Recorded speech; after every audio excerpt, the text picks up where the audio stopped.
I think there are some copy of you outside the region. Same. It go both ways.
Good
morning, everyone. The conference was up. So please take a seat and we'll have the start in about 2 minutes. 2 minutes.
Alright.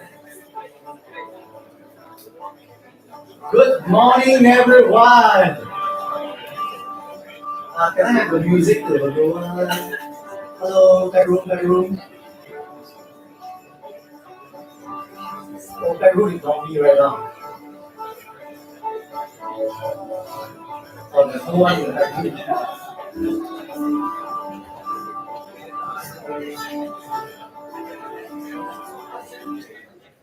Thank you. Once again, good morning, everyone. A little response made me feel less nervous on stage. Good morning, everyone. Thank you. By a show of hands, who is here for the first time in this conference? Salah should be everybody. This conference, everybody first time. Okay, so second question. Who is seeing me for the first time?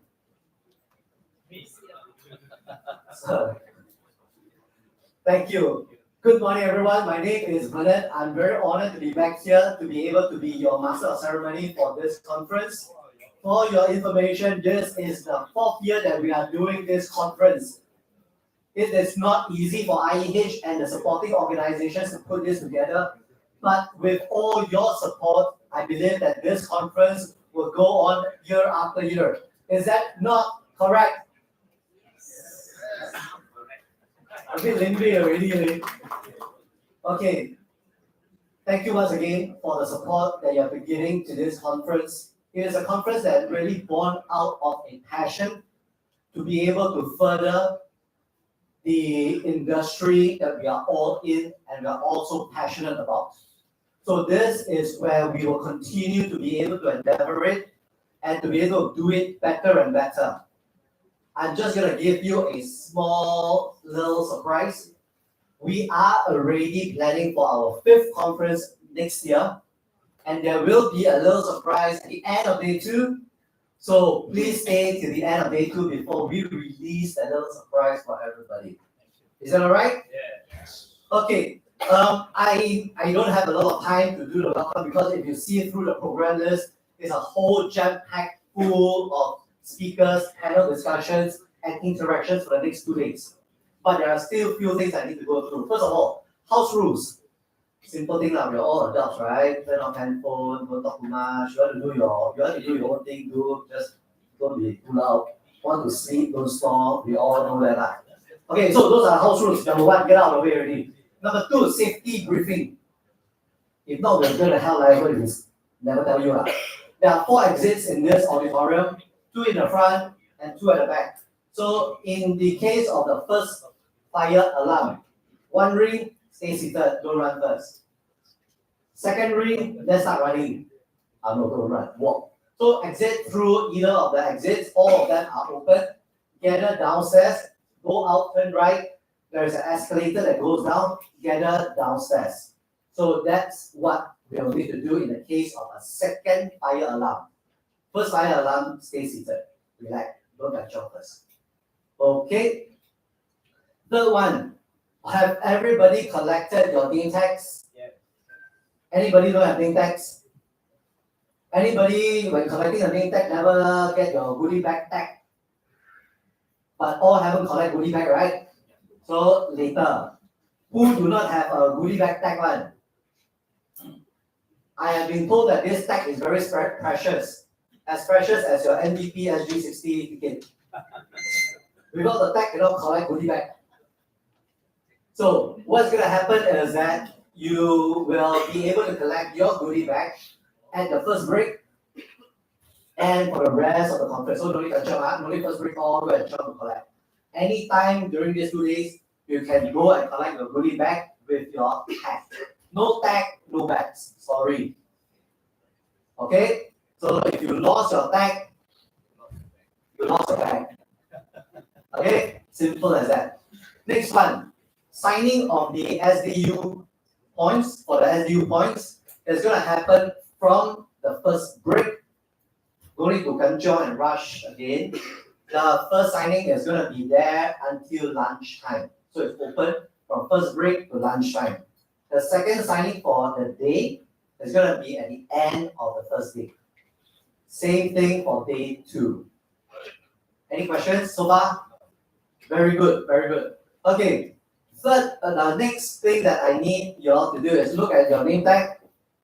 Behind there's a QR code. You can take out your headphone, scan the QR code. We have a conference app. This app is amazing. This app actually means that you don't have to come here and you can watch everything live.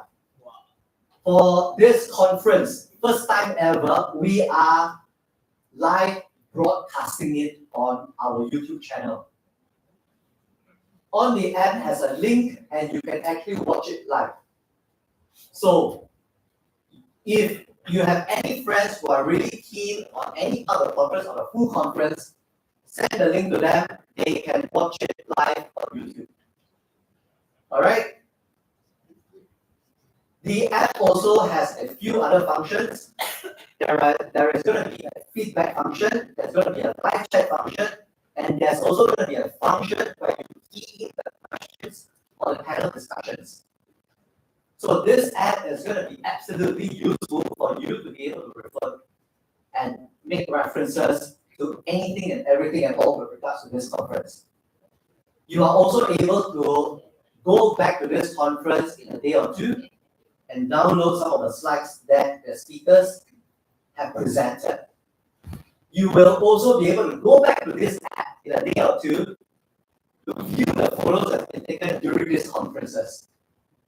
And when I say conferences, it's not only this conference, but our past conferences as well.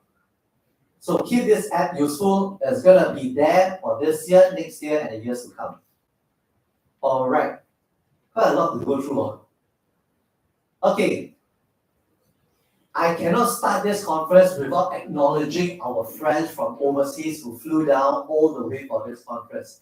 So by a show of hands, where are our friends from Malaysia? Let's give a round of applause for them. And our friends from Indonesia, from Brunei, our friends from Brunei, I believe we have someone from Bahrain.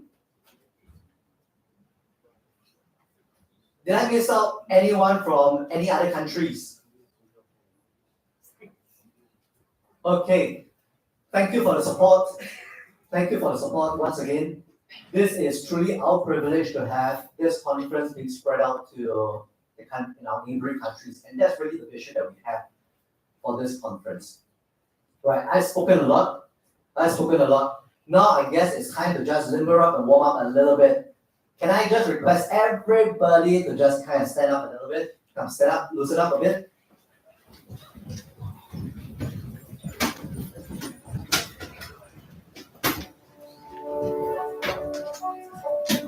Okay, if you can remember what I did last year, I made everybody dance. Am I gonna make everybody dance again? Okay, no. I won't be making everybody dance right now. I'll be doing something a little bit simpler. All right. Music can lower the music. Can lower the music. Can lower the music. Okay. I'm sure that we are all very passionate about our food, right? By a show of hands. By a show of hands, I like to show me local food who loves chicken rice. Chicken rice. Don't need so fast. There are 5 categories. Okay. So chicken rice one. Can I ask everybody chicken rice one all gather this corner over here? Chicken rice. All gather this corner over here. Okay. Next one. Nasi briyani. Anybody like nasi briyani? Cannot be the whole conference. Nobody like nasi briyani. Oh, nasi briyani one. Can I gather somewhere around here? A little bit. Who likes wonton mee? Oh, nobody like. So little people like wonton mee only. Okay, wonton mee one. Maybe just gather somewhere around in front here. A little bit. Well, I'm running out of food already. Hey, then let me know what other food you like, man. Okay, by popular request, anybody like roti prata? Roti prata gather at my top left hand corner. Roti prata, top left hand corner. Roti prata. Hey, nobody like roti prata. Nobody over there. Any other food? Come, give me a shout out. Very good. Char kway teow. Char kway teow, can I have 8 gather on my middle right side? Hey, nobody, only one person on char kway teow. Okay, come on, share with me what other food do you like? Nasi lemak. Nasi lemak one gather in the center. All gather already. All gather already. What other food do we have? Let me look through. My personal favorite is mee rebus. Anybody? Don't have. Okay. When you are gathered, I know that some of you are not moving or whatsoever. In the little groups over there, I like you all to discuss and agree and share with the entire conference where to find the best chicken rice, best wonton mee, best nasi lemak, or best anything. Alright? Discuss, share, get to know each other, mingle a little bit. I will come to you to share. Why? I want to know where to get the best food.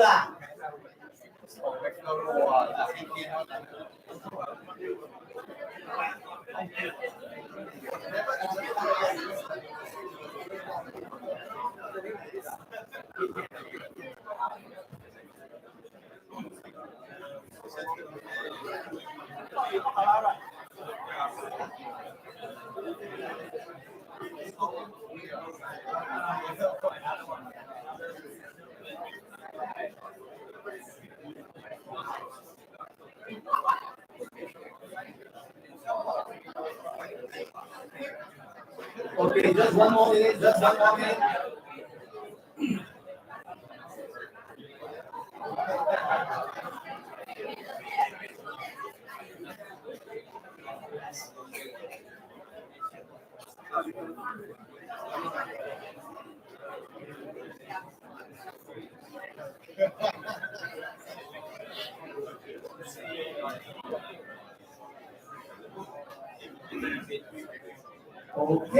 Okay.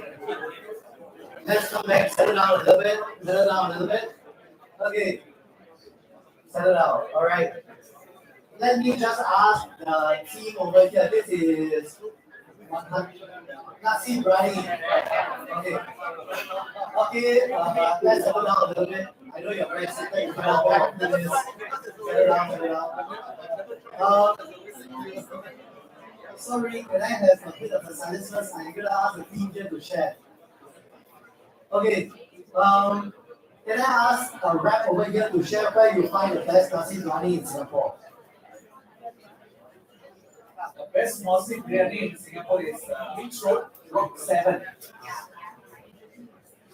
Block 7, Beach. Alright, here we have nasi biryani at Block 7 Beach Road. Anybody been there?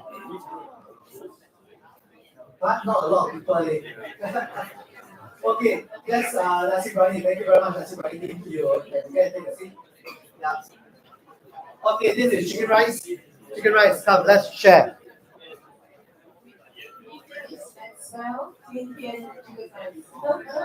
Oh. Okay, so we have Maxwell Tian Tian chicken rice. Who have been to Maxwell Tian Tian chicken rice? For our overseas guests, you can try if you want to. Okay, thank you, the team. All right. I know that there's a nasi lemak group in the center. Okay, I'd like to hear somebody here for nasi lemak. Fong Sing from Pasir Panjang. Fong Sing nasi lemak from from Pasir Panjang. Anybody know Fong Sing from Pasir Panjang?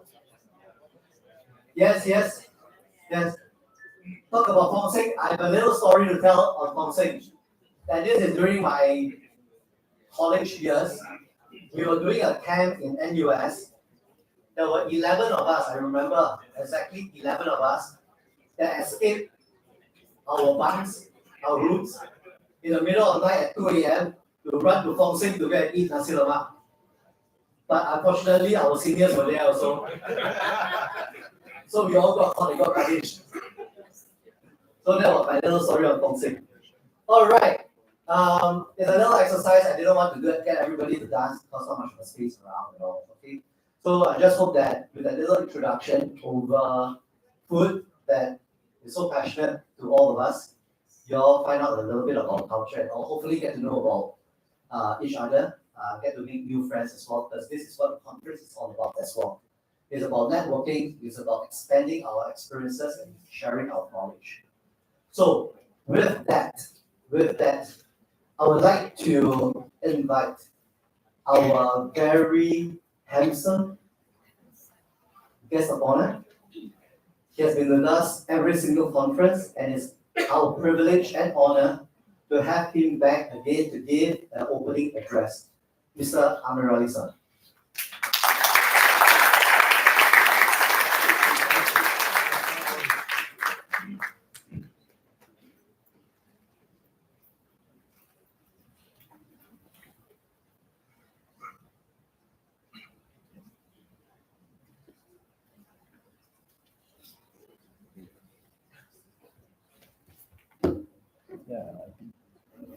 You got this. Yeah. Okay. Good morning, everybody. My name is Amir Ali. I didn't know I was a guest of honor, and let me take this opportunity to thank each and every one of you on behalf of the organizers for coming here. I spent more than 30 over years at MOM, and I was chit-chatting with some friends earlier, and I didn't realize that it's been 20 years since I retired. So let me wish each and every one of you a SG60 Happy National Day. It's still National Day season. They never told me how many minutes I have to speak. So I prepared something, but I think let me just speak from my heart and not refer to my notes. But I'm now 74 years old. Maybe it's 1 minute for each year.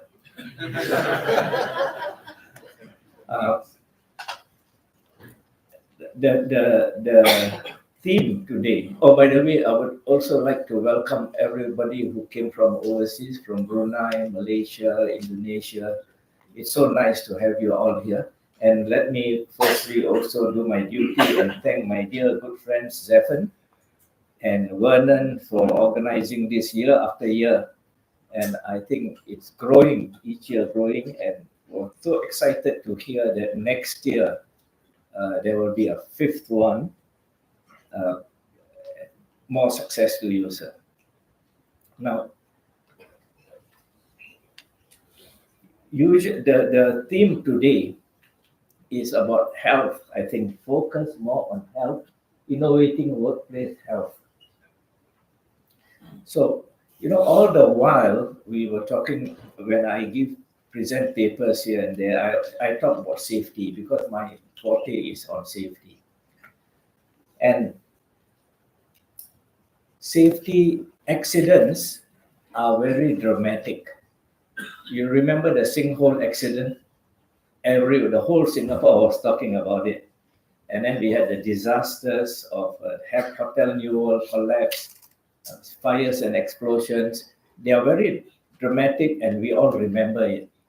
But very seldom we focus on health, So I feel that people don't realize that just as accidents cause fatalities and people get hurt and crippled, but diseases are also crippling and they also cause death, but they are not sensational because diseases are insidious.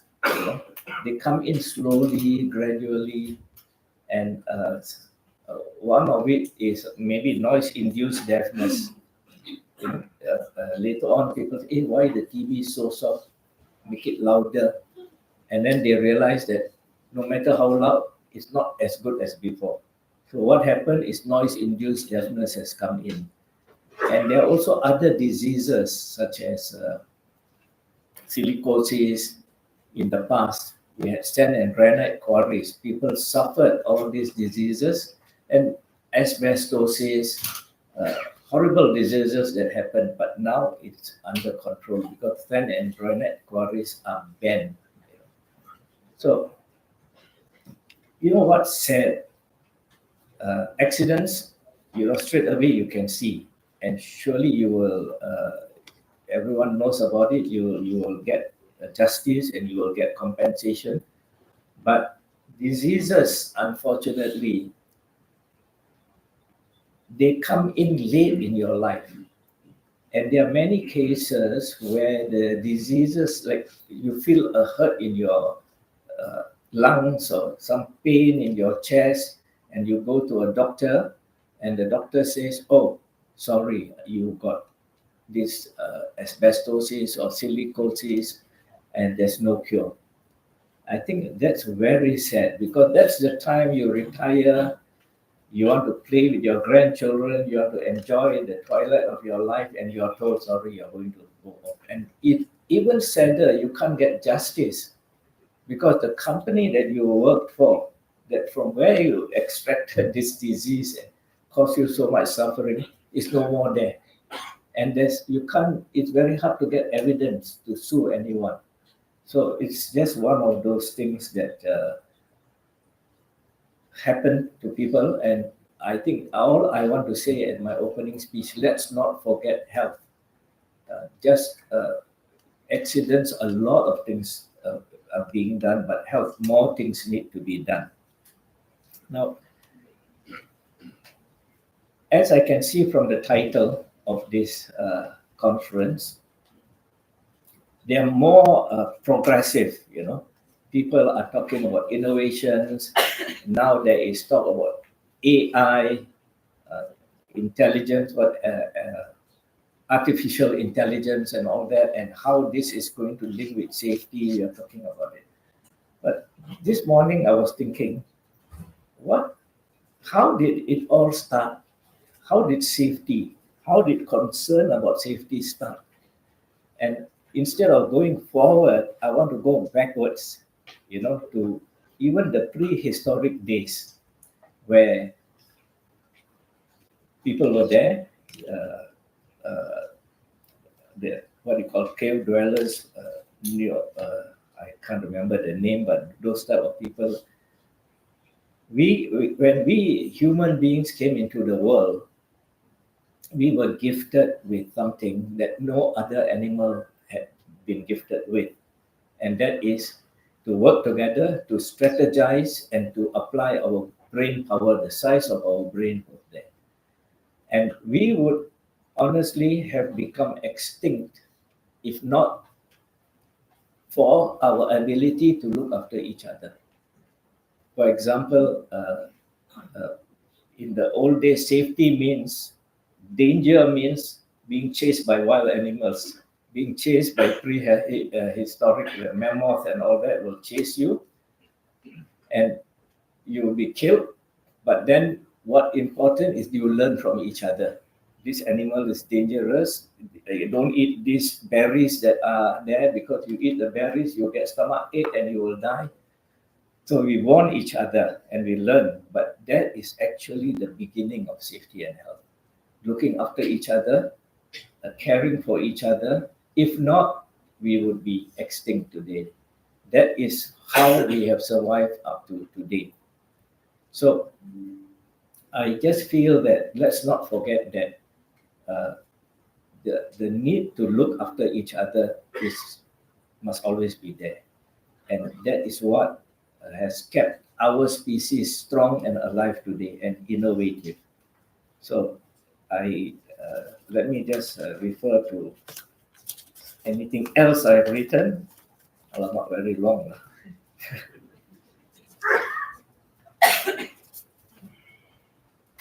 So we have made tremendous progress, and we are still progressing. And one thing that safety is about, it's about trusting each other. I am here, or people who came from different parts of the world, Brunei, Indonesia, you all came here. Did you not trust the system that when you went into the plane, your life was already not in your hands? Am I right? Your life is no longer in your hands. You have to trust the whole, not just the pilot, but the whole airline system for you to land safely in Singapore. All right. So trust is very important. So if you go to a workplace establishments and all that, the employees, may not be fully aware of what kind of dangers that they face. They have to trust the management, and the management must fulfill this trust because they don't know what kind of chemicals that they are working, what kind of environment that they are working in. As I told you about the industrial diseases and all that, and it's not right that they have to pay such a high price. That's why, as we went along, we had material safety data sheets and all that. I think the health experts all will be here, so that they have a right to know what they are dealing with. So trust is important, and this trust must be discharged. So safety essentially is about leadership, and leadership is about discharging your trust. Some time ago, someone picked me up like today to come to a seminar and deliver an opening address. And I think I'll end on that note. And that is, I asked him, as we were going to his factory, I said, how is the safety culture in your factory? Because I'm coming to open a conference, their exhibition on safety and health. And he told me something I didn't forget. He said, "Sir, can I be frank?" I said, "Sure." He said, "I don't feel it."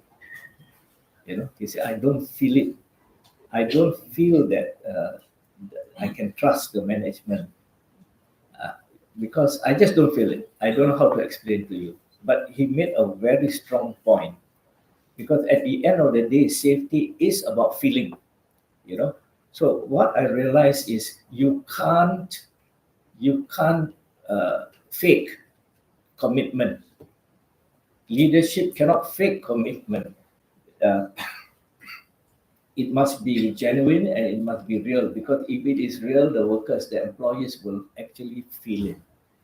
You can have a lot of rules, codes of practice, governance, and all that, but if you don't sincere and committed about it, believe me, the workers won't feel it.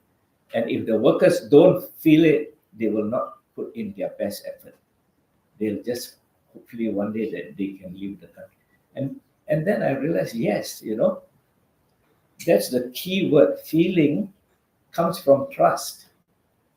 In Singapore, everyone say it's a safe country, right? So I was coming home once, and I had to hurry. I was walking fast. It was quite late in the night, and there was a lady in front of me, and I realized that when I walked fast, she didn't even turn back to look at me. In other words, she felt safe. It's a feeling. So Singapore ladies also can feel safe walking alone at night. Sadly, this may not be the same for other countries, but don't you agree? At the end of the day, we trust the systems that are in place. We trust that we have a very low crime in Singapore, and we get the feeling that we are safe. So whoever are the leaders must have that feeling ingrained into any one of them that they are leading, because they depend on you.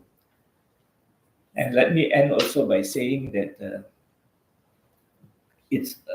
safety starts from the top. It starts from the highest leaders, because if it is not there, it's only lip service. Then this feeling will filter right down to the workforce. All right. So leadership saves lives. So on that note, I wish you a very good conference, and I look forward to meeting all of you later on during the tea break. Thank you. Thank you, Mr. Murray. Thank you so much, sir. Sir, if you don't mind, with the center of the stage, we have got a little token of appreciation. Okay. Yeah.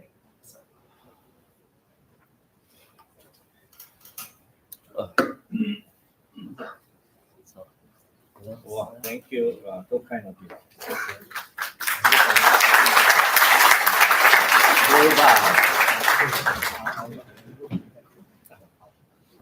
Come take a photo together. Just a bit this time. So that, yeah.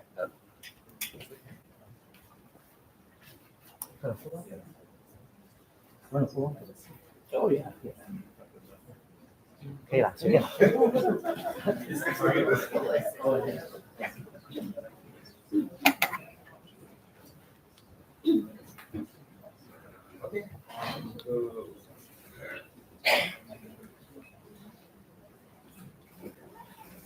Okay, thank you.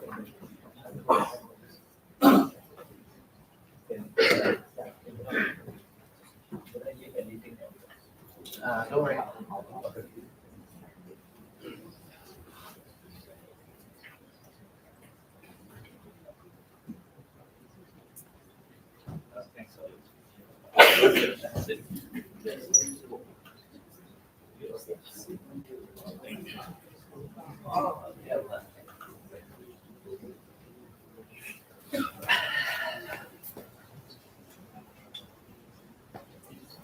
Right. Thank you, Mr. Amirali, once again. Let's put our hands together for him. Every time I hear Mr. Amirali speaks, he just speaks that little truth that resonates in my heart as well. Trust is a word that is very simple to use, but it's such a heavy word to actually execute. Don't you all agree? And I've always been having this mantra in me that I've been sharing with my team at work, as well as my kids at home. My daughter, if you see the little young girl running around, that's my daughter. All right? You can check with her. And I always tell family and friends and team that perception is reality. The perceived trust that we have in Singapore is reality, and that's real. But perception of other things that may not be real, for example, communication, We are also familiar with it that people can talk to you in a certain way, tell you certain things, but the words that comes out from the mouth may not be the reality. It's what's happening behind them. So I think that's really something that I would take away from the opening address that Mr. Amirali shared. The trust that we have is a real perception that we have in Singapore. Thank you once again. Now, with that, right, I would like to cordially invite our first speaker of the conference up on stage. She is Ms. Jenny Lin. She is the Director of Media Presence, Department of OSH, Special Department of Ministry of Manpower. Yeah, thanks, Vernon. Thanks for having me today.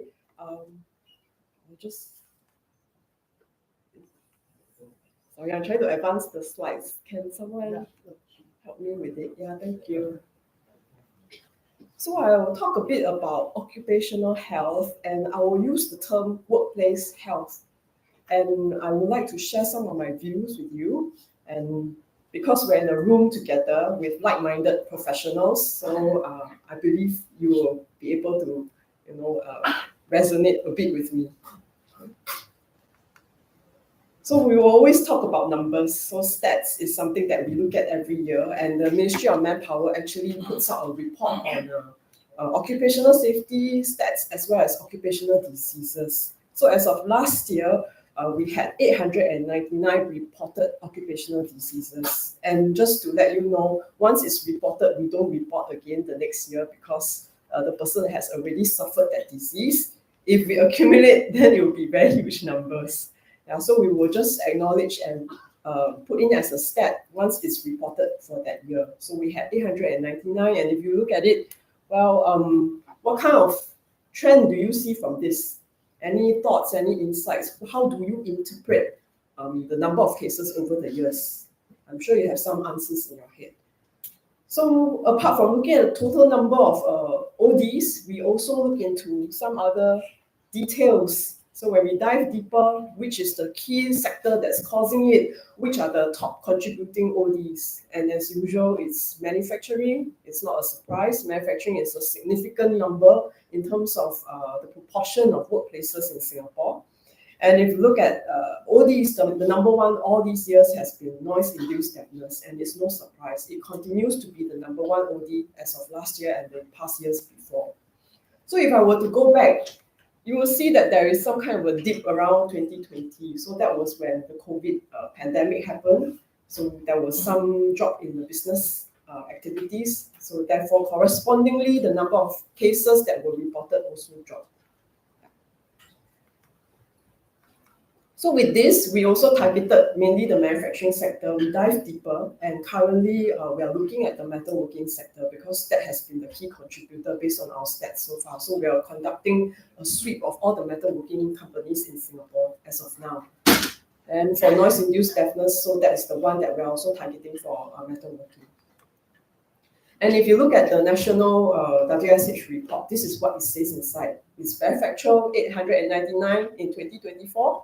And it's because we have started the Enhanced Workplace Health Surveillance Program since 2021, and we're uncovering all these cases. So as part of it, we're also sweeping the metalworking industry as of now. So cases have continued to be uncovered throughout this year since 2021. So let's take a deeper look at what Enhanced Workplace Health Surveillance means. So if we take away the enhanced, what it is, it's actually very simple. If you look at it, from our website, you've got a lot of details, we got checklists. So if you're RIH and IH, you can go in and take a look at how you can contribute to this Enhanced Workplace Health Surveillance WHS Plus system. So if you're familiar, you can play a role in helping to certify and looking at the actual control measures have been implemented to protect workers' health in that workplace. So you can play your part. So that's how you can contribute. But if I were to look at workplace health surveillance, what it actually means is, I'm sure you already know, two aspects. We've got the workplace, we've got the worker. We want to monitor the workplace, we also want to monitor the worker. So in terms of workplace in Singapore, we have mainly noise and chemical monitoring. Then for workers, the corresponding hazards, depending on what it is, You can do a pre-placement before he or she gets employed, and then you have an ongoing periodic blood test, urine test, chest X-ray, whatever, depending on the hazard. So if you have these two, you have a composite picture of what exposures a worker has in the workplace. Then if there is excessive exposure and there are symptoms that show up in the medical surveillance, then there's a possibility of occupational disease. So these are basic things we know, and we call it surveillance, health surveillance in the workplace. So as we all know, I think our Mr. Amir Ali talked about it. There are challenges we face, so I resonate strongly with it. So health, occupational health, workplace health is not something that I'm exposed to today. I see the effects tomorrow. It accumulates over time, and it may take a prolonged time, chronic effect that we will see some years down the road. Because of this delayed response in the body, if I may put it this way, it tends to get less attention. Whereas compared to workplace safety, or if I don't have the guardrails, 10 meters, anybody, 99.9% of the time, you're going to fall and you're going to be very severely injured, or you could even die. So it applies to everyone. But for health, it's a bit different. Each of us have our own health status, our predispositions to certain things, allergies, lifestyle. So one chemical, same exposure, but different people, it may have different impacts. So that makes it even more varied, multifactorial for when it comes to workplace health. So that's the difficulty, and therefore most people tend to overlook it. And because of this, precisely, businesses operate a bottom line. They need to meet the sums at the end of every month. And if it doesn't show up, the cost of health is not accounted for, the true cost. It just goes on month by month by month. So then businesses may tend to overlook, which I guess in the reality, well, it does happen and it's quite common. And if they do get aware about it, they know about it, they'll just say, yeah, I'll just wear the PPE. But we all know PPE has its limitations. You have to wear it 100% of the time, it has to be suitable, it has to maintain, etc. So there are a lot of loopholes, gaps that we need to cover if we want to really take care of health. And if we don't already acknowledge it, how do we do the monitoring? Most companies don't even do baseline. But actually, I think baseline is very important. It is actually if I may put it this way, some kind of insurance that you can buy. So you know the condition of the worker that comes, and if you can continue to prove that the delta when he or she joins your company has no change, then I think you have got a winning formula. And SMEs, we all know they don't have the resources. They may have the know-how. Nowadays, we are all more connected. We can search, we can chat GPT, Copilot, all sorts of answers. But do they actually use the information and put it into action? That's also another separate story. And there are many new hazards, new chemicals, and also new things that we face. AI could be a hazard for health, batteries. We may not have rare earth mining here in Singapore, but the use of batteries, is there any impact on the health in terms of the long-term effect? Well, we also don't know. So there are a lot of things we have to grapple with when we talk about workplace health. And going back to why we talk about surveillance, to overcome all these challenges, we try to make people see the real value of health in the workplace. I always believe that if we take care of workers, they will continue to work for the company and they can stay employed longer. There's less cost realized in the long run. So in terms of the enhanced workplace health surveillance, we try to push forward in terms of the upstream risk control measures. We're doing things like substitution, elimination, engineering controls. So that is what we are trying to push for in enhanced WHS Plus. So with this, if we detect one worker who has suffered an OD in this workplace, we hope to have the implementation of such controls so that other workers in the same workplace can be prevented from suffering the same occupational disease. So that is our intent. And that is what we mean by prevention when it is detected early from the start and we subject the worker to medical surveillance. And hopefully less cases get reported. So now I will ask you, is it a good KPI to have more OD cases or less OD cases? Okay, yes. Yeah, so on the MOM's part, we will continue to monitor, and companies who don't do the control measures, they don't implement it, then we will put them on our higher risk list and we will monitor them and we will make sure that they go through the program and graduate from it by implementing upstream risk control measures. So that is what we mean by enhancing workplace health surveillance. So I just talked about workplace health surveillance. That's only for noise and chemical, but actually there are also other hazards out there, asbestos, compressed air, etc.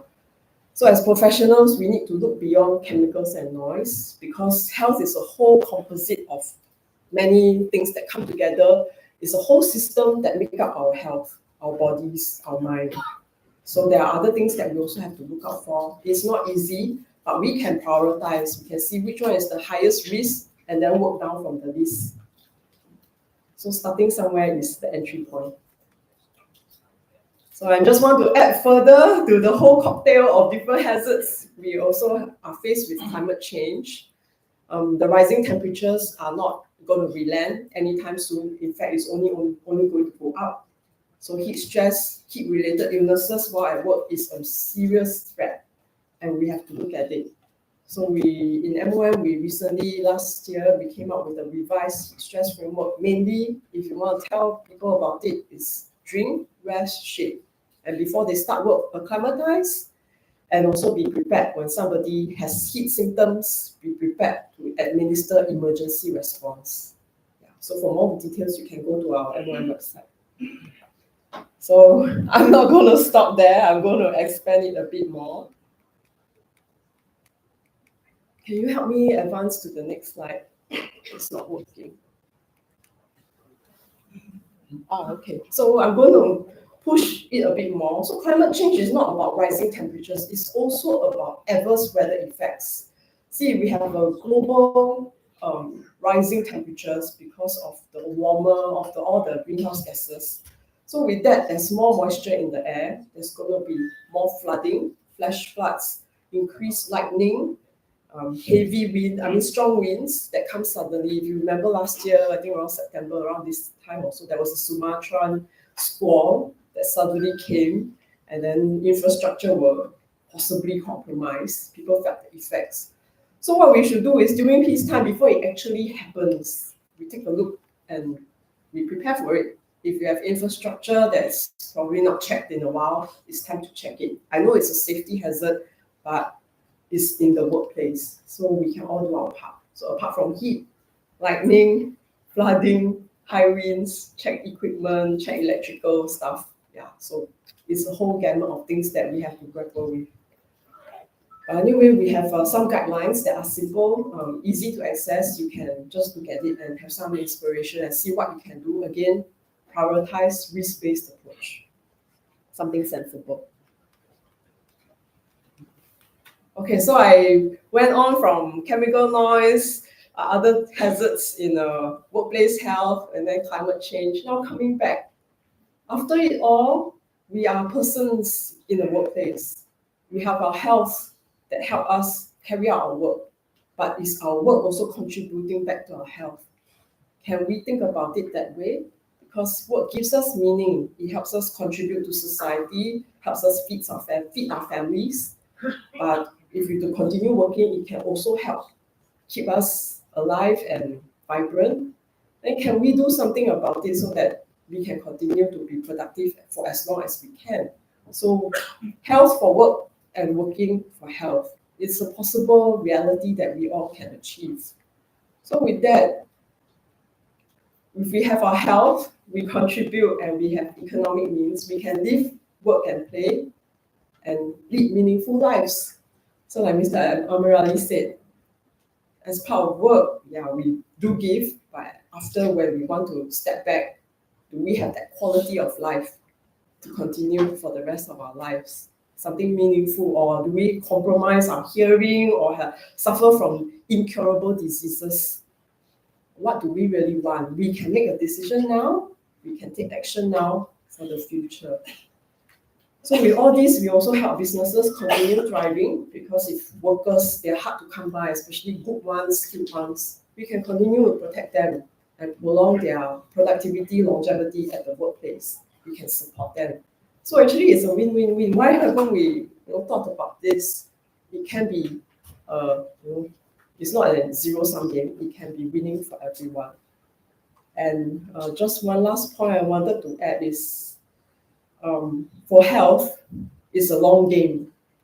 We do it today, not for tomorrow, but for years to come. Are we able to start investing today? We save, we have endowment plans, we buy insurance, we have savings, so that we have a pot of gold at the end of retirement. Can't we do the same for health? So nowadays we have a lot of apps. I mean, not the app, but like we can order food on the app. We can get things delivered of transport quickly on the app. But that's very instant gratification. We become more short term. But can we also think about critically what we want in the long term? So that's something I want to leave you with today. And going back to our stats, 899 cases. Actually, I think these are 899 that could have been prevented from the onset. Yeah. So do we want 899? What number do we want? So with that, just some thoughts from me. And I think that's the last slide. I'm not sure. Can you help me advance to the next slide? Yeah, so that's all. Thank you very much. Thank you. Thank you very much. I take appreciation from you.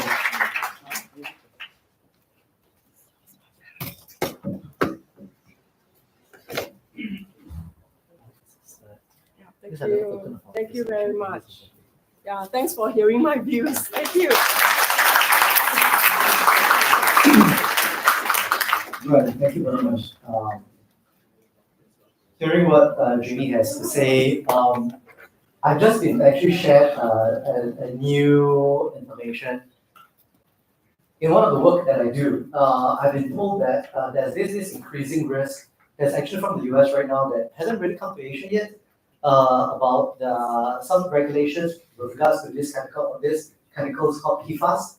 I'm not sure if you are familiar with that, but apparently it's something that is gaining a bit of traction over in the US, and we are told that in the next three to 5 years, it should actually come around to our area to look at it. So something to look out for. A new term for me, PFAS. So if you are aware of that, just look forward to that. Thank you, Jimmy, once again. Now we are moving on to our second speaker. Second speaker is the director and founder of Oliver Tian Associates. He's also the vice president of Global Robot Clusters, vice chair of the International Alliance of Robotic Associations. He is not a robot, but he is Mr. Oliver Tian. Yeah, thank you very much.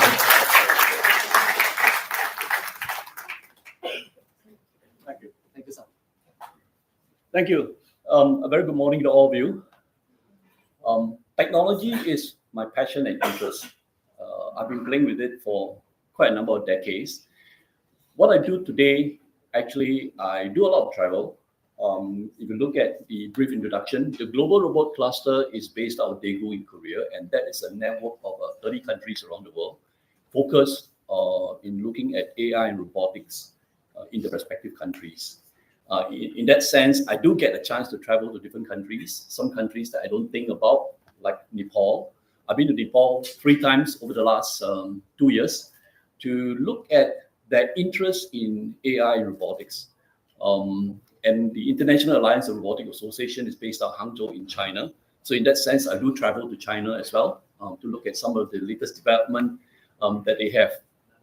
On a day job, I actually spend a lot of time helping other startups look at different innovations of technology and how they can be deployed for the future. Now, one very interesting discussion that came out along this way is the whole impact of AI and robotics, perhaps, in our workplace. I like the earlier 2 discussions from Ms. Jamie and from Mr. Amarali around health and hygiene and so on and so forth. But one very important aspect that's hitting us very quickly is the mental health, right? What is the impact of this AI invisible, I call it a friend, that's kind of giving me a lot of very noisy feedback. You put in a simple question into ChatGPT or Copilot, and you get this whole long pages of feedback. That's very noisy, isn't it? So how do you deal with this? I will try to cover some of these aspects. Maybe we cannot talk about more than what I can share, but helpfully during the breaks, we can talk a little bit further. Yeah. So my topic really is around the impact of AI on the workforce, particularly looking at the well-being of the workers, the employees, maybe even the employers, because that kind of mental stress floats up to the senior management. Let me first look at the skills that's evolving over time. I like this report that talks about how skills have evolved over time from different angles, from different industries. But what is clear is everything leads to the use of intelligence, right? How can we be more intelligent, more effective with the use of intelligence? How can AI play a part in our lives and get us to do something better? We used to write a report, do a financial report in 3-4 days. With AI, sometimes you can cut it down to hours, maybe even minutes, depending on how available the data sets are. And that brings stress. That brings stress because if somebody who knows AI and use AI tools to do that, they get the tick and the clap from the bosses. Those who stick to the paperwork tends to be a lot more stressful. Sometimes we don't realize it, but that is clearly an issue we need to deal with.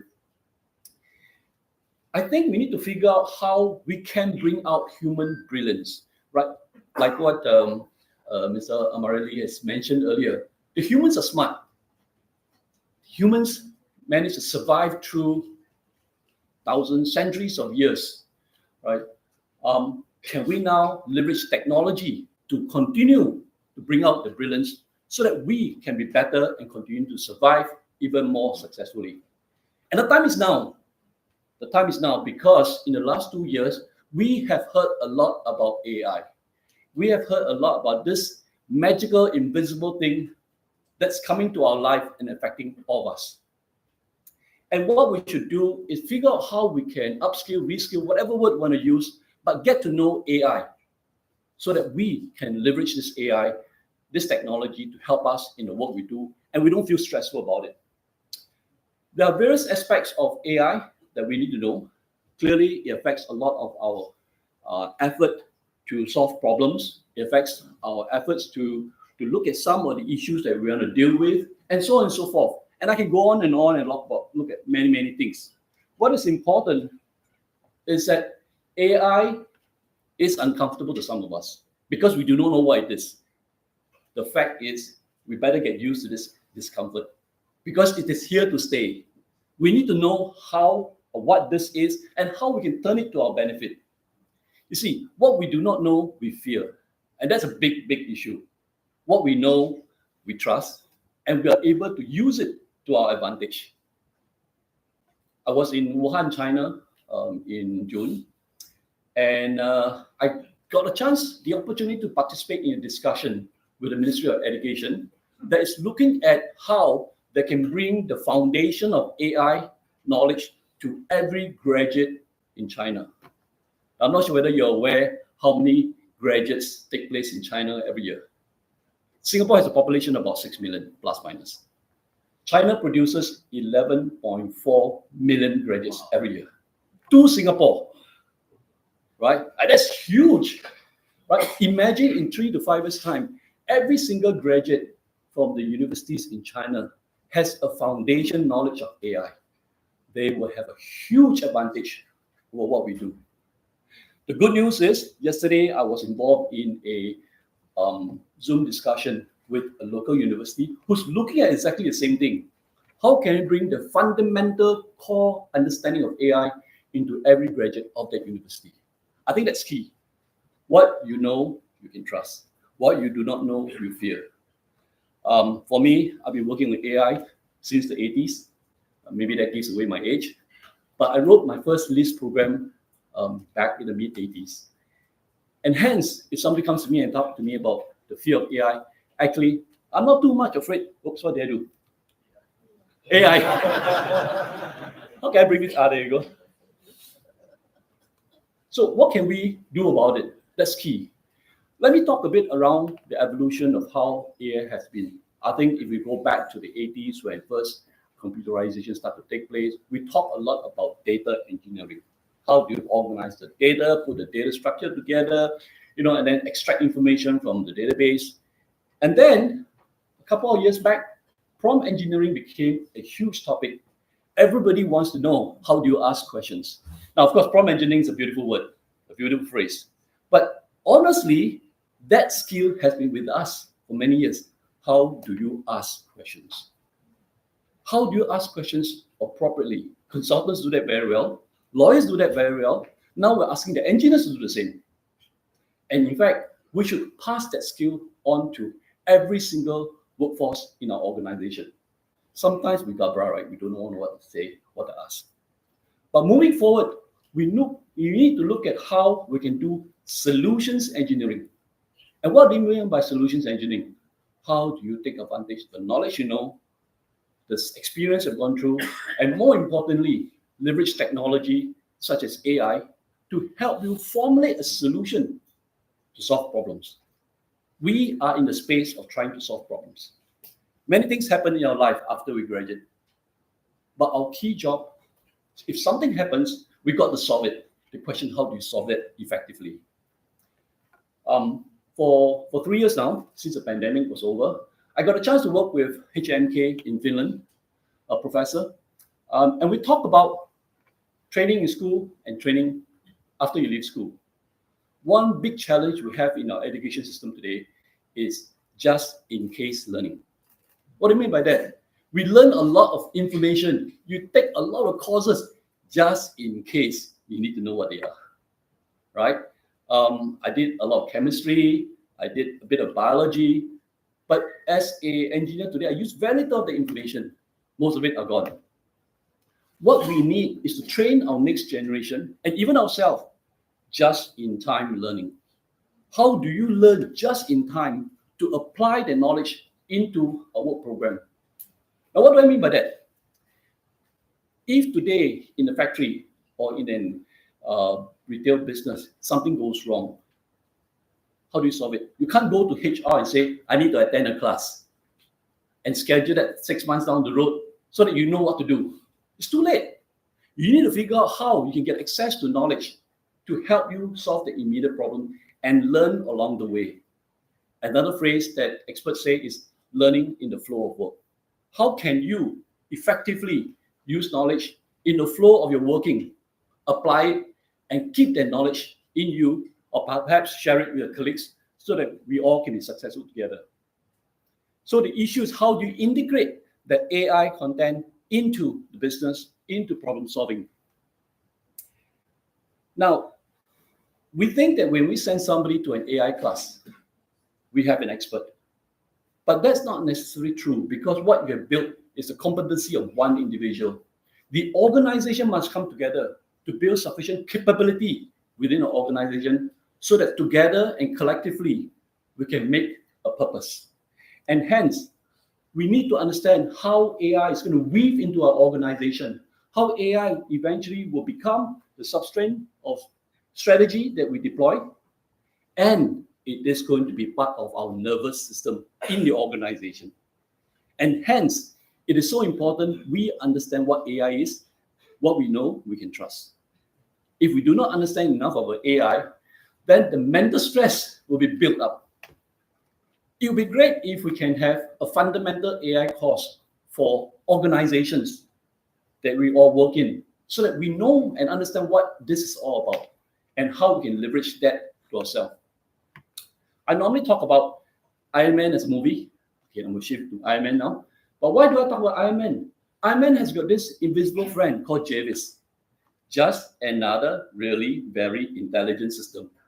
Oh, beautiful name. But what does Jarvis do? Jarvis does all the homework, the data collection, the analysis, and even the recommendation. But Iron Man, the human, is in control.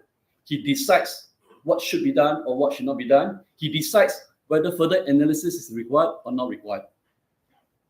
Iron Man was not stressed, but he uses technology to support what he wants to do. AI is just like Jarvis. It's there for you to use. It's there for you to leverage. If you know how to ask the right question, you get the answers you want. But if you just use AI and throw in any question, you're just wasting your time. You probably put more stress on yourself. In this report, I find it interesting because it talks about automation and augmentation. Why is that the case? There are some tasks that we can automate, especially the repetitive ones. And we want to reduce the stress of the worker because it's so repetitive, it's so mundane. Why do we want the human to do the job? But there are some tasks where humans could play a more important role, and we need technology to augment what they're doing. So this report actually produces all those examples and why we should do this, why we should do that, and differentiate between augmentation and automation. I won't go into the details, but this report actually has this concept called the human agency scale, and he breaks it up into number 1 to number 5, depending on the range and how you want to adapt AI into an environment. Now, not all organizations will be 1, not all organizations will be 5, and not all the tasks and work practices in an organization is 5. So the leadership in an organization must be able to establish where you want to play with technology. And having said that, it doesn't solve all your problems, because when we talk about automation, when we talk about augmentation, clearly there's one space which I circle out there that we do not cover in technology. And this is where humans need to play a very important role.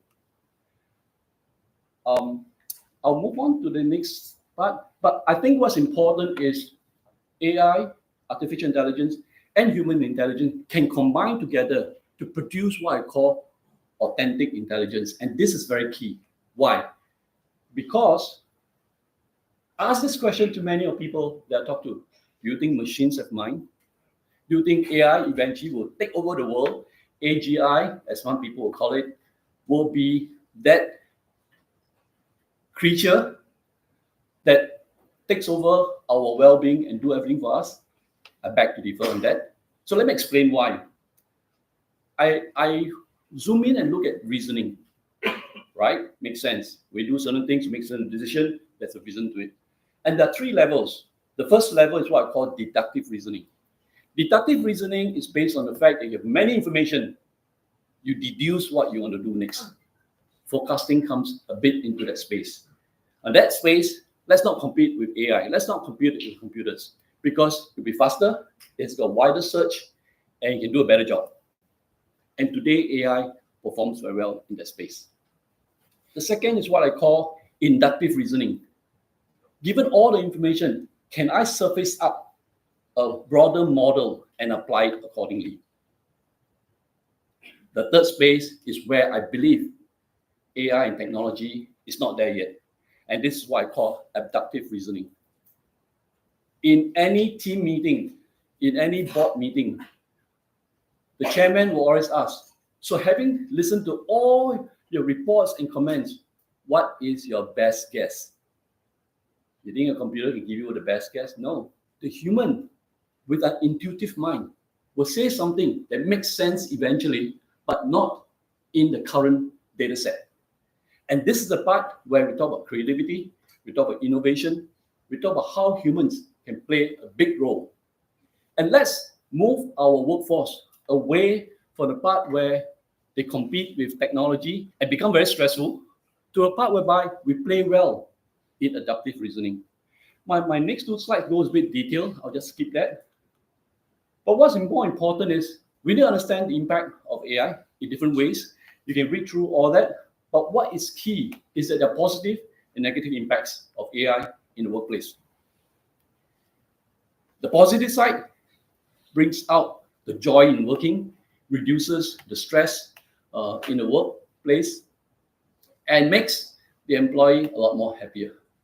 The negative side probably puts in a lot of stress, right? Because you got this invisible creature that's competing with me and sometimes becomes very noisy. And more importantly, because I do not know how it operates, it becomes a challenge for me, right? it becomes a competition to what I'm doing.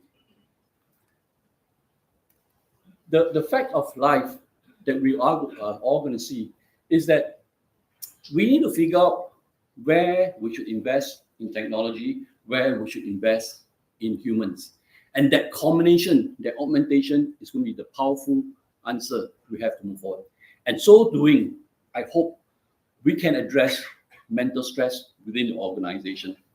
Because the right use of technology, the appropriate and balanced use of technology will alleviate mental stress and, more importantly, make work a lot more enjoyable. And what do I mean by that? And these are some of the ideas that I came up with the professor in Finland. We should look at how we need to balance between automation and augmentation, which I mentioned earlier. What's more important is we need to start to embed the skill of just-in-time learning into our work. I guess the last thing you want to hear as an organization leader, if something goes wrong and your staff says, I didn't learn that in school, not acceptable anymore. We got to figure out how to find the information. We got to figure out where to search for the information. And more importantly, how do you evaluate the authenticity of the information and apply it accordingly. And you can read through all that. Particularly, let me highlight the T-shaped skill set. I think it's time we start to look at more than just one silo skill set. It's important that we have a horizontal appreciation so that we can then talk to our colleagues in the other organization, in the other department, and together we can formulate and go for solutions engineering. I'll just skip that. I think what we want to look at eventually is the whole space of how do we eventually map out the use of technology so that the employee experience is fruitful, it's more relaxing, and we can do the job even better. And this is where we need to put together various culture and environment, including the whole workflow that needs to be redesigned for greater productivity, including the ability for us to have greater communication and collaboration among teams, including an environment that encourages learning and a HR system that supports that. One of my favorite slides. How do we do that? Why do we want to use it? Can we not just leave AI out of the equation? Well, my suggestion is this. I go on the formula of 0 to 1, assuming that 1 is your ideal performance, whether it's within the organization or your own personal expectation. 1. Today, where are you? 0.5, 0.6, 0.7. And you want to be able to move from 0.5 to 1. And AI can give you that augmentation to help you achieve that. The question is, do you stop at 1? No, we have the capability to go beyond that. We can do 1+. AI can get you 1+. In other words, your current expectation of ideal performance, can you do better than that? Can you do 1.2, 1.5, 2, 3, 4? That potential can be limited, can be unlimited. The question is going to be, how do you leverage technology to help you achieve that? So remember the simple formula, 0 to 1, 1+. So my final 2 slides, everybody's talking about AI. You go into any coffee conversation, you cannot leave a conversation without somebody talking about AI. So the question is, what really is AI? So this little cartoon is very interesting, right? So who are we? CEOs, right? We're leaders of organization. What do we want? AI agents. That's the latest buzzword, embodied AI, physical AI, AI agents, right? You want that. The question is, to do what? I don't know. You just want it, right? And the next question, when do you want it? Now, because everybody's getting it. I want to do it now as well. And that, I think, will add mental stress, not for the leadership, but for the people you're assigning it to, right? I want to do AI. Jamie, take over. And she's going to be stressed, right? So let's not, let's not think we want everything. Let's not think that AI can achieve everything. I used to play chess when I was in secondary school, and of course, I respect Gary Kasparov a lot. He's the one of the chess masters around the world. He lost to the machine, right? But now he's into AI, and he says that let's not worry about less technology because technology will continue to evolve, get better and better. What we need now is better humans. Let's not underestimate what the technology can do. Let's not worry about the impact of technology. And there are many people who start doing AI projects, and they normally call it pilots after pilots, and they get stuck there. They never got a chance to really achieve it. I can see the signal that I need to stop talking already. My ending word to all is, let's co-work with AI. Let's be smarter with AI. Let's understand AI so that it can work towards our advantage and so that we humans can be masters of technology and not subservient to what technology is. Hence, the fundamental need to appreciate AI so that it brings us the hygiene in our workplace and, more importantly, reduce our mental stress. So with that note, thank you everyone for your time. I hope that's useful.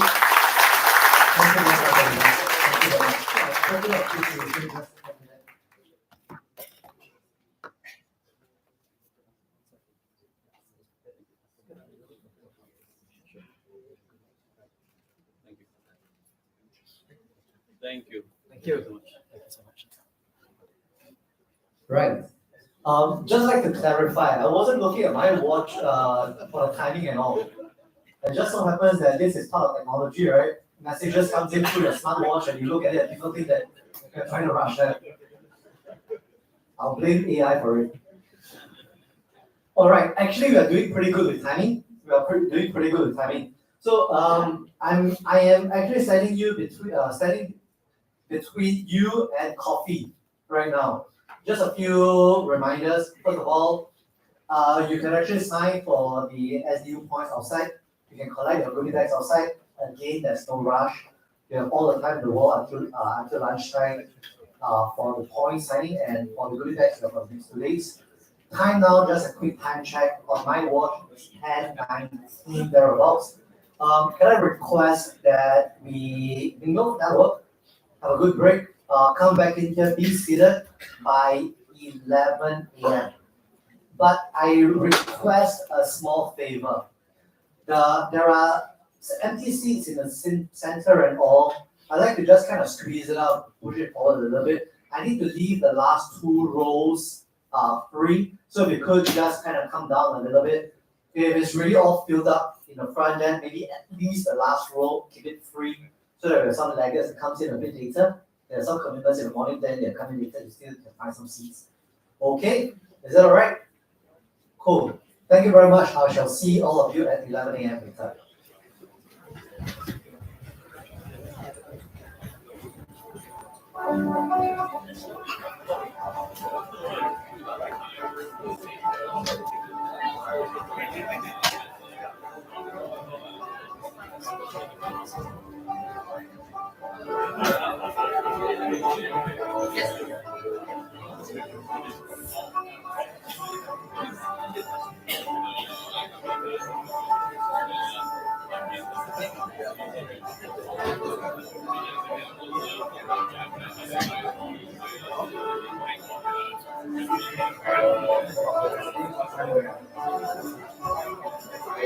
You say it's very popular.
What does that mean? They're so smart, they're reaching parity of humans. So if humans are listening, so what is left? It was talking about what does it mean? It's what I mean. Yeah, we're smart. This is so much. What does it mean? Still, yeah, still the same.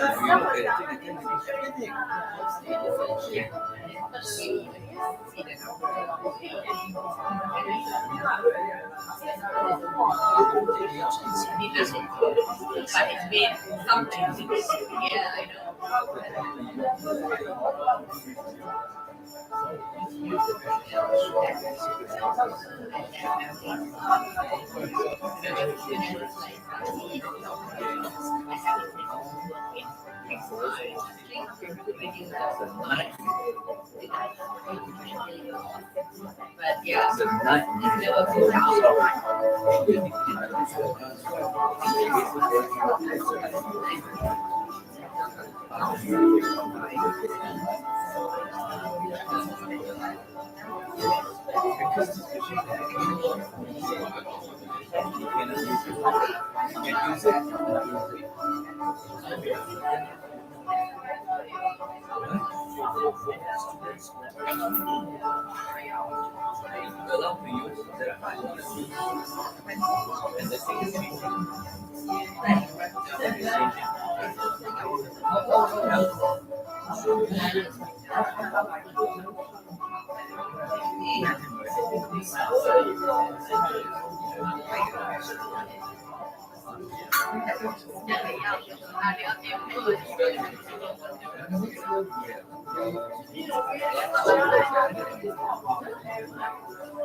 idea easier for algorithm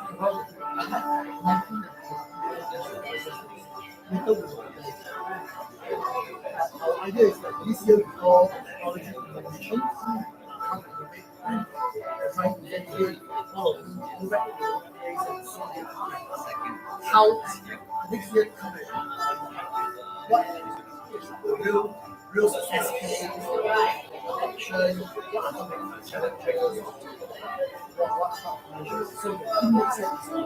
Actually, after using this technology, what are the results? Yeah.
So that's okay.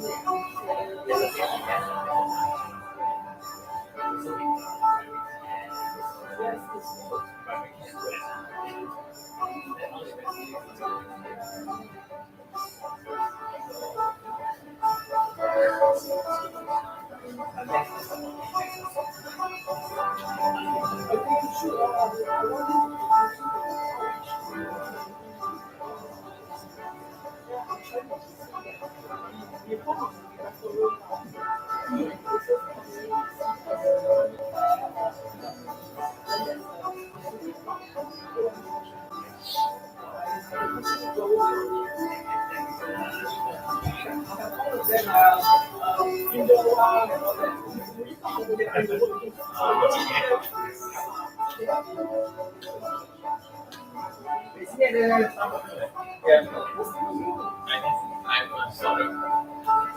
Yeah. So, Dewey is the vice president for the OEHS. I am the secretary for the OEHS.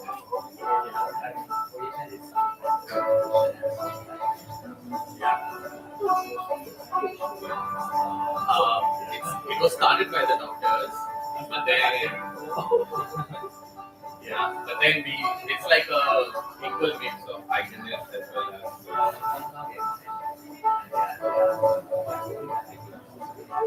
RA sports.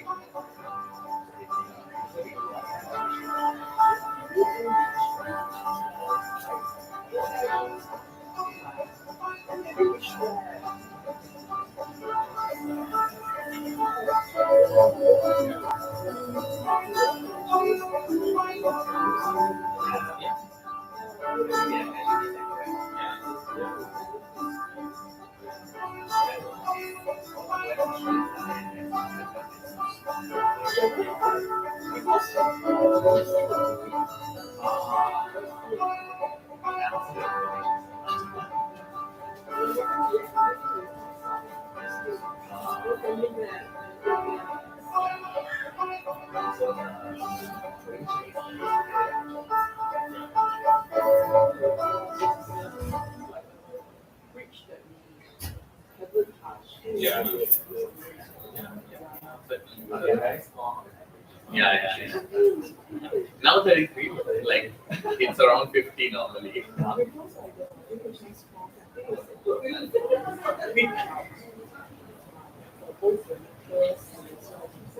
Yeah.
I've been practicing as an industrial hygienist. I'm a CIH and also an RDS. I used to work in Evelyn, yeah, Evelyn and Colleen I mean, I was a consultant until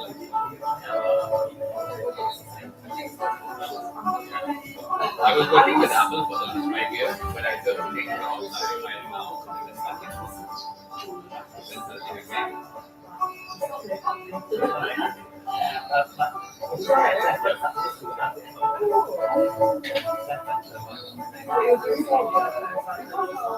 Environmental as well as EHS, but not the deep. I don't know if you know the yeah, like not the deep technical stuff, but I do the corporate responsibility. But my specialization is industrial technique. I've done a lot of work. And now, in the last 5 years, in the supply chain, so I was managing Apple's supply chain in the region for looking at, when we look at Apple, I think it's more like EHS as well as the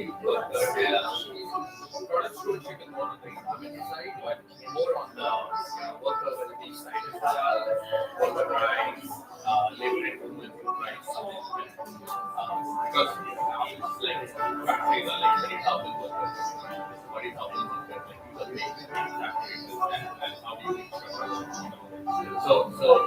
I used to work with Nancy, so Nancy was speaking about total worker health, so and that concept also is very, very applicable to the Yes, let's keep it that next week and then keep it actually, I'm presenting it today.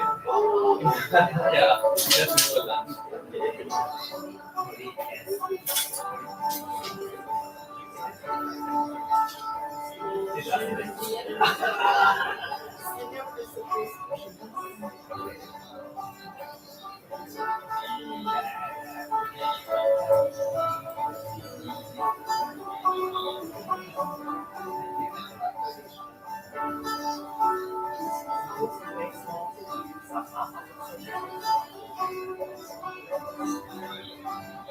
Oh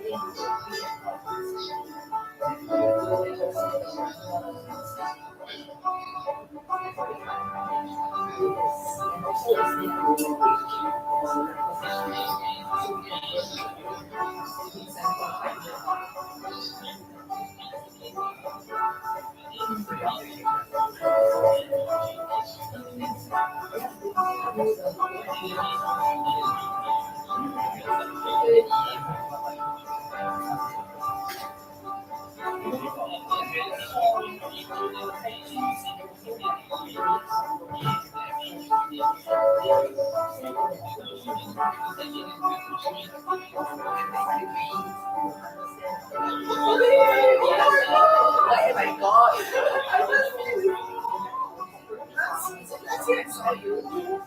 Yes, I saw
you.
Hello, testing one, two, three, testing one.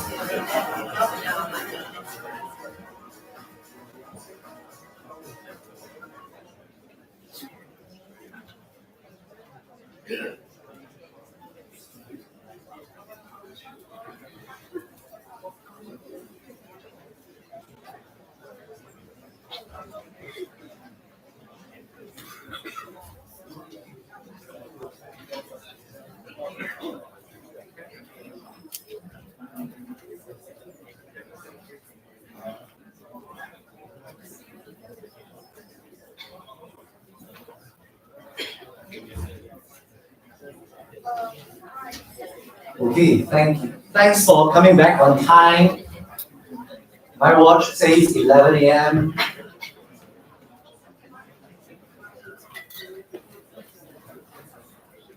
Just wait for a few more minutes for a couple of people to come in.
Right.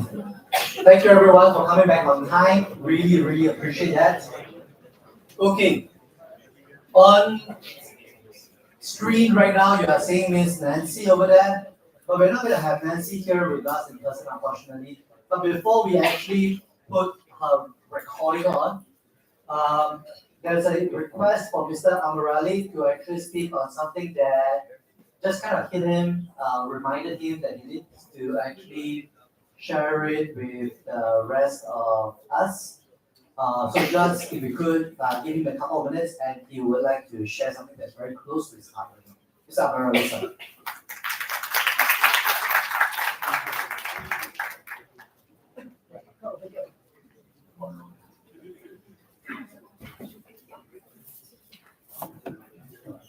I won't take more than a few minutes. Thank you, Vernon. Because there's something important I wanted to say and I forgot. And that is about when we speak about health earlier. Of course, health is very important, and you can know from our previous speaker what happens when health is neglected, especially occupational health, when you suffer a disease and later on in your life you get all kinds of difficulties. But you see, there is a saying that health is wealth and health is happiness. Partly true, but I'm telling you, not entirely true. Because there are many people that I know who are very healthy and strong and healthy, but they are not happy. They are not happy because basically they don't know how to interact with people. They have a lot of stress in their life, they can't manage, and they are quarrelsome and don't get along. So this doesn't mean that you have good health, you are happy. To be happy, it takes much more than that. It takes mental attitude. And I can tell you the reverse is also true, that there are many people who are not healthy, who are sick, who are crippled, who are in bedridden, yet they are happy. I know many of them. So what's the difference? How can you say health equates to happiness? I think the answer is how you think about it, how you manage your situation, and how well you get along with people. That is what ultimately makes you happy. Then earlier on, our speaker mentioned, the second speaker, about mental health. And this is something that I've been thinking about. I forgot to share it with you, that there is a lot of misconception about mental health. And in the past, where they were actually, people with mental health issues were sidelined in society because we did not know what it is. There was a lack of understanding as to what mental health is and lack of awareness, I think times are changing after COVID and all that. People became more and more aware about mental health issues, and we shouldn't neglect this. In the past, when someone is suffering from, say, or depression or altruistic issue, or not altruistic, autistic, we got a wrong impression. We used to tell people who are suffering from depression, come on, you're lazy, snap out of it, go and get some work done. It's not like that. It is a real disease, and it's a disease that needs to be understood and managed. So we are far from other countries in terms of what we are doing for mental health. Many years ago, I went to Japan, and it was a mental health conference. There was one employee of a company who shared with me that in their company, they had one person who was schizophrenic. That means that not dual personality or whatever it is, but he was not seen as weird and he was not neglected. Instead, some of the company, his colleagues, would come to him and tell him, "Hello, you have lunch with me today." Another colleague will say, "I'll bring you home. Today, I'll give you a lift home." So he's never left alone. And they take turns, to look after him so that they know this is a situation. They are in this company and they want to do their best. They have that kind of a culture from the very beginning. Unfortunately, in Singapore, when somebody is suffering from this kind of mental health, how fast can we get rid of him? He's affecting our productivity. So that is why we have a long way to go as far as understanding what mental issues are concerned. And now what I begin to worry is that it is something that is growing. I don't know what the statistics are, but I know that my son was a medic when he was doing national service or what. There are people who cannot cope and they've committed suicide. So this is something that is concerning. And you don't know the numbers. They don't want to talk about the numbers because this is something, the more you talk about it, the more it will affect society in the negative way.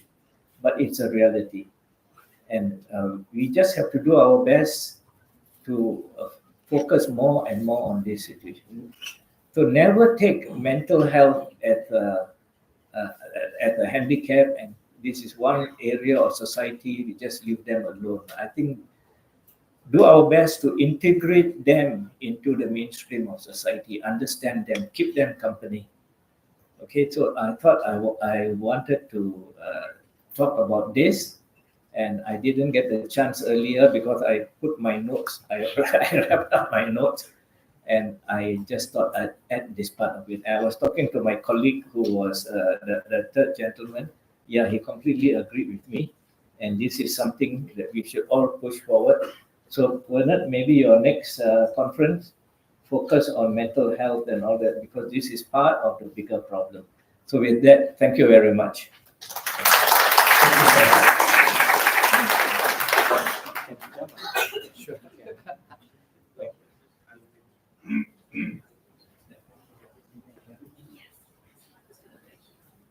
Thank you once again. Right. So on the program itself, we know that we are supposed to have Miss Nancy to be with us. However, she does send her apologies that she can't be here in person. Next best thing was that she was supposed to actually be on Zoom, but she's been called away very last minute. We just got the notice a couple of days ago. So, however, she has already prepared a voice recording of her presentation, and we're gonna play it for all of us. So, if you could just sit back, relax, watch the and listening to the presentation. So, Nancy is actually the current president for International Occupational Hygiene Association. She sends her apologies. And hello, hold on. Okay. Let me rewind that. And it's actually a little soft also. So, yeah. So here's the voice recording. Let's play it. I'll tell you whether the sound level is okay now.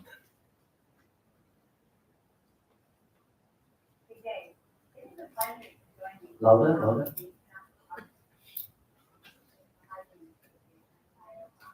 Thank you for the opportunity to address the topic of practicing the art and science of occupational hygiene in Industry 5.0, a good fit with your theme of innovating workplace health. We are in challenging times that demand we examine our individual and collective commitments, stay the course on behalf of the people we serve, be effectively responsive to change, and identify and implement innovative solutions. Why? Our current strategies, systems, models, and approaches are not working. Around the globe and locally, we are not effectively preventing chronic, non-communicable occupational disease. We need to do things differently if we are to realize improvement. The practice of occupational hygiene is primary prevention of occupational disease.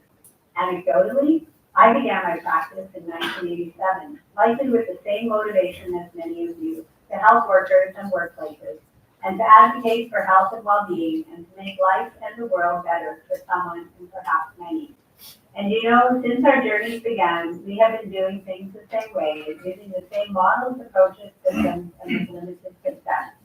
Today and tomorrow, as we practice the art and science of occupational hygiene, it demands innovation and new ways of thinking. Two questions you might be asking yourself as we begin. Why note or highlight the art and science of occupational hygiene? And what does innovation in occupational health and hygiene really look like? First, we often address the science of occupational hygiene, but not so much emphasis is placed on the art. The science, as we well know, includes the anticipation, recognition, evaluation, and control of health hazards. Whereas the art of occupational hygiene includes the equally important aspects of communication, problem solving, adaptability, influencing behavior, and thought leadership. Next question. What does innovation in occupational health and hygiene look like? I suggest to you that it includes integrated holistic approaches, partnerships, it is 503, there is meaningful investment in workers, families, and communities, investment in prevention and well-being, and it is aligned with efforts like the environmental sustainable governance, corporate social responsibility, and the United Nations Sustainable Development Goals, and the other important strategies to future-proof our world and its people, such that we leave no one behind.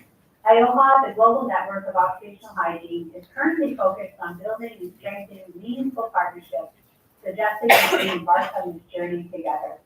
We need to go together as there is strength in our collective and benefits in our diversity. It will be a slower journey than moving individually, but we will go much farther.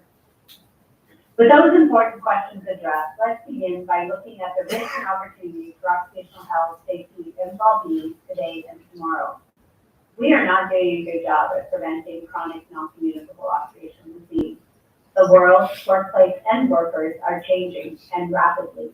We need new models. Using the safety model to address health is not working. New models include those for health and well-being. We know that health hazards do not always have defined starting and stopping points, and chronic health hazards typically do not. Not like a safety hazard where a machine that needs a guard or a piece of heavy mobile equipment with which we interact for a moment in time. With health and well-being, we are dealing more with a continuum. We need new research, standards, and guidance to meet the needs of today's global workforce, a diverse workforce. We need to align occupational health and hygiene with efforts underway to address issues that are important to the people and communities that we serve. Where there are weak or non-existent regulatory frameworks, we need other approaches. I suggest alignment with the aims and efforts of the United Nations and the International Labour Organization. This includes partnering with others to go the distance to make a difference in the lives of workers, their families, and communities. And we need a lot more nationally accredited occupational hygienists everywhere. Why? Because we need greater worker protection globally. We need people, systems, measures, and forms in place such that occupational health and hygiene are considered to be a global priority and remain a global priority. Let's take a closer look at the issue of chronic non-communicable occupational disease. I highlight some very helpful information from the mining sector in the Canadian jurisdiction in which I reside, the province of Ontario. In the infographic on the right is a list of the top occupational disease risks in mining published in 2023 based on data from the Ontario Occupational Disease Surveillance System. The top occupational disease risks include silicosis and pulmonary fibrosis, several cancers, carpal tunnel syndrome, chronic obstructive pulmonary disease, Raynaud's syndrome, acute myocardial infarction, and noise-induced hearing loss. It should be noted that these are all preventable chronic diseases, and this occupational disease risk profile is representative of mining in other regions and worldwide. Globally, in 2021, the World Health Organization and the ILO published joint estimates of the work-related burden of disease and injury based on data from 2000 to 2016. These global estimates report that 1.9 million people die annually from exposure to occupational risk factors. 81% of these fatalities result from non-communicable occupational disease. The These estimates are low and underestimate the true burden of occupational disease. We are not effectively preventing occupational disease. In a submission that I had the privilege to make to the United Nations Economic Social Partnership Forum in February earlier this year on behalf of IOHA, I cited that the work-related diseases and injuries kill close to 3 million people per year, and another 374 million workers are injured each year. We know that investment in workers' health is persistently low and has been for decades, especially where regulation and incentives are weak. The cost of this tragedy is estimated at over $5 trillion annually, nearly 6% of the world's gross domestic product. We need to do things differently to realize improved outcomes. We need new alternative models and approaches to prevent disease and improve worker well-being. The world, work, and workplace are changing, and rapidly. The issue for us is that these changes have an impact on the worker and possibly pose risk of harm.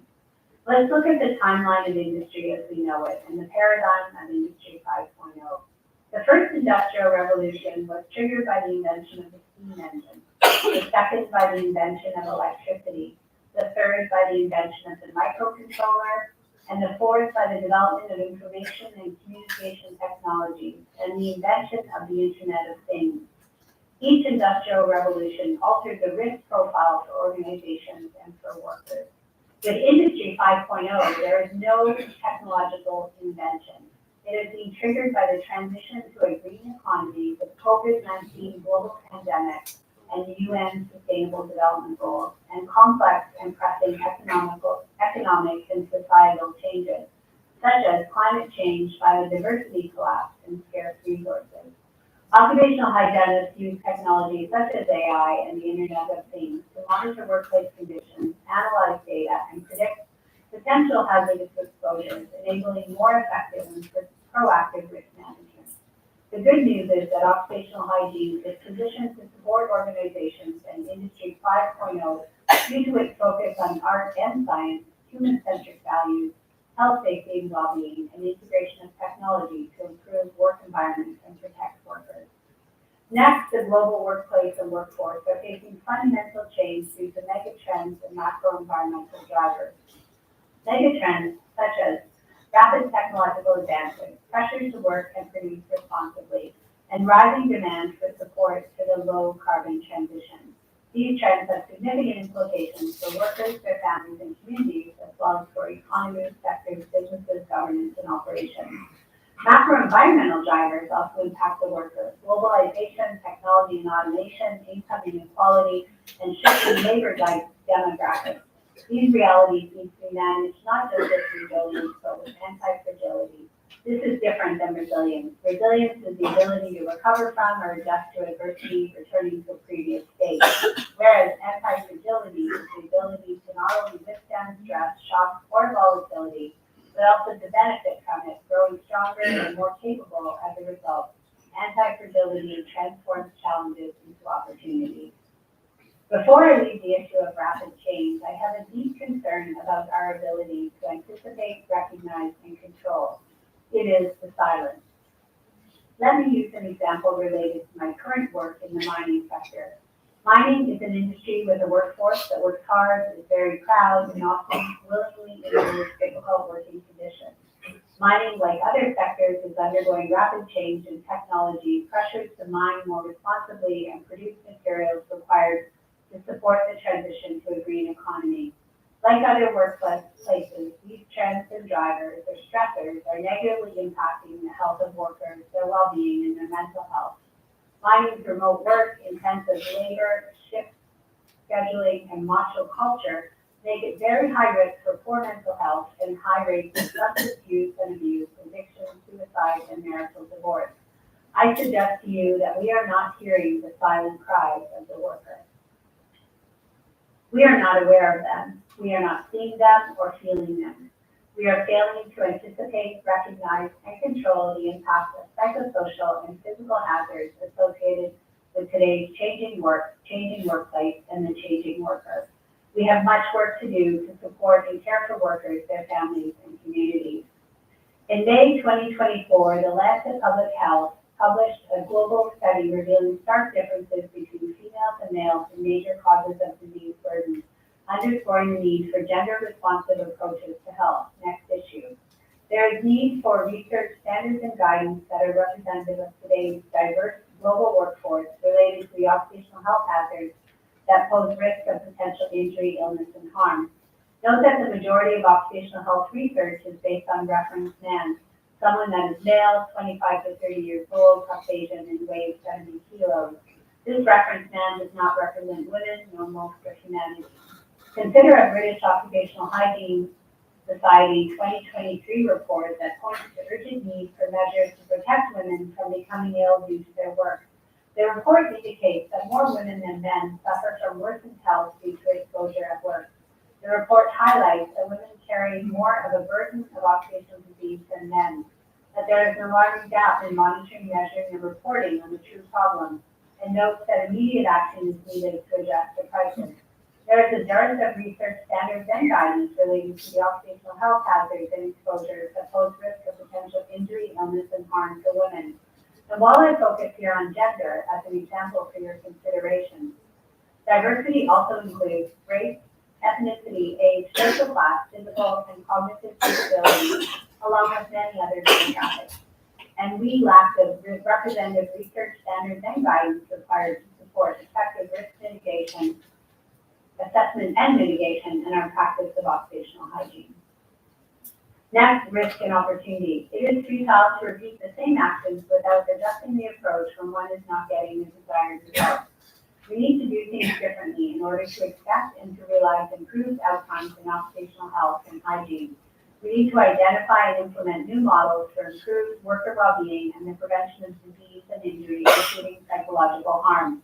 Total worker health approaches offer such an alternative. Introduced in the US by NIOSH and currently undergoing much change, total worker health still remains an effective, holistic, and integrated approach for the prevention of disease and injury and to advance well-being. Affiliates working in this space are staying the course. The total worker health definition is provided here. References are provided if anyone is interested in implementing such an approach. Next, risk and opportunity. Many parts of the world have weak or non-existent regulatory frameworks addressing occupational health and safety and well-being. What are we to do? We need to align our efforts, including aligning with the UN Global Sustainable Development Agenda, such that we leave no one behind. In a time when there remains jurisdictions around the world without OSH regulations or weak regulations, a time when there are challenges to rule of law and international-based rule of order, there also remains a number of ILO member states that have not ratified the OSH-related ILO conventions, such as Convention 155, Occupational Safety and Health, 161, Occupational Health Services, 171, Night Work, 187, Promotional Framework for OSH, and 192, Biological Hazards. The challenges include for remaining member states to ratify these conventions and for each to fully implement. Practicing the art of occupational hygiene, communicating, influencing, and thought leadership can make a difference here.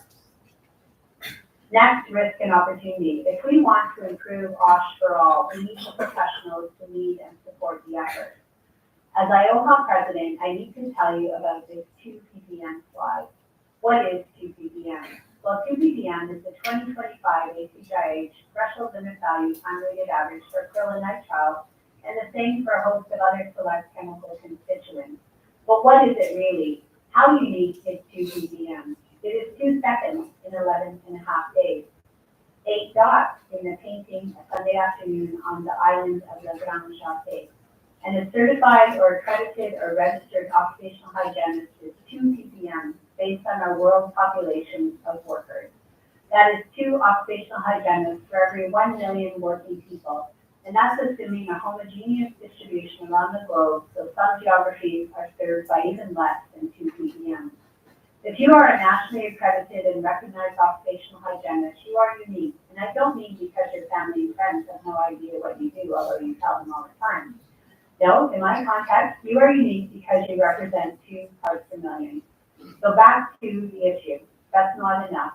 The workers around the globe are largely underserved by occupational hygiene, a discipline focused on prevention of harm and improved well-being.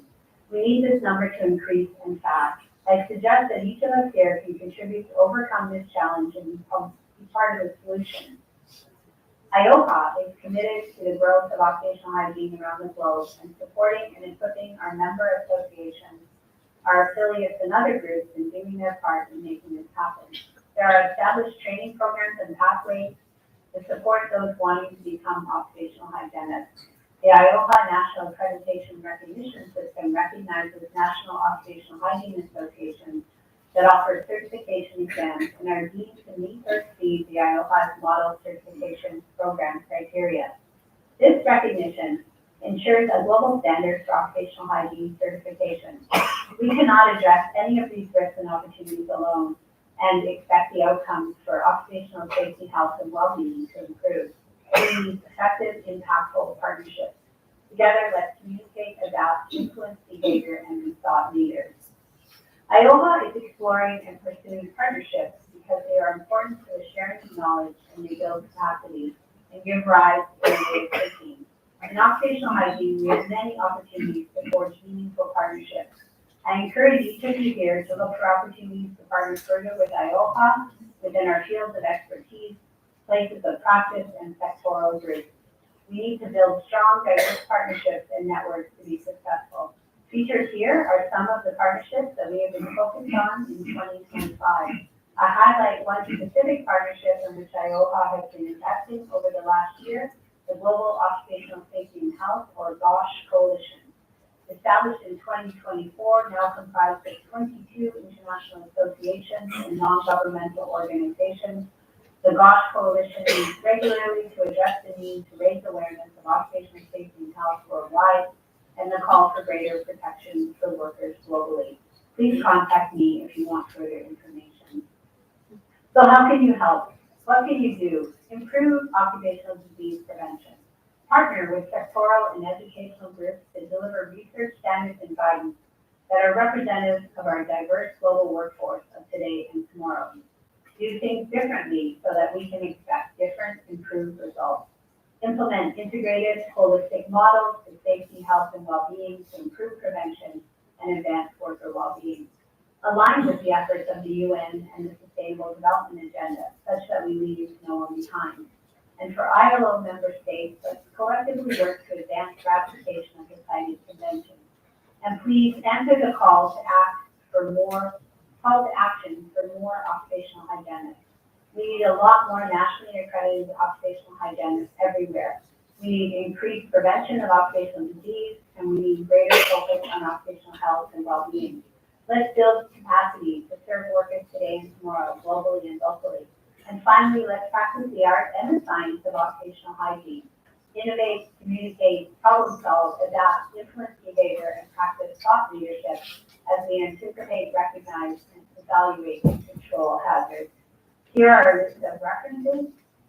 Thank you for your presence and participation here. A special thank you to Amazon as a generous sponsor of IOHA. In closing, I wish each of you the best as you attend and participate in Ergonomics and Hygiene 2025 in Singapore. Thank you for your work and contributions in occupational health and hygiene. It is important, impactful, and necessary. If we have not connected previously, please let's do so. Thank you. Thank you. So Nancy is not with us physically, and I hope that you all actually have some takeaways from the sharing. What you can do is that you can take out your phone, you can refer to the app. There is a discussion board over there. If you've got any questions that you'd like to pose to Nancy or like to just reach out to her, do put it in the discussion board. We will be able to forward those information or those questions or comments to Nancy and let her respond to that. Secondly, just an update on the app itself. The presentation materials from the speakers are uploaded real time. So as soon as the speakers have finished the presentation, the slides are available on the app. So feel free to actually download from up to view through from there. Okay, so it's on your phone. Thank you very much. We are running a little behind time, but that's all right. That's all right. Okay, next up we have somebody who is very familiar with a lot of us. She's the deputy chair of the board of the RIH of Singapore. She'll be talking about the professional development and certification of industrial hygienists in Singapore. Please put your hands to welcome engineer Veronica Zhang.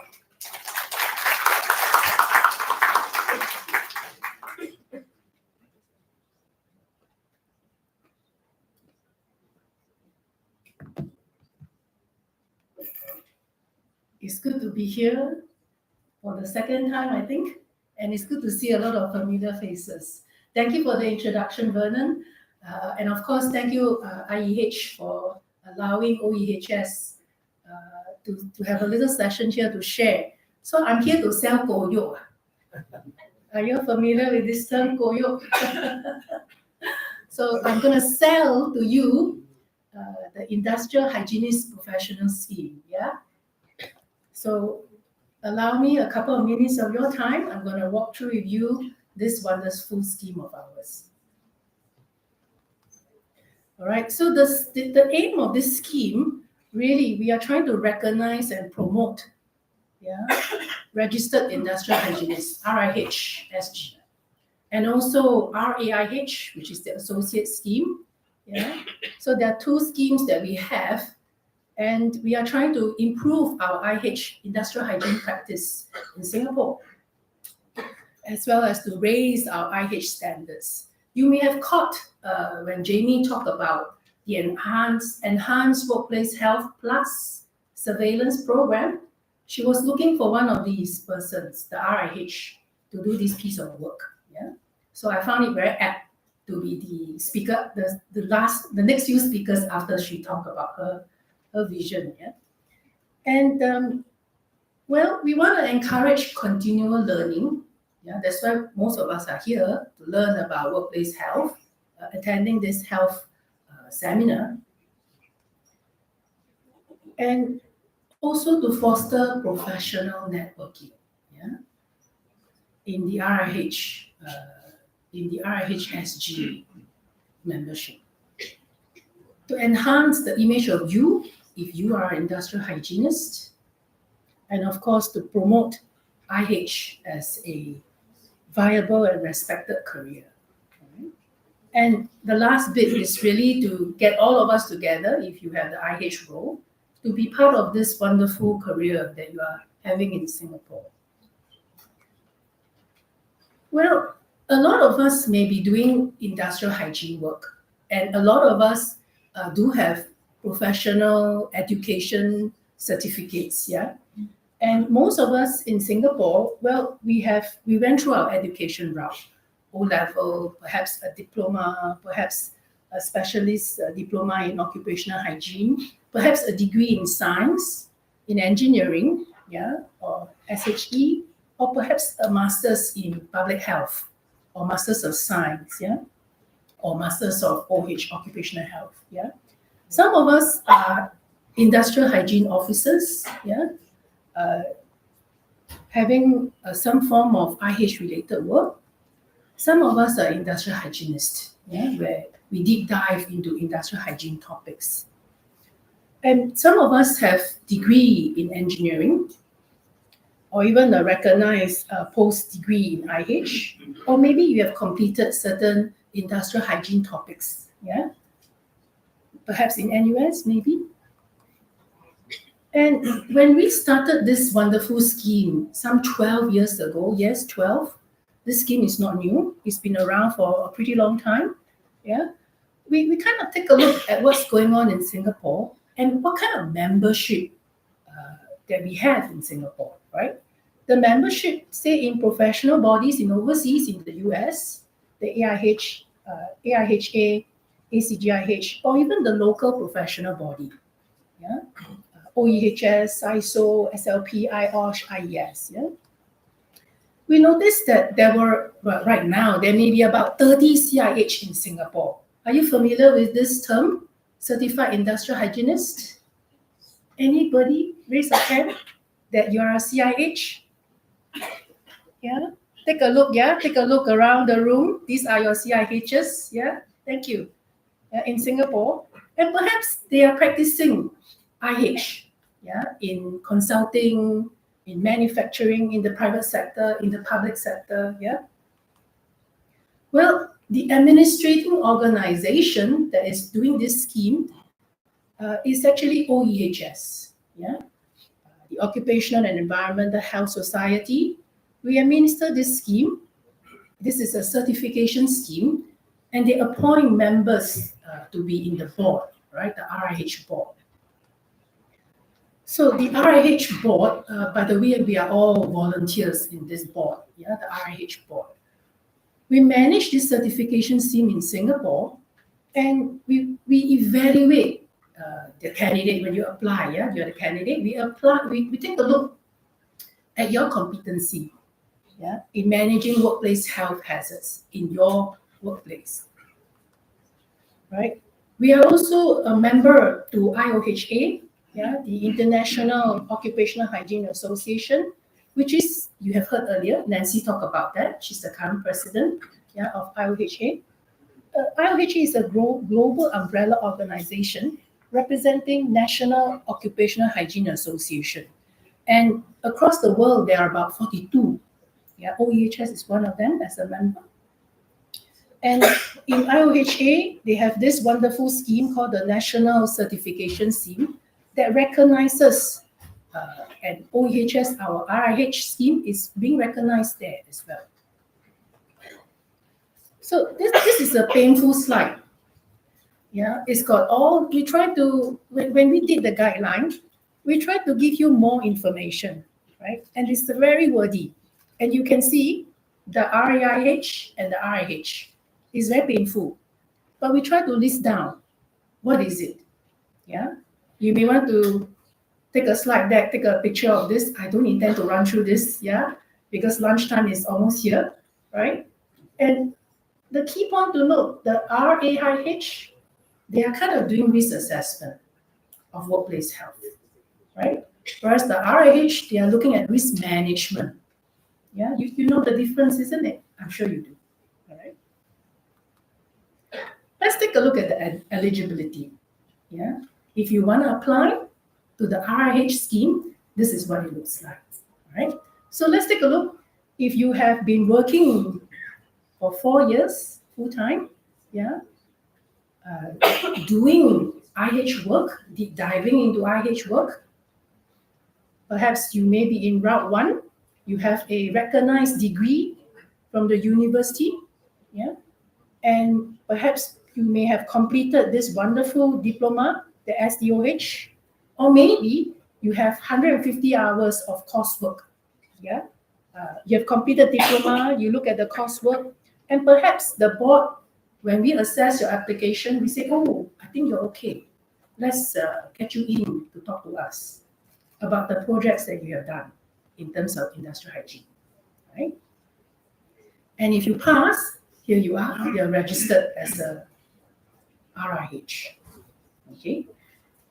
And maybe you're in route 2, yeah? Route 2 recognizes your first degree, a recognized first degree. Maybe your degree is in industrial hygiene, for example. You're in route 2, yeah? So depending on what is your education background, then perhaps we call you in for an interview, right? An interview to find out from you what kind of projects you've been doing in terms of industrial hygiene. And of course, if you're okay, if we are okay with you, you get to be registered as an RIH. Right? So this is the scheme of things. Yeah. So right now, again, I would like to lend your hand, perhaps the RIH in the house. Can I get you to stand up? Can I get you to stand up, the RIH in the house? Yeah, face the public. These are your spokespersons, yeah? If you want to have a conversation with them, please take a look at them, yeah? Thank you so much. Please approach them. Ask them, hey, what's the scheme like? Do I get to meet the president or not of the RIH board, by the way, yeah? She's Lee May, all right? Have a conversation with them, yeah, to know a bit more. Yeah, thank you so much, RIH in the house, yeah? So there is the other scheme, which is the RAIH. Yeah. So the RAIH, perhaps there are 2 different categories. Again, depending on your education background, right? Cat 1, if you have a degree in science, in safety, health, and environment, in engineering, perhaps a diploma, or maybe you've done the SDOH, or perhaps something that is recognized, certificates that's recognized by the board. Yeah, you have 2 years of experience in terms of IH. We will administer a written exam, right? So if you pass the exam, again, you'll be registered as a registered associate IH, RAIH. Yeah, that's CAT 1. And in CAT 2, perhaps you hold a degree in industrial hygiene, right? That's CAT 2. And perhaps you have 1 year of work-related IH experience, yeah? Then you may have gone through you may be selected to go through a oral interview. Again, for you to tell us, what have you done in terms of IH, yeah, the work experience, yeah? And if everything goes fine, you'll be registered as a RAIH. So again, just now I've shared a lot of workflow. You can take a look at our website to give you a bit more clarity in things, yeah? I have conversations with the RAIH in the house, yeah? So in terms of IH field experience, well, as a RAIH, the field experience that we are looking for is really the field work that you have done, right? In terms of IH assessment, yeah? And also, if you are perhaps in the laboratory services, or maybe you are doing certain instrumentation aspect of things, that we will take a look as your work experience.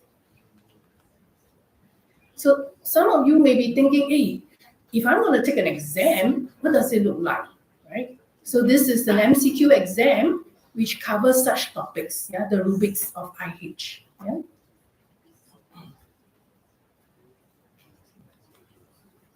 So how to apply? I hope I've triggered your thoughts here in terms of applying for RAIH or RIH, yeah. So it is open now, yeah. We work on a window to open. Right, it is open now, and it will close on 12th of September this year. Yeah, so do apply. Yeah, and of course, if you didn't have a chance to talk to any of us as RIH here, you can always send us an email. Yeah, but your patience is required because we are all volunteers. Yeah, in the RIH board. In fact, there's only 7 of us. Yeah. All right. So assuming everything goes well. Yeah, you pass and everything is fine. You are registering to B1. Okay, so in terms of renewal, well, it's about learning, isn't it? You need you to learn more so that you can contribute to Singapore. Yeah, contribute to your company. So there is a renewal cycle of 5 years. For the RIH scheme, it's 40 points. Yeah, over 5 years. And if you are the RAIH, it's 20 points over 5 years. How to accumulate the points? I'm sure we know, right? Membership in terms of society, in terms of your practice, the work that you do. Yeah, maybe you decide to do another certificate in terms of formal education, or perhaps attending seminars like this, attending workshops, yeah, in terms of continual education or conferences, yeah, that counts as well.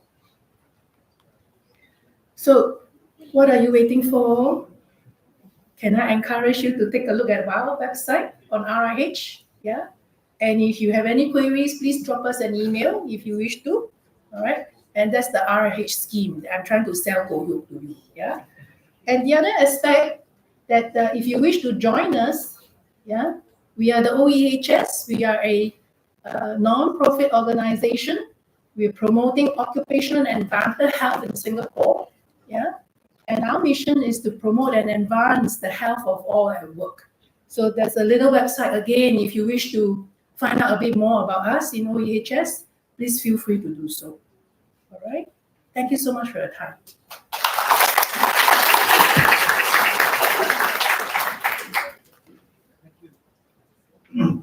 Thank you. Yeah, so little token of appreciation as well.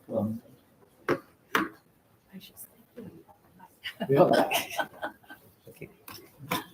So, Thank you. Thank you. Thank you very much. breathe back. Breathe back.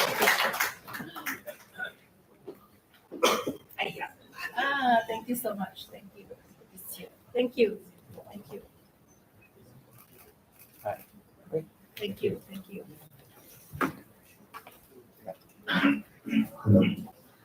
Yes. So for those who are inspired to sign already, right, raise your hand right now. Nobody. So I think Dr. Peng needs to come second session. Second session. All right. Right now we are right back track on time. So we've got ample time. We've got more time for lunch, more time for networking and all. So next up, we have the Secretary of OEHS. He's going to be sharing with us an introduction to easily available IT tools and programs for everyday IH work. Shall we invite put hands together, Mr. Sarab Saini.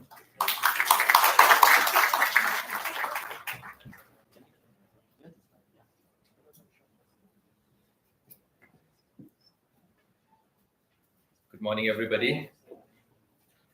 The session just before the lunch. Thank you. I hope I can keep the session going so that you're primed for the lunch that awaits after this session. So my talk today is actually on the available IT tools or IH tools that an industrial hygienist can use at the workplace.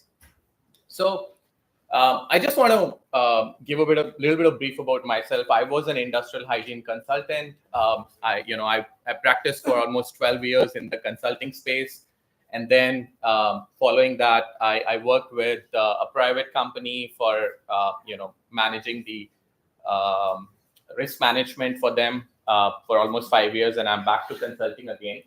So as a practicing industrial hygiene consultant, there were certain tools that I used to always go to. And hopefully today, through this session, I can share some of that, some of those tools with the group here. So I know everybody, here is like an EHS professional. And when it comes to industrial hygiene, it's probably a part of your work. And then whenever you deal with industrial hygiene issues, you will put on your industrial hygiene hat and then try to look at the hazard, try to evaluate the hazard, and try to see what kind of controls you can put for that particular hazard. So my presentation today, I hope that it'll help you in your journey whenever you put on your industrial hygiene hat. Okay. So these are the tools that I'm going to be sharing, and I'm going to be sharing. Let's go one by one, and let's sort of dig into those. And I have also some exercises that we can do to see how those tools really work when they are applied. Okay, so the very first tool is the HazMap. This has been my go-to tool. It's if I open my browser, this would be my favorite. Whenever I was asked about a particular chemical or a particular hazard, I would quickly go to the HazMap and I'll quickly search information from there. And it's a very handy tool, and it gives me a very quick start in my journey to control the risk from that hazard.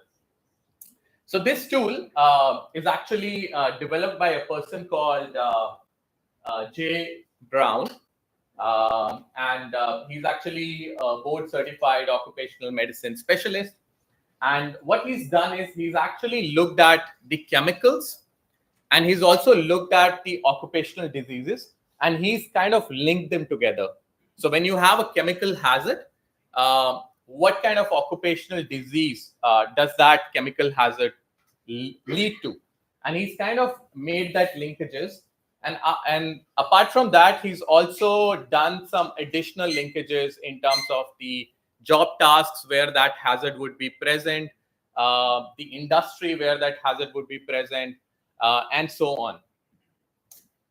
This information is also updated from the published journal articles where somebody may have done a research study about that particular chemical hazard, and then those studies are also linked in this particular database. The exposure limits or the exposure assessment data has also been obtained from ACGIH, and that's also linked with that particular hazard, and other information as well through other chemical hazards.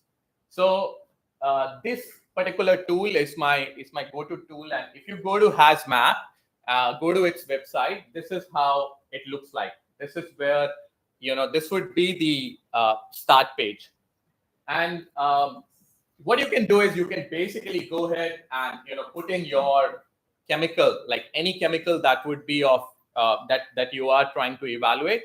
You can put in the name and you can search, and you can get a lot of different information. If you don't want to do that, you just want to look at the different agents, the different diseases, the different high-risk jobs. You can even go into these tabs and you can actually evaluate that. So there are different job tasks that you can look at. Now, these are some of these job tasks may have certain hazards associated with them. So you can actually go and look at, say, what is my hazards when in applying pesticides. So it will look at the common chemical hazards that might be there, when you actually are doing that particular job task. It also classifies hazardous agents by different categories. So like your biological agents, your chemical agents could be of different types. They could be dyes, they could be nitrogen compounds, mineral dust, solvents, toxic gases. So you could actually do that browsing through this page. And then it also identifies the high-risk jobs in these different areas. So some of the jobs, for example, if somebody is doing asbestos removal, that in itself is a high-risk job, and would already be here in terms of what is the hazard associated with that. You can also look at industries. Certain industries may have certain hazards, so that information is also available. And then you can also look at processes, like for example, cleaning. Cleaning process may use solvents. So what are the common solvents that are used in cleaning, and that could potentially be hazardous. And as I mentioned, that it links the chemical hazard with the occupational disease. So you also have the different symptoms or different diseases that might occur when you are actually exposed to that chemical hazard. So you can also look at that. So as I said, let's put this tool in action. I got a call from somebody and said, hey, I'm looking at this exposure to my worker who's doing spray painting. He's doing spray painting of those aircraft parts where a polyurethane coating needs to be applied.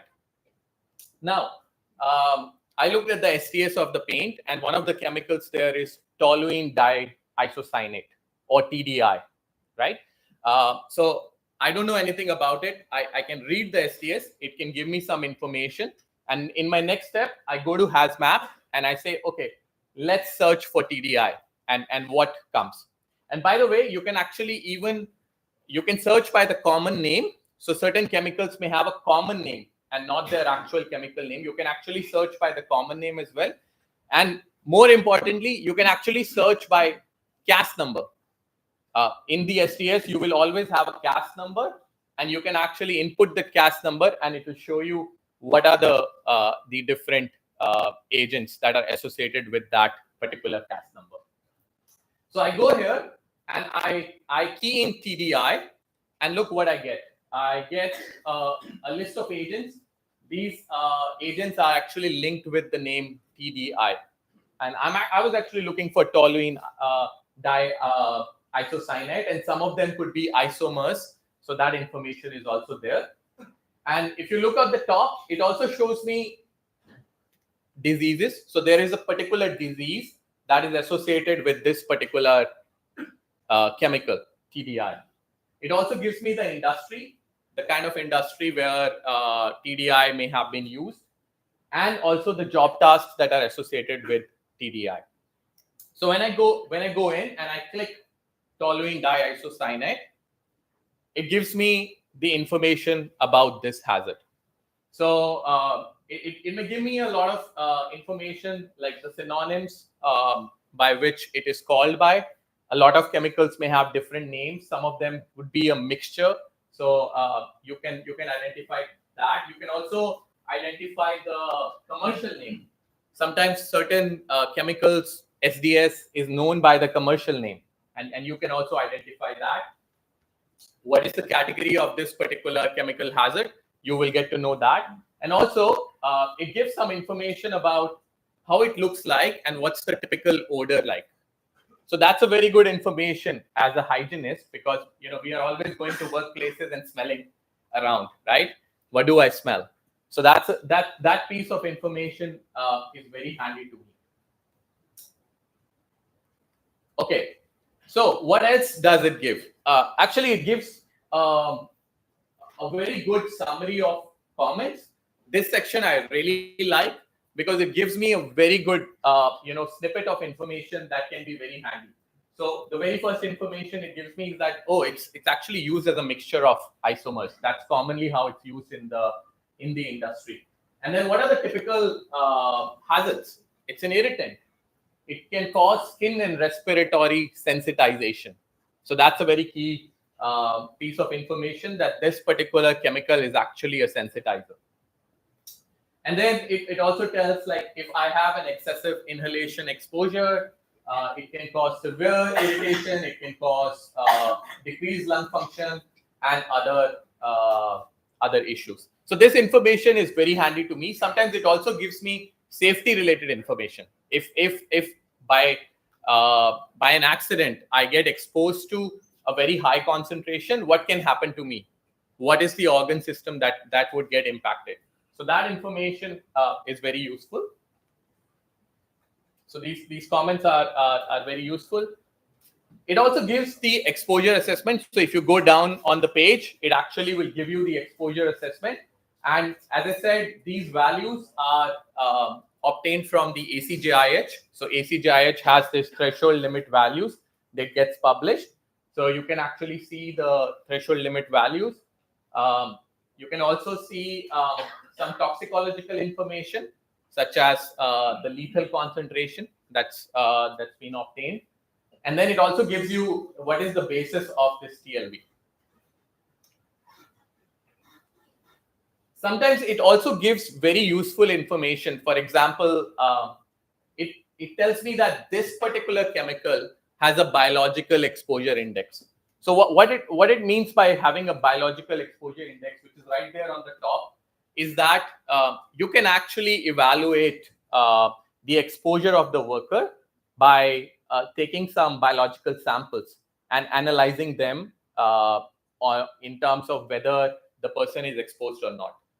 And that is very good, because normally as an hygienist or as an EHS professionals, what we would be doing is we would be actually taking air monitoring samples and comparing them with occupational exposure limits, and then evaluating whether my workplace is safe or not, or whether this process is safe or not, right? But what's the best way? I mean, what would really tell you is, if you do your biological exposure sampling, and then it turns out that somebody shows up, or this chemical is showing up in the urine or in the blood, and that means that they are already getting exposed and you need to do something about it.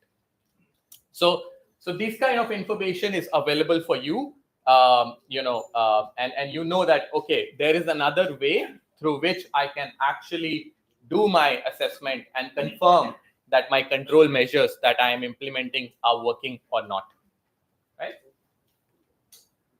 It also tells about the adverse effects in terms of what are the adverse effects. Is it a sensitizer? Does it cause asthma? Does it cause toxic pneumonitis? Is it a dermatoxin? Is it a carcinogen? So that information you can very quickly obtain. So you can very quickly understand the risk for that particular chemical. And this carcinogen data is actually coming from the IARC a list of the carcinogenic hazards.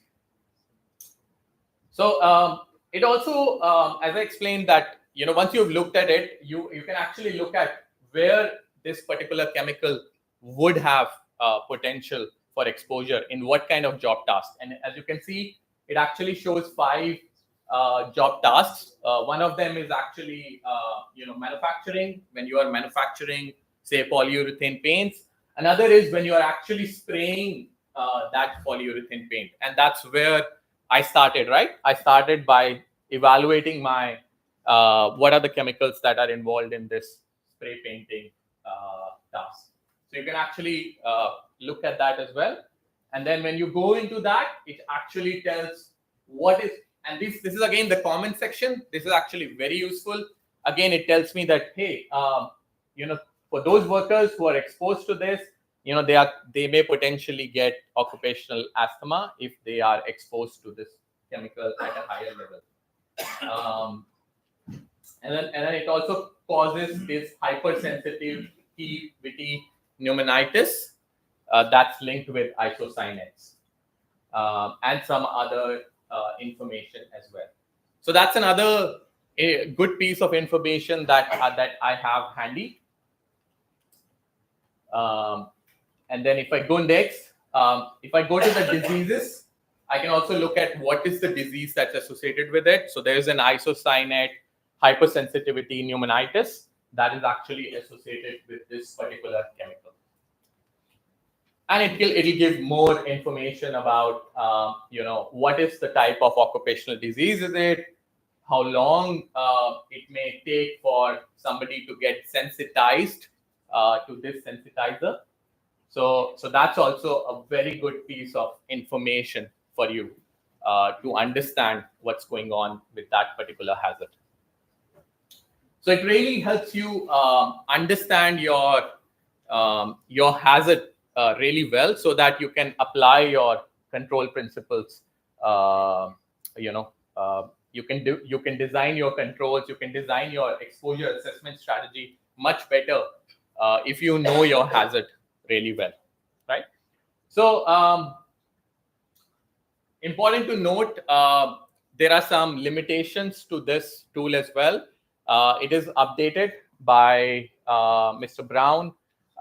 Sometimes there is a delay in terms of when they update. Like, for example, the IARC data may get updated later, or the ACGIH threshold limit values may get updated later. So you always have to just verify whatever information that is provided is the most accurate, up to date. But in general, it's a very good starting tool to go ahead and research about the chemical hazard. Okay, so that was HazMap. Now the other tool that I really like and is very, very useful to me. This is actually a tool that was developed by the American Industrial Hygiene Association, and it is called IHStat. So it's basically an Excel-based tool. So you can download the Excel from the AIHA website, and what it does is it actually calculates your statistical data. It calculates, your fitness of that particular data to a particular type of statistics, and then it will give you some exposure data analysis. This tool is actually very helpful for me if I have a lot of data to play with, and it actually helps to convey the results to somebody who may not really understand our field very well. So this particular IHStat, the fundamental for this particular tool is from this book, which is a strategy for assessing and managing occupational exposures. You can read further about this book to understand how this tool was developed, but it's a very, very basic statistical analysis tool, and it's developed by these two individuals here from AIHA. Okay, so first, before we go ahead and apply IHStat, so I also have an example where we apply IHStat to some of the data. Before we go ahead and do that, I just want to explain, like, when we do industrial hygiene sampling and when we get the results, how does the distribution of the data look like, right? So, and that is very important in terms of risk management. So, we have to understand that typically the data that we see when we are doing industrial hygiene monitoring is that you will have many samples which are very low or not detected when you get your results back, and some may be very high. Some may have a very high spike. And that is very common of the real life scenario, because when we have processes, you don't have a very uniform process. You don't have a process that is emitting the contaminant at a particular rate. You may have certain tasks which may have very high exposure, and the general sort of the exposure profile is very low. So that piece of information is very, very important to keep in mind when you use statistics.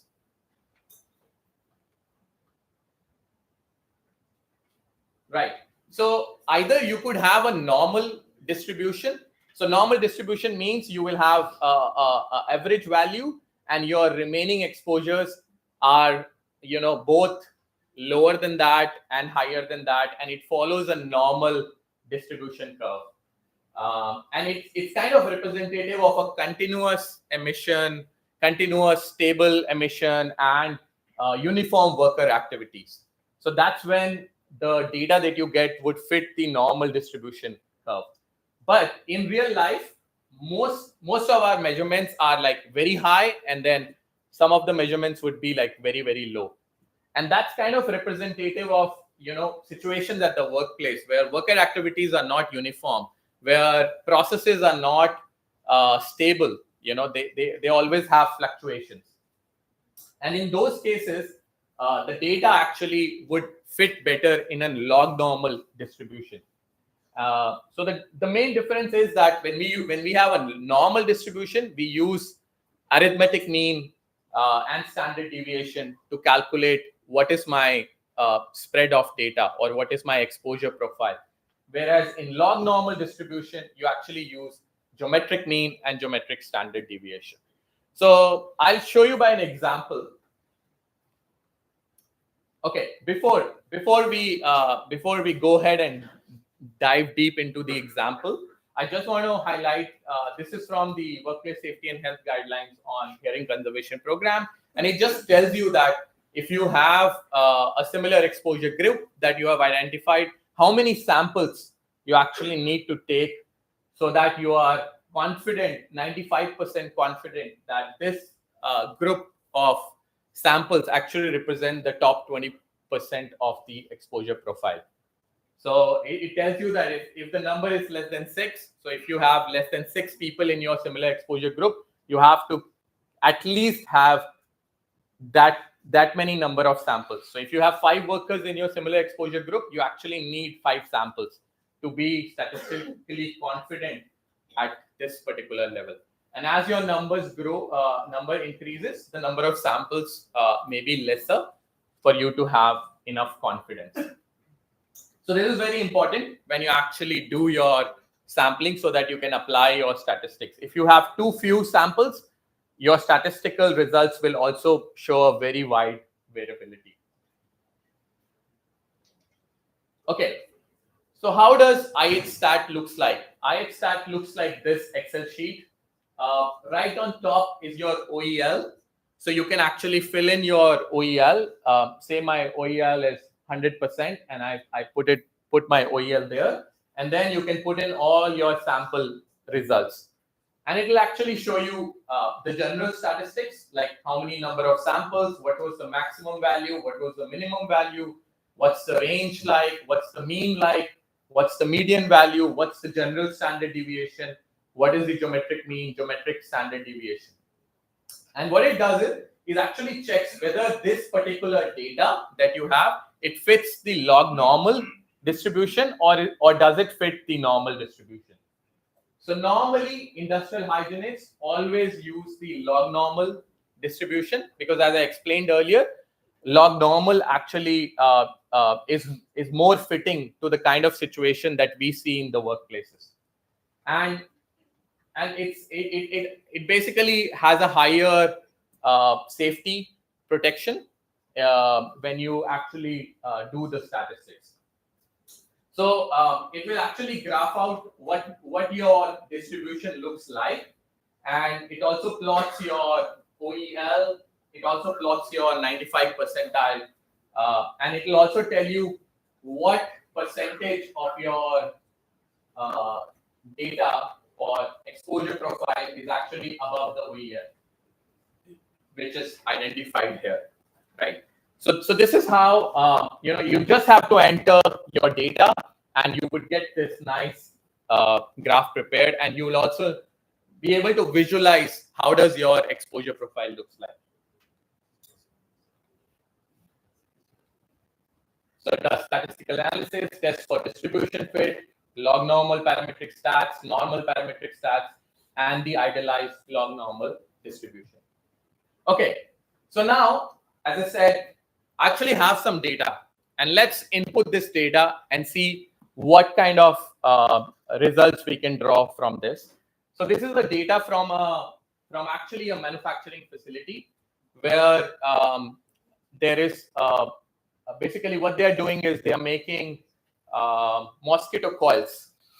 I don't know if you know those mosquito coils. And how they make it is like they use a lot of inert material like coconut husk and some powdered wood, and then they add the active ingredient to that. So there is a lot of dust that is produced in the process.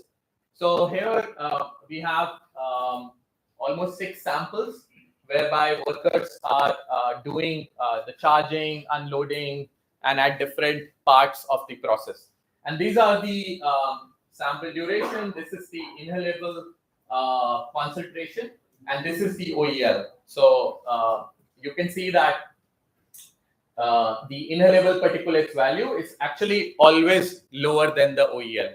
So all my results are actually lower than the OEL, and the highest result is actually 45% of the OEL value. Now let's input this data into my IHStat. Okay, so here I have input the data in IHStat, and I've got 6 values, and this is the graph that the IHStat has provided me. Very good information. Log normal distribution fit, it fits well, and then if I use the log normal distribution statistics, I can see that I still have 2% of exposure profile above the OEL. So even though all my samples that I took, the results came below the OEL, I can still see that by statistical analysis, there is still an exposure profile that is slightly above the OEL. Right? So there is still a potential for exposure above the OEL. So what recommendations can I draw from this analysis, right? Well, the very first would be to continue to monitor, because your results are still more than 10% of the OEL. In Singapore, if it's more than 10% of the OEL, we still continue to monitor periodically to ensure that you have the you keep monitoring it to make sure that the process is controlled. But then I would also recommend at least some PP, if not engineering controls. I mean, we look at engineering controls, but probably the results are too low for convincing the management to go for any kind of engineering controls, but at least some kind of a PPE, like an N95 mask, to make sure that the workers are further protected in case they are overexposed, right? So that's an example of dust exposure. Now the same for noise, let's do the same for noise. Now, for noise, the same, different workers in different activities, and you can see the monitored sampling duration is slightly lower than 8 hours. They work in an 8-hour shift, but it's slightly lower. Generally, that happens because you're coming. The worker comes in, then you put on the dosimeter, and then you remove the dosimeter at the end of the shift. So that happens. But these are the LAEQ values that I obtained from my dosimeter. And then my dosimeter also converts and gives me the estimated dose for 8 hours. And this is a conservative approach, which means that for the remaining 2 hours, I assume he's still exposed to the same noise level, and gives me a conservative value in terms of dose percentage. Now for noise, the OEL for dose will be 100%. So 85 dBA for 8-hour exposure would be 100% dose. So that would be my OEL. And then I enter all of this data in my IHStat. So once I enter this data in my IHStat, I get a very nice graph. I can see that the test for distribution fit works very well. And I can also see that a very high percentage of my exposure is actually above the OEL. So more than 60% of my exposure profile is above the OEL value, right? So so this gives me a very, very good piece of information. I can also say that if I have 100 workers in my SEG, 60 of them are going to be overexposed, right? Because I have this statistical analysis available with me. So it's a very good piece of information to show to your management or show to anybody who's interested that this is my analysis based on my exposure data. And it gets very, very useful when you have larger data sets. The more data you have, the more accurate your statistical fit becomes. So very good tool, to actually visualize your data and come up with some inferences. So here in this case, I can see exposure above OELs, and so I straight away have to look at what kind of engineering controls can I apply, potentially some barriers, potentially some improvement on the machinery I can do. I can maybe reduce the vibration so that the noise reduces, and then what PPE should I use, and then continuing to monitor the situation. So IHStat, very useful in analysis. So the next tool, okay, you were here and oh, I need to do engineering controls. I need to call a noise control consultant. Oh, very expensive. Who's going to pay for it, right? My management is not going to pay for it. So what do? Well, there are a lot of things that you can do yourself, which I just discussed. Like you can look at barriers. You can look at improving the vibration in the machinery. You can look at maintaining the machinery. But how do I know whether it's working or not, right? Do I need to again do a noise data analysis and then see what is my improvement before and after? Well, you have to do a noise data analysis, but there is a tool that can actually help you do it very, very easily. So for those in the room who have iPhones, you can actually go to your app store and you can search for NIOSH SLM. If you go search for NIOSH SLM in your iPhone, and you can look at the rating of that app. Can anybody tell me what's the rating of that app on the App Store?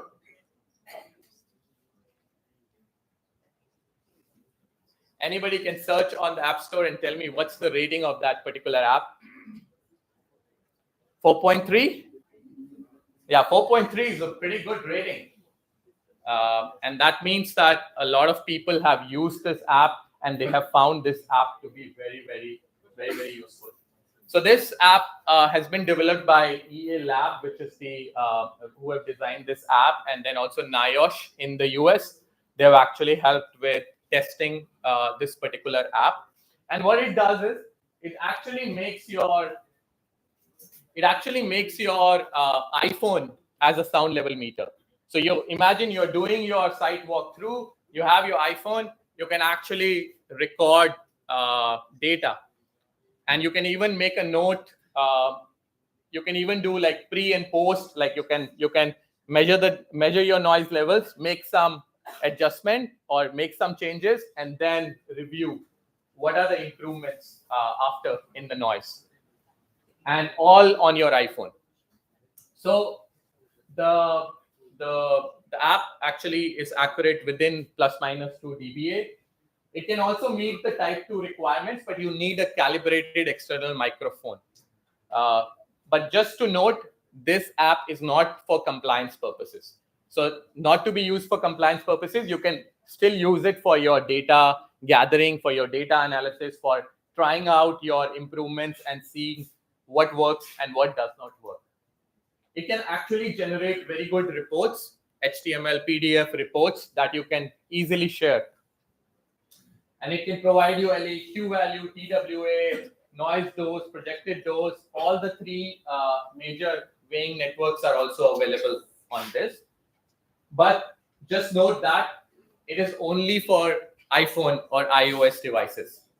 And the reason that is because the hardware and software for iPhone is actually, it actually talks to each other well. Whereas in case of Android, there are different specifications for hardware and software. So they are not able to, confirm the accuracy as well. So that's why it's kind of limited to the iOS devices right now.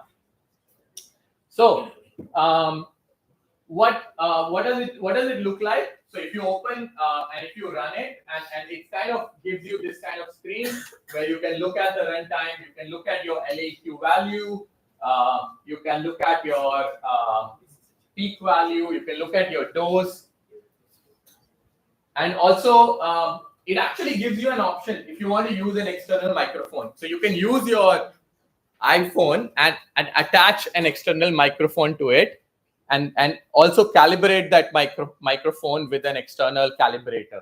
So it gives you an option if you want to make your iPhone as your sound level meter pro, right? And then you can change some of these settings. Important to note, right now it only allows for NIOSH, which has the 85 decibel, 85 dBA and 3 dB exchange rate, and the OSHA standard. The threshold level currently is at 80 dB. So I think it gives you a choice between 80 dB and 90 dB. So important to note that there is a threshold at 80 dB. And then you can change your frequency weighing to A scale, Z scale, C scale. And you can also put notes like who was the operator you monitored, or what was the process that you monitored, and it will keep a log of that. So you can actually get the report and do the analysis. So all your reports will get saved on your iPhone. You can always go back and refer to that. So how do you do the analysis? So basically, you turn your phone around, keep it at an arm's length, and do your measurement. Right? So very easy to use, and this is just a sample test report. So I found this tool to be very handy. Obviously, you can't use it in explosive atmospheres or where you need to use your intrinsically safe equipment. But in other places, you can actually use this tool, or even you can put your phone somewhere, leave it there, let it running, and it'll actually do the measurement for you. Okay, so those were the three go-to tools that I find very useful: the HazMap, the IHStat, and the NIOSH SLM. I hope you find that useful when you put your hygienist hat on. And then there are also some other tools, BOHS, AIOH. There are some tools and calculators. I will leave the link here that you can go back and study and try to use them, right? So we are right at lunch, so it's a good timing. So thank you for listening, and yeah, I hope you. Thank you very much. Thank you. Just stay there.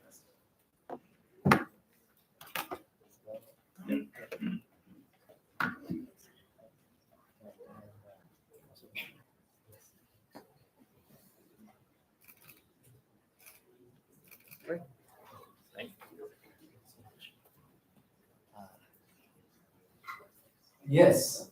So with that, I think it brings up very nicely to lunch. So lunch just served outside. I know it's a bit of a squeeze, so feel free to just take a food, mingle around somewhere.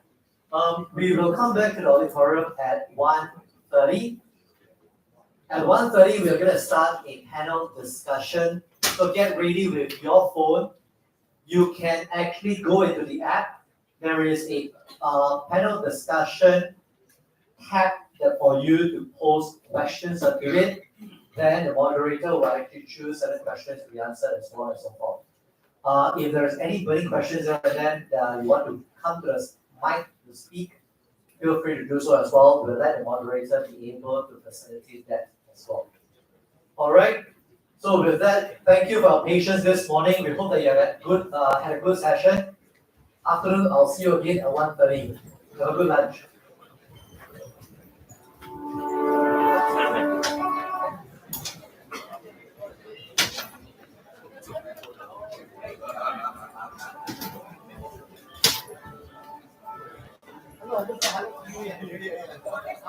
Okay, good. Thanks. On time is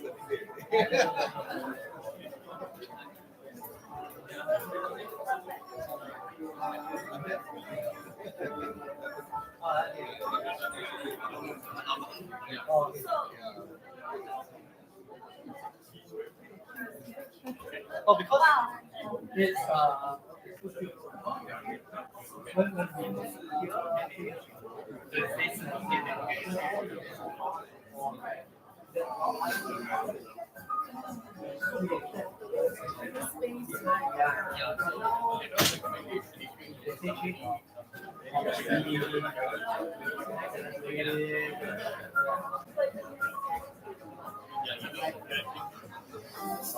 yeah, so for me, I was okay. So last year.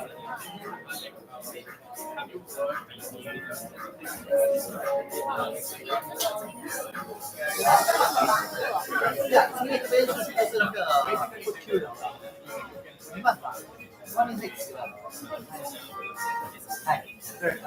Yes, I'm the moderator. I represent Sure it is. Yeah.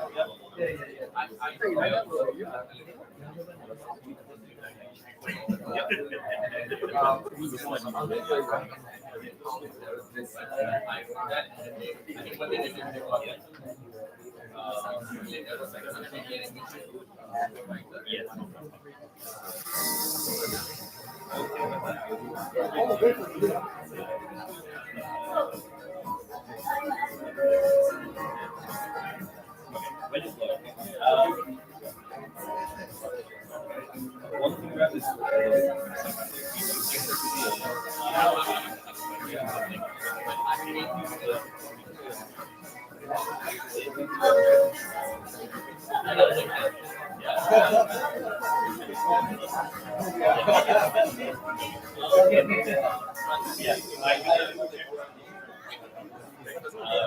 and then so I will.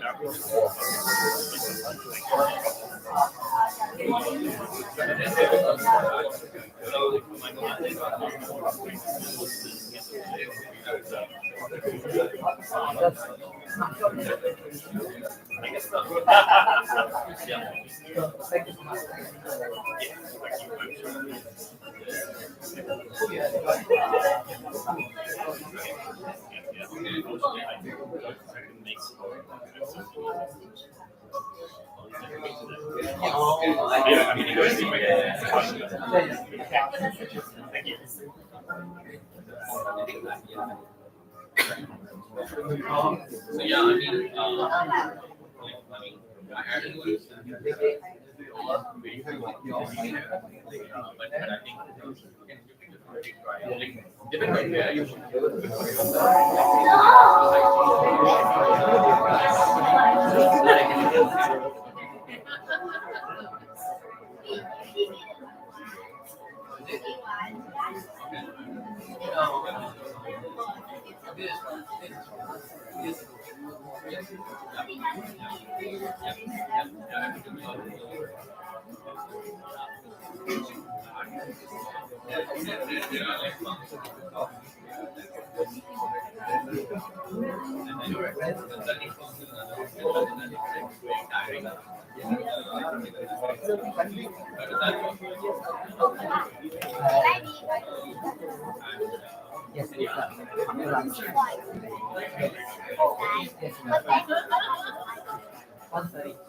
I didn't finish all my food.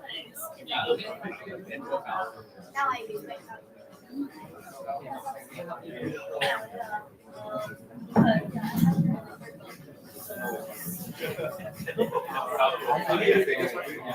What?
That one will not be.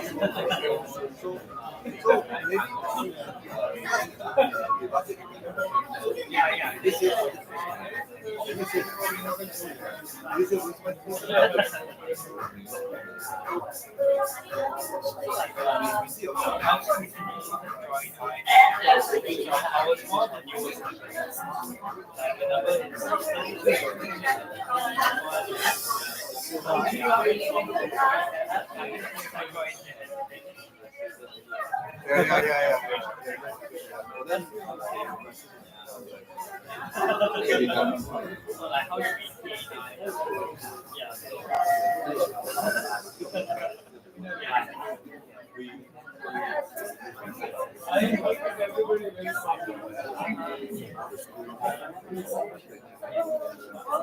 Like I have been in when I was in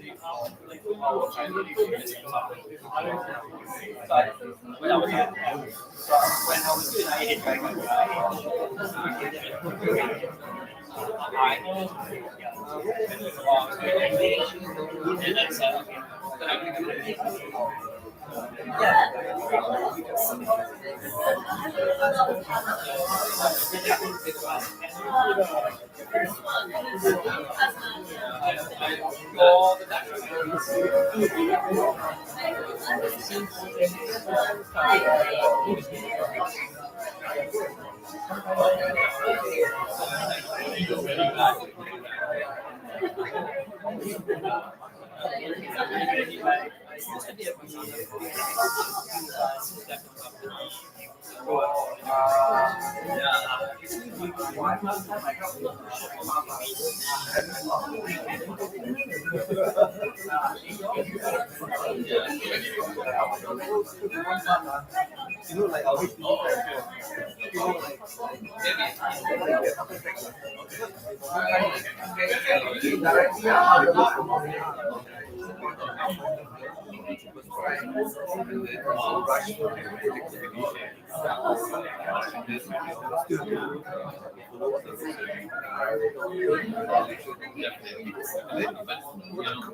it's just more like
So they all require manual. Yeah. It's just one. See,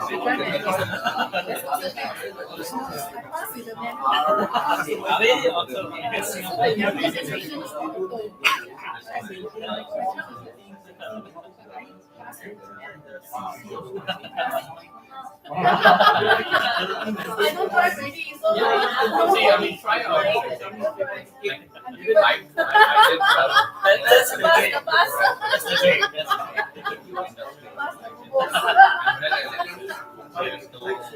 Like, you can try out.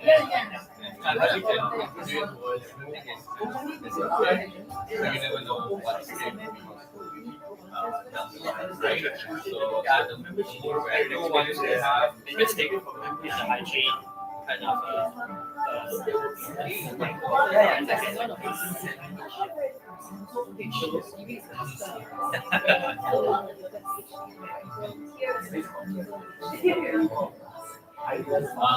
yeah, here we go.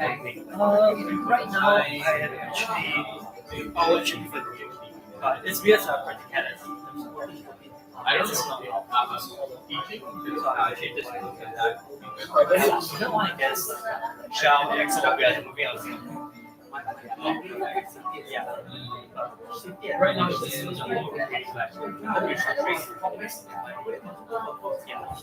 But at the moment, we're not hiring.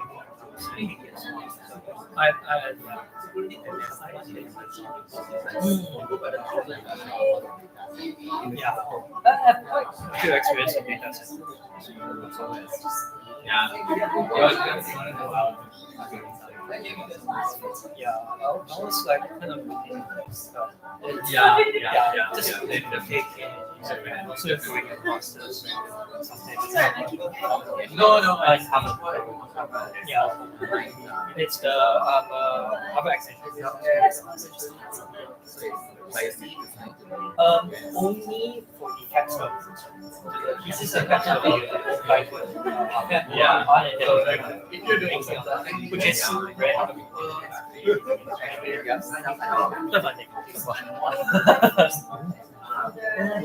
It's honestly, it's about the same price as any other model. It's about right.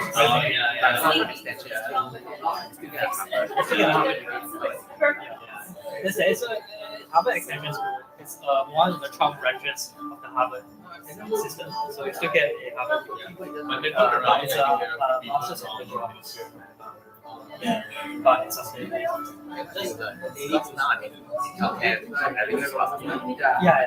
So it really depends on everything.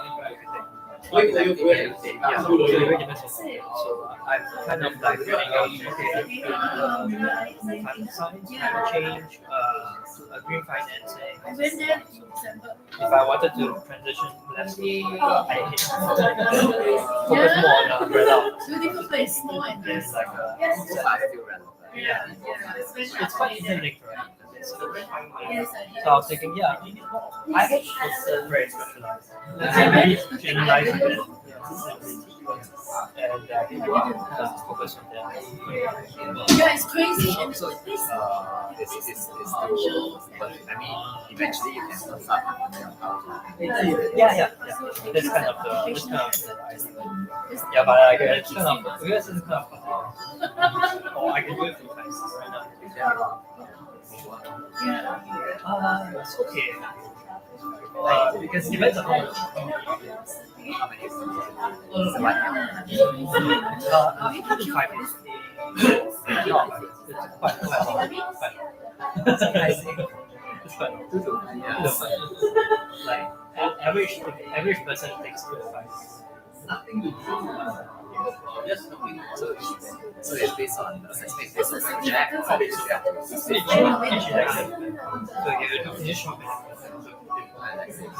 like do you need to sit for everything? I think it should be elective, depends on elective. Some have written and some have. So it depends. If you are taking like carbon science, I will not queue up for running means anything. it's a lot cheaper. Yeah, but lovely place. Yes, I love Some are more personal.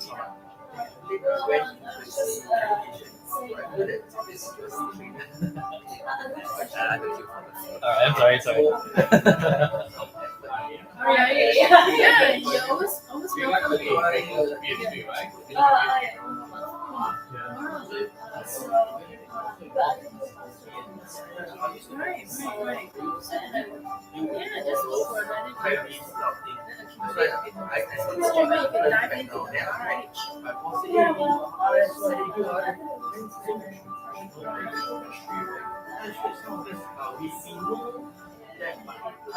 Yeah, it is.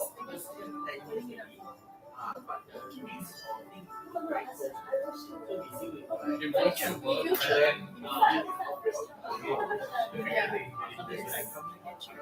My daughter is having difficulty getting that food. Oh no, she's in information system.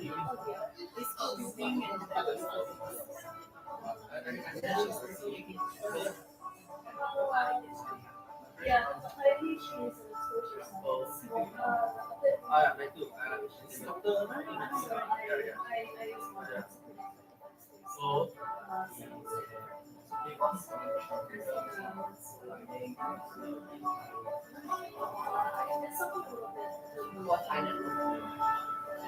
and you need analysis in order to back up failure.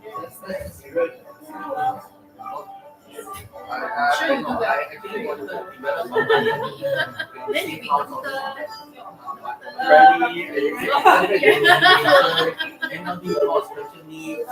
yeah. That's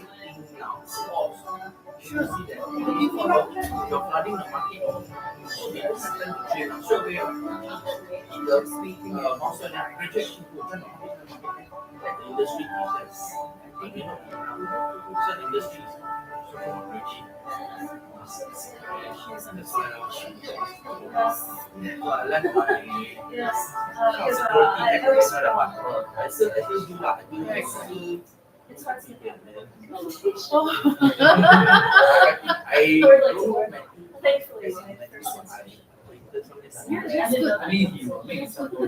At least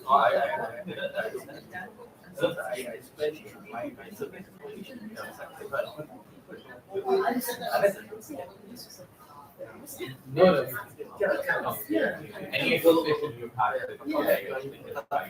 at least for that period. yeah, go ahead. I need to just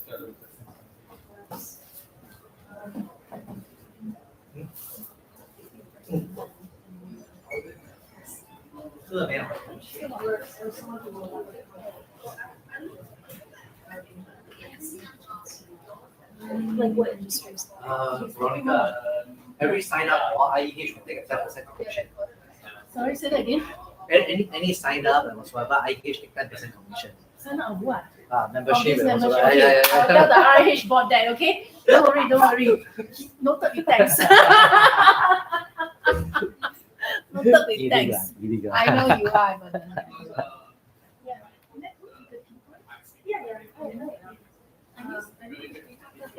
I will be. Parker, go. Families already close.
现在叫他来的话，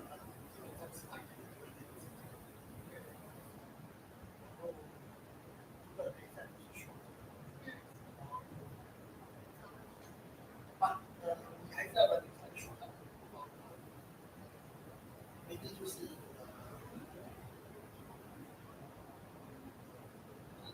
一下会回来了，回来了我介绍，然后这个我们跟他介绍的时候，他介绍的时候说这个，因为他可能介绍然后他们真的开始的时候，还签到然后when he slide to detention，slide to 然后大多数传送的是他那边有改的，然后。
我跟我的。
Yeah, hello, good morning.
But the thing is, like, in the before when they walk out, I told you already, is that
The thinking that we can click here and then capture. Totally.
Anyone?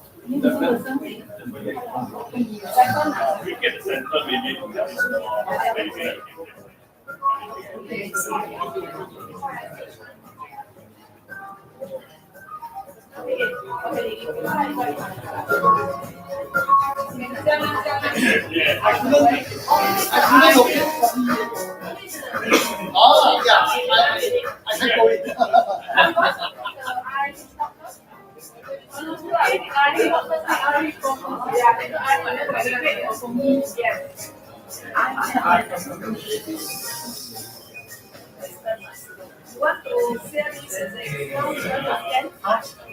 Okay,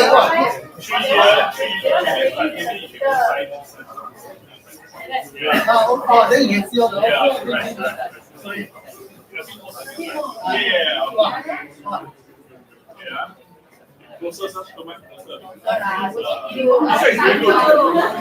Next year you are the photographer.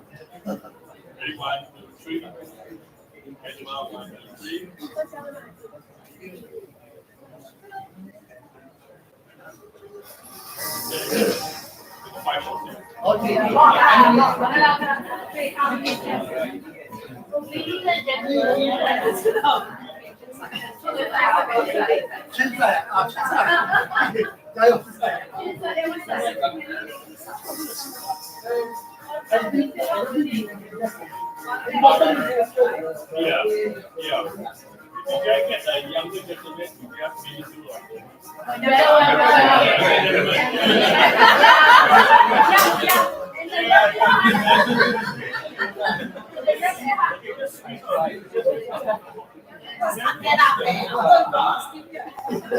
Okay,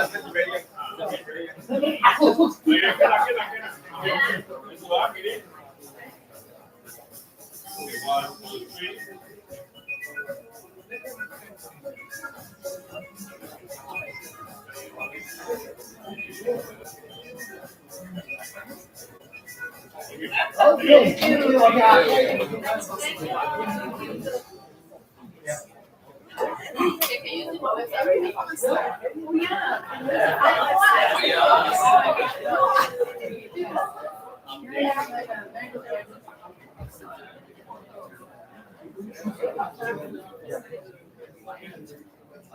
Later we'll pick the one that I look the best. The rest of it will be already using it for the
Yeah, this one. Okay, okay.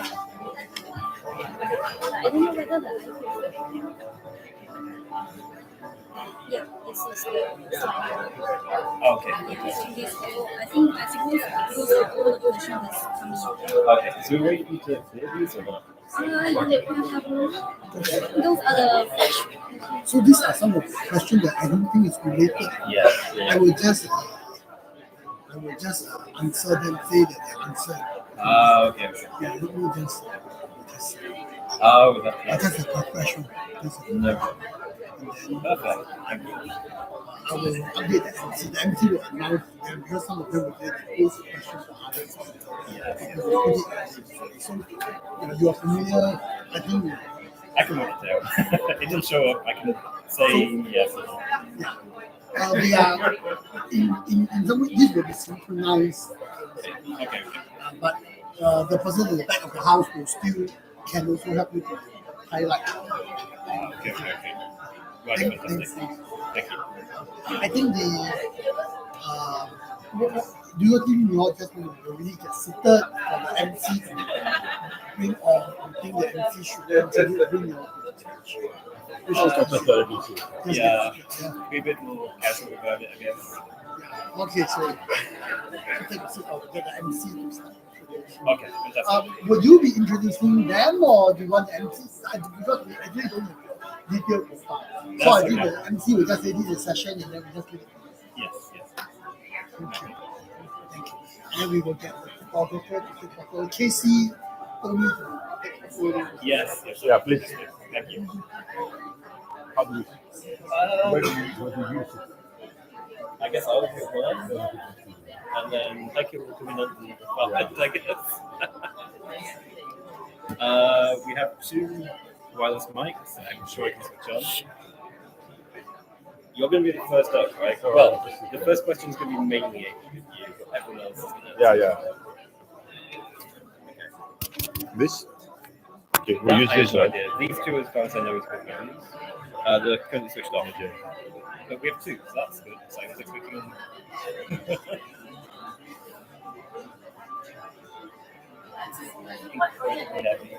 The packaging for it way more than the iPad. You need almost like an exoskeleton. You just tie to your hand. I'm glad that it has a hand movement. Okay. Well, we have a question on physical fatigue. We can refer to. Yeah. Wearables, I tell you.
I guess.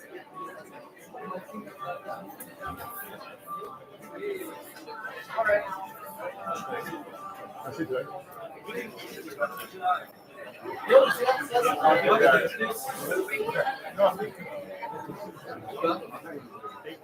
Feel free. Yeah.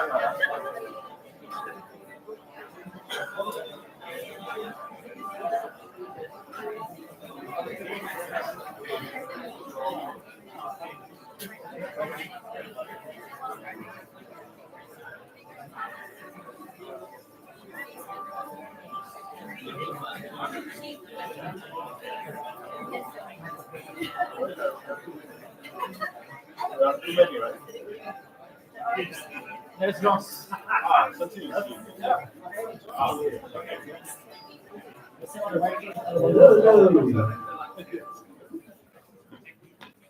Right. I really love this crowd. Tell them 1:30 come back early or 1:30 come back early. But this is very rare for me. All right, no, thank you. Seriously, kind of it's just slightly after 1:30. There might be some people just trying to join us a bit later. But I hope that everybody had a good break, had a good lunch. Yeah. Any feedback you want to give me immediately for lunch? Good, no good? So. Anything, any request? Any request? Don't have, you're all really very easy bunch. Oh, some other conferences, is it? Oh, no ice kacang, how can? Okay. No, thank you once again for coming back. We know that this is a session that is immediately after lunch and it's always one of the most challenging sessions to have for any conference at all, which is why we have a panel discussion, which is why all of you all are going to be involved. It's not going to be sitting there just to sit back, relax, and just listen, but for you to actively participate in it. So if you have not heard my earlier announcement before lunch, please all take out your handphone, right? Log into the conference app. If there are any burning questions that you want to ask, please type it in there. If not, you could also try to raise your hand and then we will take it from there. Right, you can see the panelists and the moderator right in front, but I'm not going to introduce all of them. I'll let the moderator take it away. So this session is actually brought to you by HFESS. So thank you very much for organizing this. And we have actually right in the center, Dr. Adam Roberts, who is going to be the moderator for this session. And let's put our hands together for Dr. Adam and the panelists.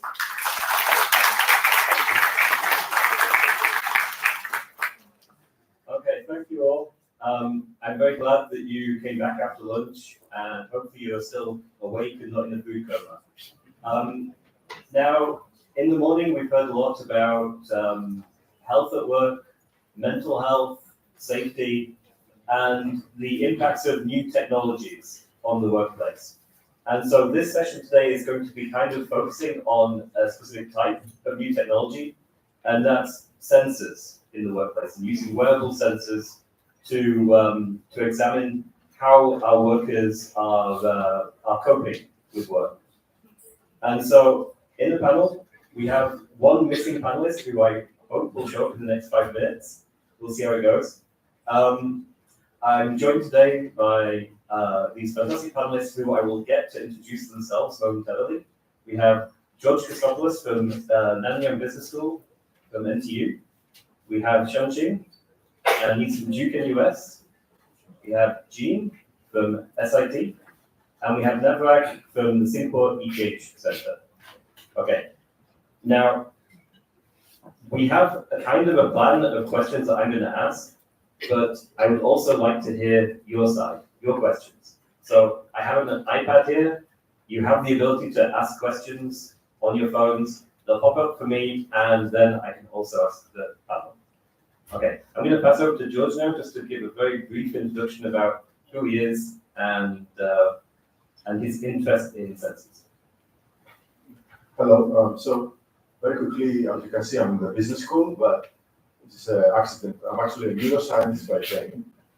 But now, business school realized that they have to use neuroscience methods to understand the business settings. And in addition, we as neuroscientists, we need to incorporate the business metrics to understand real-life questions. So this is what I would like to highlight for myself. I'm going to start the same trend.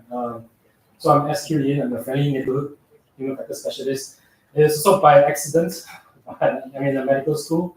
As a human factors professional, we advocate a lot of systems thinking and systems design. So my area of my role in medical school is that we try to build systems for educators so that they can educate our medical students better. But my core competency is in human factor psychology and systems design. Thank you. Thanks for having me. My name is Jean, and I'm an associate professor at SIT.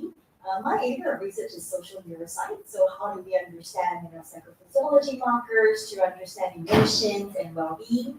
And I specialize in technology and its interaction with well-being. Hi. Thanks for the invite. Great to be here. My name is Navraj Singh, and I am an out-and-out biomechanist. I look at how individuals walk, movement patterns, how they balance themselves. Currently, we're looking at using wearable sensors in the community and using that to capture movement and then analyze forwards. Yeah. Okay, great, thank you. And eventually our speaker will join us. I will also get her to introduce herself when she comes. But maybe I can jump into my questions straight away. And the way that I'm going to format this is I'm going to allow everyone to answer each of my questions if you feel like you have something to share. But since we're talking about wearables from what Navraj introduced himself, I kind of want to talk about how wearables can tell us about how people feel and how they can perform. So, George, you've done a lot of research with wearables, with different types of physiological sensors in the lab. You've done skin conductance measurements, emotional responses, heart rate during cognitive fatigue, brain recordings, activity tracking. Can you tell us something about how these physiological signals can reveal something about people at work? So when wearables came out, it was really something exciting for us because finally we can use physiological signals to understand people as they do their actual work and not in the lab. In addition, we realized that actually we need to redo some of the basic science. So we're actually now doing some research. We try to understand what the heart rate variability. We measure it concurrently with EEG and eye tracking, so we can understand what exactly the signal is. In fact, despite 30 years of work, we really don't know yet.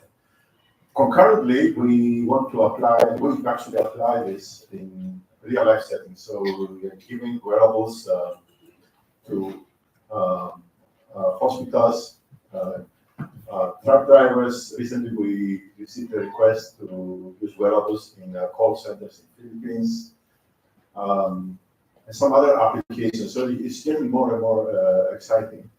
So there is a demand. So out of all these signals, we have isolated heart rate and heart rate variability because this is like a very, very rich signal.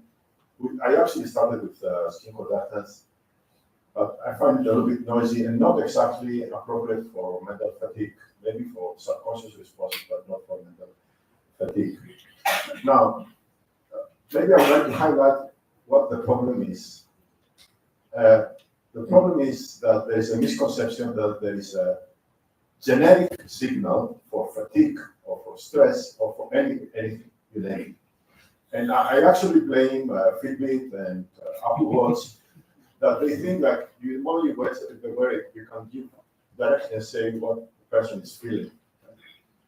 And why is not that? First of all, it's obviously, I'm not talking only about individual characteristics. So me and Adam are different. One of us has higher BMI. I don't know who, but yeah. All right. So gender, like, and other things. But it's not only that. Another thing is the context, let's say the time of the day. The very same signal in the beginning of the day and at the end of the day has a totally different interpretation. And the last thing that people don't realize, but actually this is the, speaking as a business professional now, this is a market opportunity. It's very much task dependent. So it's different, fatigue is different for a bus driver and a nurse or an office worker. We need these norms to find out what actually work. So that's pretty much the thing. The other thing is, and maybe the last thing I want to point is, traditionally people try to associate these signals with productivity. I can tell you that companies now, they don't care very much about productivity. You might be surprised, but actually they care about things like well-being, job satisfaction. I want to make sure that people will not leave the company. How can I organize their time that is optimized and is better for them? So we need to change a little bit this mentality, and I'm pretty sure you can say more about this. So overall, a lot of promise, but we need more data, and we need a little bit to go back to some of the basic research. Do you want to follow up, Sunshine? No, yes. Okay. Let's introduce yes, let's introduce Mike now. If you could just introduce yourself a little bit, and actually maybe you could sort of join on to what George was talking about wearable devices. Have experience with hardware variability if you could that. Hello everyone, Heike Kushway. Apologies I'm late. I went to the wrong location. To practice what I preach now and did my beautiful breath work on the way here. So I'm a German national in Singapore 13 years. I work in the intersection of longevity, integrative health, and business solutions. So I, over the last years, decades, I've basically been advising and building myself solutions that are evidence-based, but also commercially viable. I have a master's degree in gerontology, an MBA in international business, and I'm an internationally certified health coach as well. I co-founded 2 medical clinics here in Singapore, very much holistic medical centers, and I have my own health consultancy called Amico Health. I think my work spans from medical centers to holistic health, evidence-based wellness, scientific wellness, the new phrase it is. I advise for longevity startups as well as I help advise and build myself health tech. So this is actually why I'm here. I'm very, very excited about this topic because wellness, well-being is no longer fluff or just this abstract concept that people were thinking is woo. It's actually now evidence-based, it's trackable, and it's measurable. So we can measure it, we can track it, and we can prove that it works. So I think today is a really interesting discussion because for me, safety as well as well-being is inseparable. I think we need to see it together. So human, I think when we look at ergonomics, for example, they really help to bring together culture, the social aspect, the environment. They bring all of this together, not just to enable employees to avoid harm, but to literally thrive. So we don't just look at physical aspects, we look at mental, we look at social to help employees basically look at their best health and their best performance. And we have ways at looking at work environments that the research Adam does. So we look at lighting, what is the lighting like, what is acoustics like, something we discussed recently. But also, like, what is the setup of your office? Do you have a flexible setup? Do you have working pods? Do you have silent pods where people are not allowed to talk and you can actually focus on your work? What is the food you give your employees? Are they working? Are they working out? And also, what is their mental resilience? So I think these days, if you look from a business perspective, and I've been helping corporates in the past as well, putting these programs together, is wellness is not just a tick box. And I know more and more companies are embracing that, but still many are still seeing wellness as a tick box. It's like, oh, what wellness talks can you offer? I have so many requests, like, what wellness talks can you offer? So we tick the box. But I think it's much more than that. We need to fully integrate it. And if wellness becomes part of the strategy, then you can ensure long-term success, because that's how you get employee retention, employee satisfaction, well-being, and long-term commitment to your company. So I think there's way more than let's do a tick box, let's have a quick talk on mental health. I think there's a lot more that we can do. If you look, for example, companies do, like, I've been to so many corporate talks where lunch and learn was organized and the lunch was so unhealthy. So how about you look at, if you order a lunch for your company or you order breakfast, don't order pastry, don't order like sugar, don't order sugary drinks. You can actually swap that out and really lead the change by starting with ordering fruits. There's so many beautiful local snacks, local companies that do, if it needs to be more convenient, there's so many beautiful local startups that do convenient, healthy snacks. So look at that as well, aside from just doing the talks and the tick box exercises. I think it needs to be a strategy that goes from the lighting to the acoustics to the food you consume to the talks that you give and the strategies and variables that you implement. No, I think very nice, the caveat, and I dare to jump in and speak on behalf of my panels, is the big thing here with wearables is the data. And we're excited about data. What we want to caution, or what I would personally caution, is how the data is being used. We believe that it's good for well-being. I believe that you come from the angle of understanding your colleagues, you and your colleagues' well-being. Wearables is a very vital technology. Maybe I'll even ask right now, and I'll poll you guys as well. How many of you guys are wearing wearables? See, not nice. I had all of you, and many of you, how many of you guys are wearing wearables? Wonderful, well done. And for those of you who are not wearing wearables, how do you even know you slept well? I like the fact that you're yawning right now. That's great. One of the things that, like what George is mentioning, we cannot differentiate what that fatigue means. Is it because you had that last night, or is it because you had a very heavy meal that's starch heavy? What's the speakers now? Right, that is starch heavy, fat heavy, causing a postprandial, sleepiness with you. We can differentiate that using wearables. And I'll jump the gun here and say we're cautioning the use of the data. We're not saying please track your colleagues so that we make sure that they are very fatty while you breathe, they are very well cared for. And then if they are fatigued, we drag them in the room and say, why are you fatigued now? Why are you not happy now? Can you tell me when, right? The data is not to use to micromanage people. I want to make it very, very clear our interest here. Our interest is to sell the data, the power of the data, because now you know your own well-being, now you know your colleagues' well-being, and then you can then come up with better interventions or better ways to care for yourself and your colleagues. And I believe that's some of the values that we all eschew and share, right, with this group. So, thank you. I don't know if anyone wants to follow up on that, but we talked about mental fatigue. I just wanted to highlight a little bit more on physical fatigue as well. One of those aspects where a lot of the stuff in the biomechanics community, at least, is done in the lab.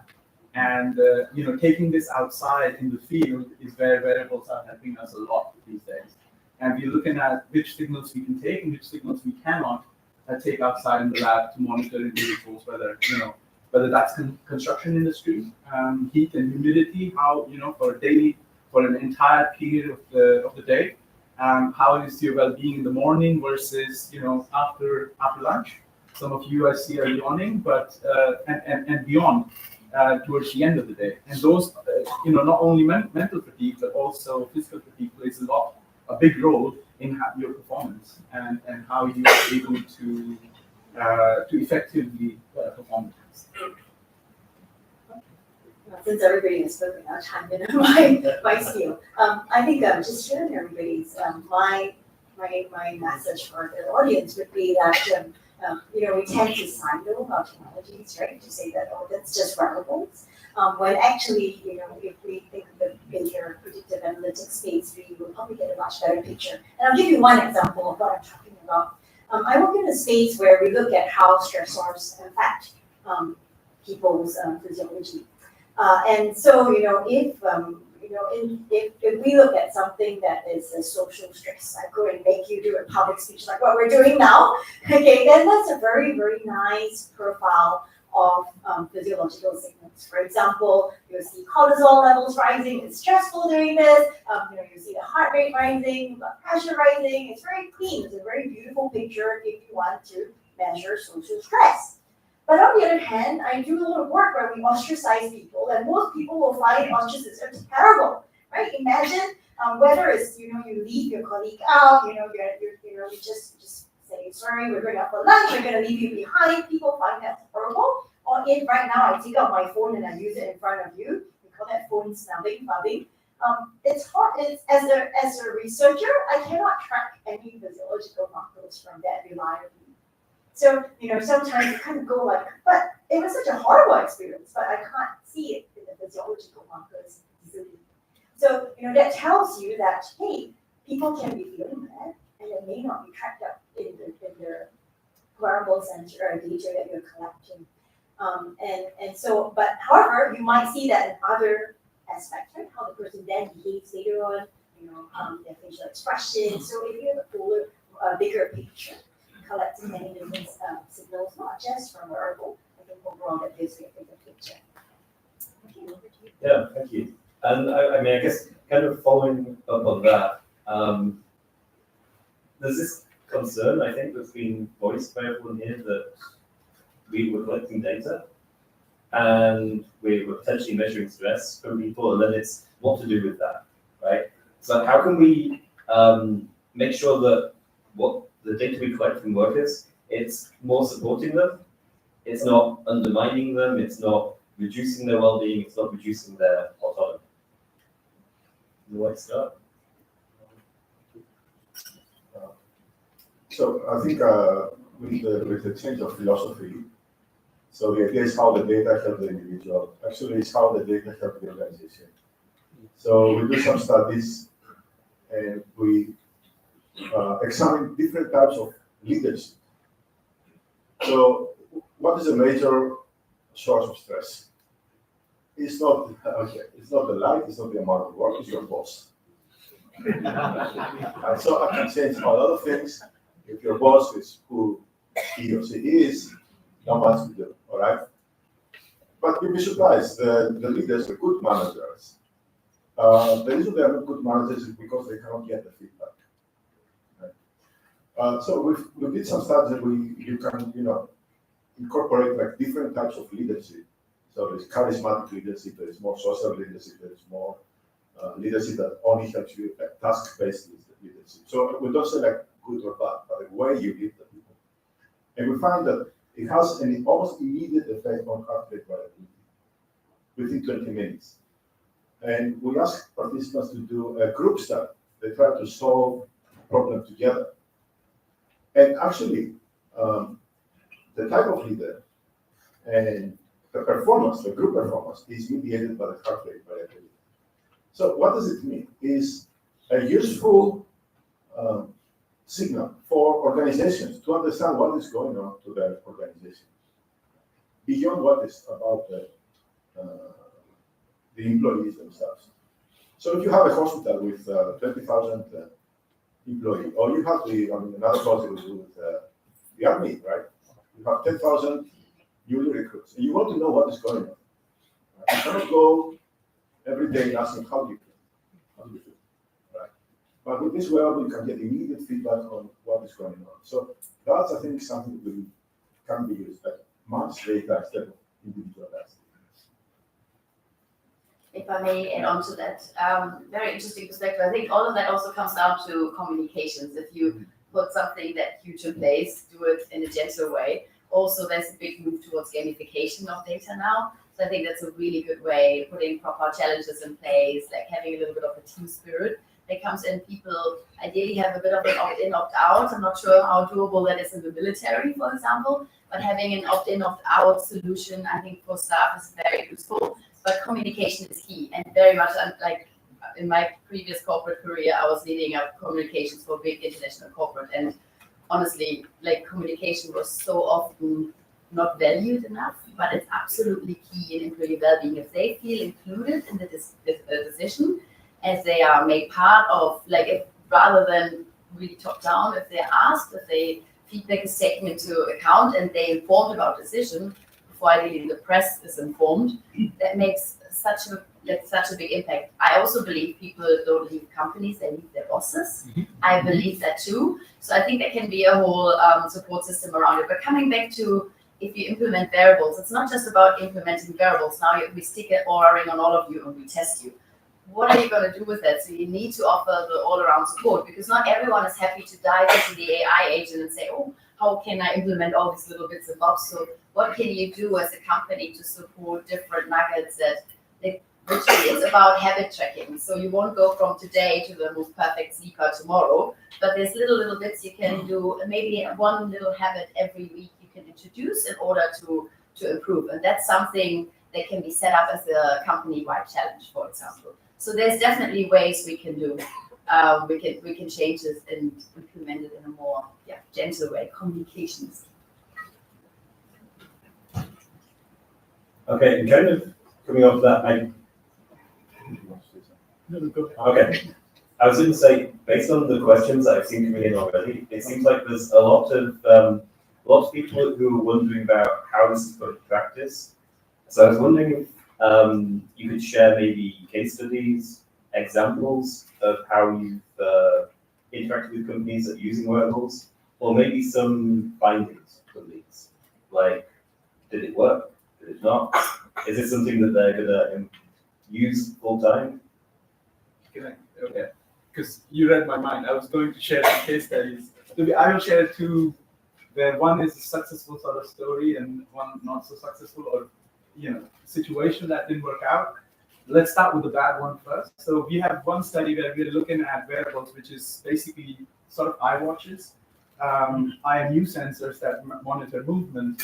And what we want to do is capture individual, how older adults interact with their environment. So go out shopping, do their tasks, go to the coffee TM, come back. And we're tracking this, how they interface with the built environment or the urban environment.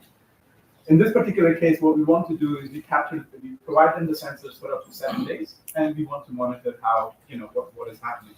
And one of the questions we got in the start for recruitment was, do I have to carry the sensors while I'm sleeping? Will I be monitored the whole time? And then we had to navigate these questions accordingly. So that was something that is coming from the place, I feel, more from stigma of wearables, because most time people feel or still feel that these are trackers. I'm being tracked, I'm being monitored. And so that is one thing that we would have to, as you mentioned, communication comes into play. Other situation is in a study where we practice exergaming. So we talked about gamification, but this is like group-based exergaming. So individuals play against each other in sort of a competitive way. Again, older adults, they meet up at a community center, and we have set up these exergaming situations, and they play. And when we introduce health coaches together with the wearables, this works really well. So it used to be human-computer interaction back in the day, but maybe human-wearable interaction. That sort of works really well. And so yeah, those two. Don't have the direct link to the variables, but to employee satisfaction, retention, and reduced rate of basically employees MC. So the Standard Chartered is actually a really interesting case study, and that was a friend of mine. She studied to become a health coach. She was working in Standard Chartered in compliance, so she literally went to the CEO again, lobbied him until he said yes. So she became the head of coaching for Standard Chartered. So he put her in place, and she realized that there were a lot of banking employees that were not 100% satisfied with their job, because purpose is also quite often very important, in your well-being. So a lot of them in their part-time did a degree to become a coach. So she put all of these people together, and in their work time, they were allowed to coach other employees that wanted to be coached. So she basically put up an ecosystem where internal coaches were coaching internal staff. So that increased employee satisfaction, retention, and reduced MC rate drastically. So that was so successful that Standard Chartered has rolled this out globally now. The global CEO talks about it in every annual report, etc. And now they're even offering that to entrepreneurs in Thailand, offering it to entrepreneurs in I think in Africa, and they're doing that as well. But you can see in terms of data, employee satisfaction, retention, and MCs have gone down. So that has worked. It's not directly with measurable or variables, because that was way before everyone was paying variables. That took it. I think it started in 2019 when that took off. But I'm sure if you would look with variables, you would see the effect of it. And coming back, I think health coaches. Hiring a health coach would be amazing to put programs in place, and pairing that with variables and with data is super, super incredible. There's a company called Technogym. I'm not sure if you're aware of it. They're very well known for equipment in the gym, but they're actually going much further. So they're seeing themselves now as a data company, huge company out in the world. And they're actually supplying evidence and data with this rehab machines, for example, to doctors. That happens a lot in the US. Specialists say this and this is the exercise my patient needs to do for rehab, and it goes into the machine, and it's like a little beautiful data flow. And they have put a program together for corporates, and that's something that's very actionable for you today, where you can buy a membership, and within this membership you can actually observe the employee well-being. So they have to opt in. It can combine with their variables. You can have different challenges. You say, hey, now we do this challenge. You have your mindfulness, you have your exercises. And they actually beautifully guide you on the journey. And you can see on the back of it, if you're top management in HR, how your employee health is transforming. So that's a really nice practical solution you can take.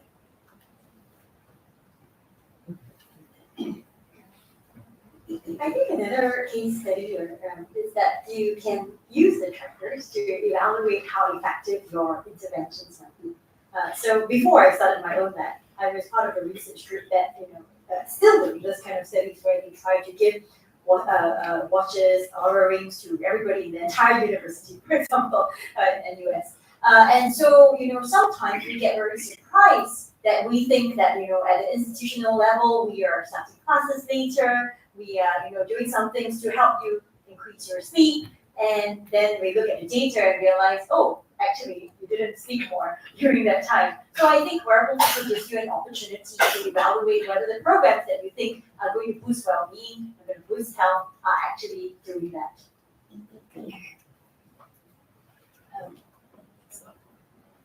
Sorry, very quick one to add on. I also think we need to look beyond the workplace, because employee well-being is not from 8 to 6 or 9 to 6. Employee well-being is from 8 to 8, right? So I think it's very important, even though it's very personal, I understand, but the way employees sleep, eat, and exercise outside of work has a huge impact on their well-being. Obviously on their productivity as well, but on their well-being. Imagine you have the employee that goes to bed at 10, has a proper night's sleep, versus you have the employee that stays up until 3 a.m. doing slides, sleeps 3 hours and comes to work. So the way they will feel physically, mentally, but also the way they will perform at work is hugely different. So I think employee well-being goes beyond actually what's happening in the workplace and goes onto the home and private life as well. Obviously looking at ethical consideration, how much you give away of this, but I think well-being is what you do every day and not just what you do at the workplace. No, yeah, I agree. I think, and thanks for the ethical reminder, but there's a part where HR is not controlling how you behave in your bed of the night. Right? Not that HR should be involved in your bedroom of the night. but that being said, I mean, unless you're at a corporate concert, is another story. But that being said, having that data can shape mindset. So people who may not be aware that they are compromising their sleep hours because they are engrossed with swiping TikTok or playing on the phone, right, now has additional information telling them, hey, your health is being affected. And that information that was not once available is not made available to the individual could help slowly nudge the individual to behave in a more healthy or more helpful manner. So having that, having that information through the technology available has that subtle effects that we do see with our clients as well. But yeah, thanks for the ethical reminder. And I'm noticing a lot of questions from the audience that are related to, I guess, more wellness and social factors and inclusivity. And so I was wondering if anyone would like to talk about that. Like, how do we make sure that our systems, our designs, our workplaces are more inclusive, especially for marginalized groups? How can we develop our workplaces to maintain wellness and develop our employees, our workers to have better lives, I guess? Okay, I'll take this question. I think there's a lot of things that we can do. I mean, if your workplace is already designed, it might be hard to change the design. But in terms of workplace design, there's a company called Arup. Actually, Adam and I had a talk there a few weeks ago, and the way they designed the office is pretty incredible. They have their a wellness room, they have a maternity breastfeeding room, which is also very key. So many offices don't have breastfeeding rooms, and employees still have to go to the toilet to pump breast milk, which is absolutely, I think, should be a no-no. But there's silent corners where when you go there, you concentrate and no one is allowed to come up and talk to you. Then there's huddle corners where the ambient and the sound is a little bit different. So it's a little bit more upbeat. The day can be, you could work in group, but can also talk to other colleagues, etc. So they have really set up an environment which is beautiful for that. I think we need to have a certain sense of flexibility. While you obviously, there's always a bit of like, do the employees really work at home? But I think giving flexibility, autonomy makes employees perform better. So if you can have a little bit of the flexible working, I think that integrates wellness. And then having offerings like what we were talking about, having the option of measurables, having regular wellness talks, having wellness embedded in the company, like the snacks you offer, the food you offer. Don't have a canteen that offers sugary drinks.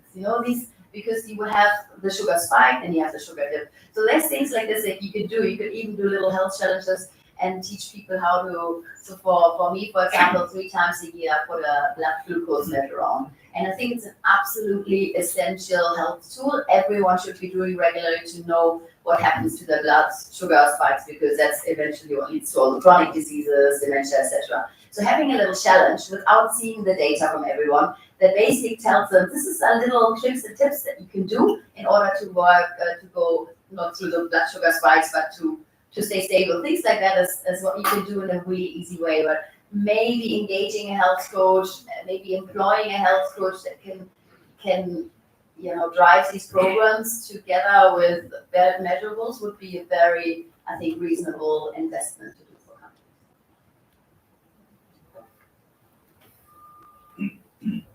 companies. You're talking about inclusivity, and particularly not exactly that, but I would like to maybe mention something about socioeconomic status and how play with variables. So when we read in the literature, and if you see around 2020 and then and onwards, a lot of the stuff has been done with iWatches and Fitbit and things like that. And these seem to be, they are generally slightly more expensive. So then you're automatically leaving out people that might not have access to that data set, right? And the other thing is apps. So how many of you have, if I can with a raise of hands, how many of you have like a health app installed on your phones? No, no. And how many of you paid for that app?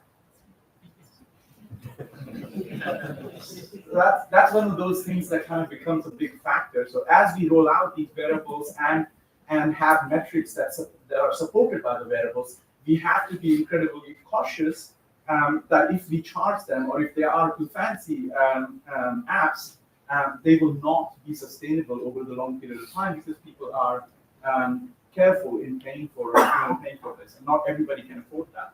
So that what plays into a role, plays a big role in towards how you can make your metrics or your monitoring tool more sustainable.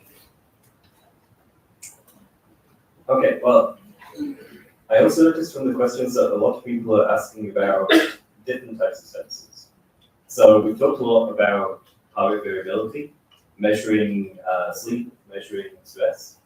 But do any of you have something to share about a different type of sensors, something maybe more for like ergonomics? I'm going to kind of come back to you, Navra, because I kind of want you to talk about sensors that you have for maybe construction work, or maybe falls, something like this. Yeah, we've looked at so when I started the journey with biomechanics, I was doing ergonomics, and what we were looking at was specifically focusing on construction workers in the industry, and especially looking at situations when they are at a certain height and how their body sway changes at a really high when they are standing at higher things, and how fear of falling then plays a role into that perspective and how they are standing. And we monitored some of these, and of course we did all the tests at that time in the laboratory. But now we have metrics that we can take from wearable sensors that we have, and we can take similar metrics, and then we can translate that into how the swaying behavior changes when people are standing on the ground versus when they are at a certain height. But also when they have been affected by fatigue, or as Adam has been working with, heat and humidity during the day, and if you are doing construction work for a long period of time, how that affects your sway behavior and then your performance, and whether that leads to accidents and those sort of things.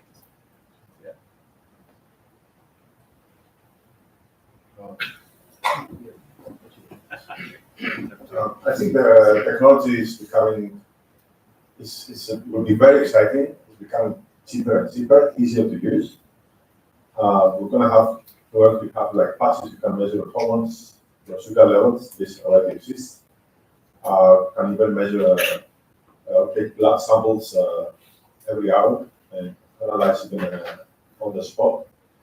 But also it's how we combine signals. So something could be very cheap. So for mental fatigue, a very good signal, actually, I think maybe superior than heart rate, is eye blinking and eye tracking. And this with if you have actually a 4000K camera, basically the camera you have on your laptop, you can use algorithms to detect a lot of it.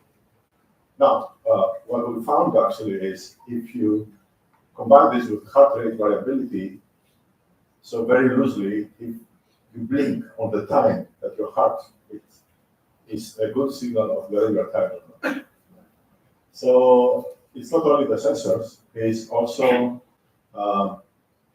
the new ways we have to analyze this type of data. And going back to the question about can we share our data or not, this also can be solved technically. So there's something called federalized computing. Basically, the analysis is happening on your wearable, and what the HR will get is not your data, it's actually will get a model, right? So it's not your data. Now, this is still not happening, but will happen in the next years. So, then maybe going a little bit back. Generally, I saw somebody asking about the truck drivers. We want to do a study actually in Germany. They're quite surprised they come all the way here to work with us. And the truck drivers actually, they ask for the wearable because they want to know, and they even want to have evidence that if there is an accident, it's not only because of their fault. Right. So they actually might be surprised. Employees actually might be willing to have this kind of data. I think another very interesting category of data that's not just collision and sensors is the CCTV data. In my past life, one of the roles that I had was being the visitor researcher for National Gallery Singapore. So my job was to look at how people were spending time in spaces and how they were walking, how they were tracking, what they were looking at, and just really understanding that. And I think that level of data, CCTV data and in a workplace can also tell you what kind of interactions are being performed, of course, anonymized and stuff. But as many of you know, in the Gallup survey of well-being, one of the best predictors of whether employees stay or not is the question that says, do you have a BFF at your workplace? And you can actually track that, right, from CCTV to kind of see whether people are actually interacting in that way. So there are quite a lot of interesting things that you can do. Of course, there's CCTV data, there's a lot of ethics about it, and you can look at it anonymized, but that can also give you a snapshot of what's going on.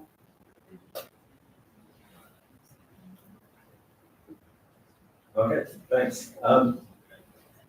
Yeah, so there's another question that I think quite a few people have voted, so I'm kind of wondering about this, which is the ethics of this. You quickly talked about federalized data as a way to kind of stop your, well, to anonymize your data, but are there other ethical issues about wearables in the workplace or just in society that you should be concerned about that people who are wearing them may not think about? I think this is something I talk about human factors as well. No information is better than bad information. You're better off giving no information than to give people bad information. I said the example, the questions here is how do you use wearables to help manage mental health issues? The solution is see a doctor, because your wearable is not meant to diagnose or manage mental health issues. Right?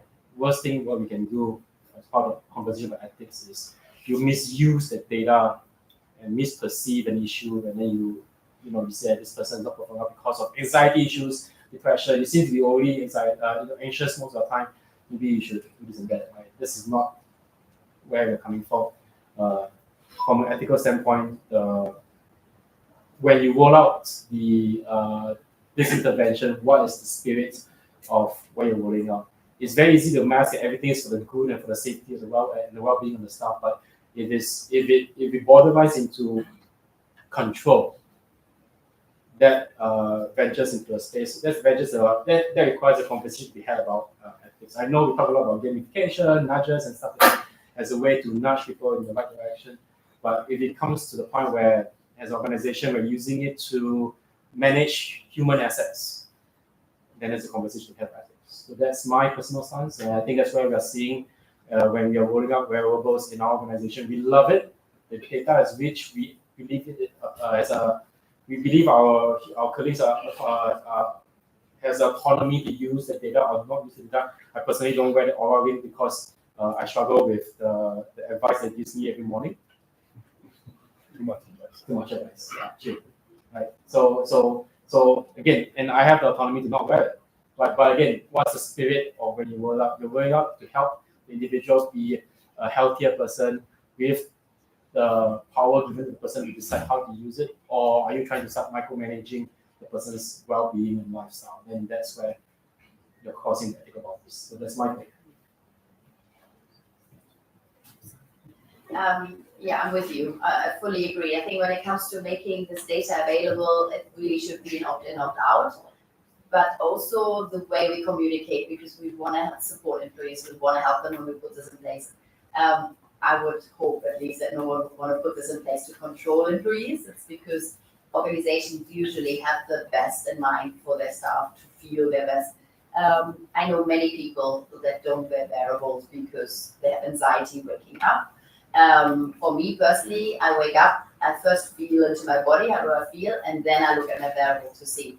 But I use it a lot because I play with my HRV, with my resting heart rate, and with my sleep score. I really play, and I have little tips and tricks I put in place, and then I track what I put into place, and I see how that impacts my sleep score, my deep sleep, my REM, and I have a lot of beautiful little tips that work for me. But that doesn't mean they necessarily work for you. But there's so many of them out there.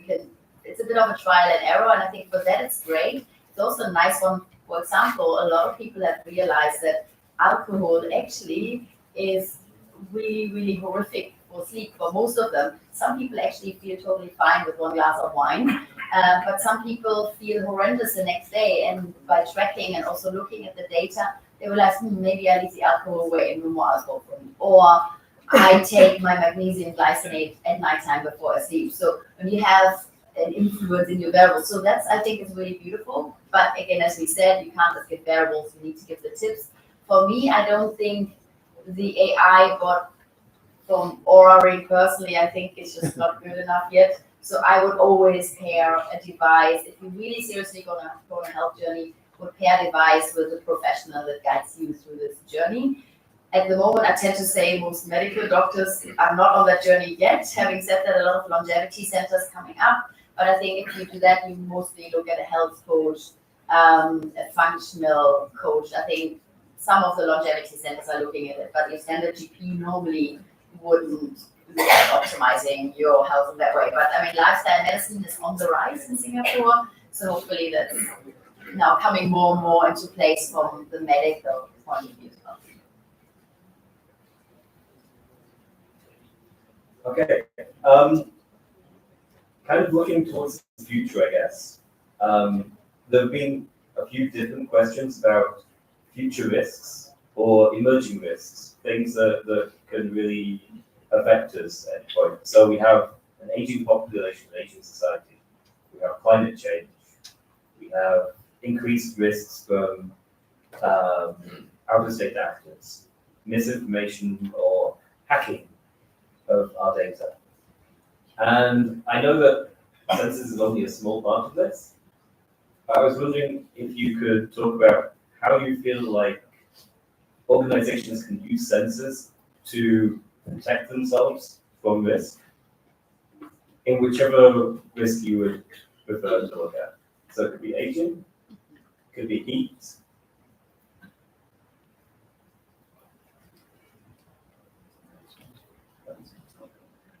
Many risks are physical, right?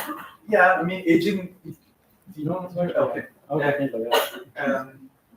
Aging is an interesting one. I think on the one hand, we are always talking about aging society, but on the other hand, it's also it's a good thing. I mean, people are living longer. Isn't that what we all set out to do? So I think that the interesting bit there is, or the tricky bit there is to navigate sort of, this is the term now, healthy aging. So how long are you, independent living? How long can you support yourself independently and live successfully for a longer period of time, rather than just living longer?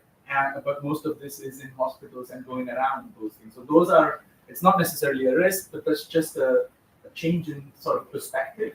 So if we use ourselves, we talked about wellness, we talked about healthy habits. If we use those, I think that kind of adds to all of that conversation around longevity, but with good age or good health and those aspects. No, yeah, on that note, right, you want to retire with a healthy body, right? You shouldn't be giving your prime years and your prime health to the organization, and by the time you're 65 or 69, you kick it out because your body's spent, and then you're left alone to deal with your aging body. One of the things that I mean, now I'm wearing the national healthcare hat, like where one of the reasons why healthcare actually was being pushed was because we want to start helping you track your health being your health better. At age 40, start doing your blood tests, start monitoring some key key high, three big chronic diseases, so that we can proactively come up with preventive measures so that you don't age in a sick manner. Hence, on that note, in your working environment, we talked about designing for health. It shouldn't be you trading you and your colleagues trading your health for the well-being organization, and then you all spend and you're just trying to live the rest of your lives till you're done, right? So one of the things that we definitely encourage seeing in the future in this space is how do we make sure that employees, colleagues are contributing effectively, but at the same time not at the expense of your own well-being. In order to do that, we need to make sure that we're tracking, we're helping make sure that all these negative, the problematic setups are eradicated or at least addressed, right? Through what we take for granted used to be, just stay awake 9 to 5. Now we have other information to tell you, see how we better design the work to manage fatigue. One of the things that everyone's harping on healthcare in part because science has shown that 30-hour shift is ridiculous. and yet doctors are working 12-hour shifts. This goes against science. Now we have new science telling you how do you manage fatigue, how do you know when you're fatigued, what you need to do. Micro breaks, simple micro breaks. There was even one study saying that 90 minutes later you surf Facebook, surf Facebook, right? Take a mental break, and then later on you come back to your flow. You're totally fine. Science, right? So with new information, new research, new science, it helps us to then design better work environments and work job designs that promotes health and not then go back to the old school of let's milk you dry for the wellness of the organization until you're spent and wrinkled. At a certain age, you kick you out, find new warm bodies to burn. So that's not the future that I think is sustainable.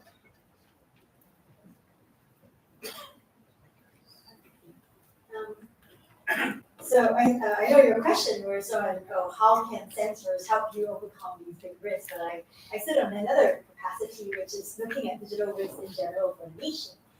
And I've been looking at a lot of case studies of how data can go wrong, or malicious actors, bad actors can take, and target people based on their data. And I think I wear that hat sometimes, and I often think, it is a genuine risk when corporations does have a lot of control and a lot of insights into people's health status. And I would just say that, if you were thinking of collecting wearable data on people's personal health, your corporations are not healthcare institutions. We don't have in place that kind of protocols of what happens if we find out somebody has a health issue. Is it okay if the manager just walks up to them and say, hey, I think you're going to have the cardiovascular incident in a while? I mean, how invasive is that? I don't think we're ready with those protocols. So I think it would be, my advice would be to stop and say, what are the protocols in place when we look at health data? But also, how do you prevent malicious actors from taking this data and misusing it? Because all of a sudden, every single employee is so well phenotyped, is so well characterized. What's going to happen if a bad actor takes it?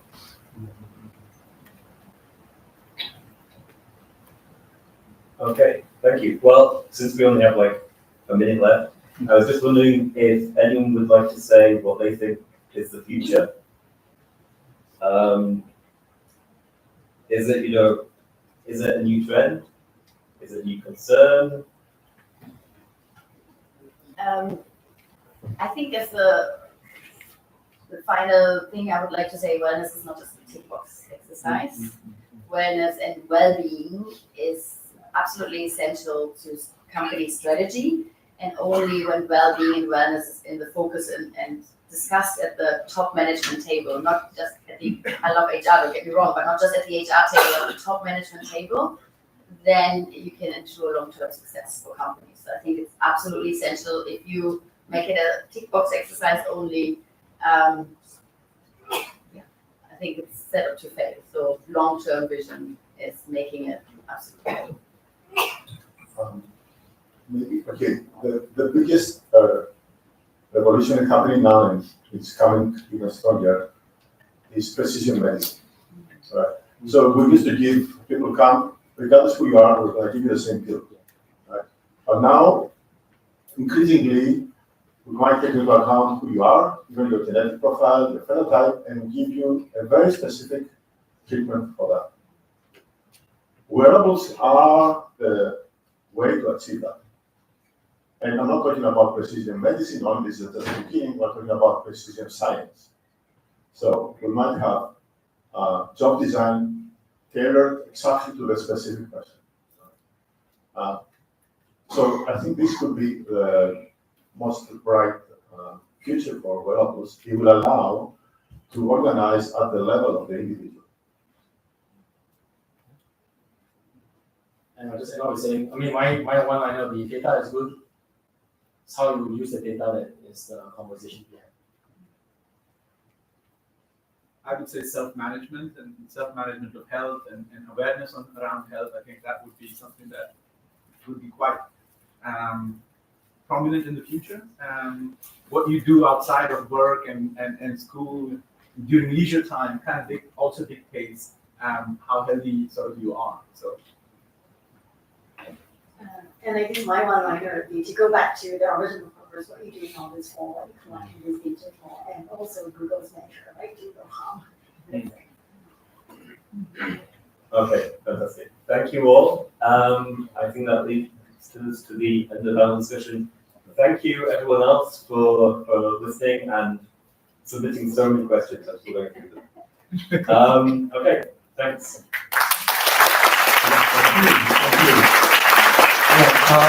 Sorry, panelists, if you don't mind, just stay on stage for a quick minute and token of appreciation to be given to everybody, right? So, let me just do this very carefully. Is it the one of you?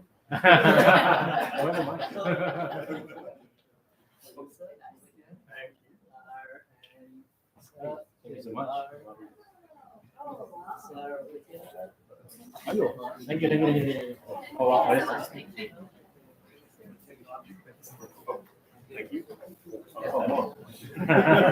I got one, yeah. Once again, join me to put your hands together for a round of panelists. Thank you. Okay. Thank you so much. Thank you. Right. So we've been sitting around for a while. It's after lunch and all. I haven't gotten you all to kind of stand up to do a few things. You're not looking forward for me to guide you to stand up and do a dance. No. Okay. So maybe why don't we just kind of like just stand up a little bit, do a little stretch. Stand up, do a little stretch, and whatever. Okay. Yep. Stand up, do a little stretch. Okay, then you sit down. Okay. By the show of hands, who is sleepy right now? I got a way to wake you up. Sit down already. Sit down. Okay, sit down. So, my wife is actually a very interested in TCM, and she always uses me as guinea pig. So she will give me all sorts of things, press here, press there. That's why I am what I am today right now. And one of those things that I found out is that if you're sleepy, there are certain points that you can press to actually get yourself awake. Do you know that? Do you know there are actually apparently about 6 different points that you could try. All right. If you could follow me, Everybody put up your left hand. Between your thumb and your second finger, your pointer, you'll see. Excuse me. You'll see this little piece of flash thing right on it. Use the other hand between your thumb and your pointer finger. Press on the end of that triangle looking thingy. Right? Give it a good hard squeeze. Hold it there for 5 seconds. Apparently, that's supposed to keep you awake. If it doesn't, don't blame me. Blame my wife. Okay, so you can do it for either hand. The second one. Again, left hand. A bit crude lah. Middle finger. Don't show me your middle finger. Okay, just below, on the lower part of it, just below your fingernails. Okay, at the side of it over here, just below it. Again, use your thumb, form a little hook, press into that. That should also keep you awake. So now, from now onwards, no more excuse for sleeping already. All right. Okay. I hope that kept you all awake a little. Just my little spin of trying to keep you guys awake. All right. I hope you enjoyed the panel session, the panel discussions. It was very interesting with a lot of participation from the audience. Thank you very much. Now, for the next session, we have the Vice President 1 of HMEM, all the way from Malaysia. He's a head CPD and training of the Malaysian Institute of Transport University Technology, MARA. So let's put our hands together to welcome Dr. Ahmad to come to the stage to deliver his presentation.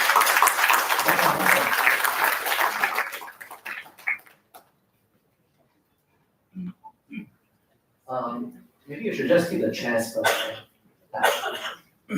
Somebody help me keep the chairs.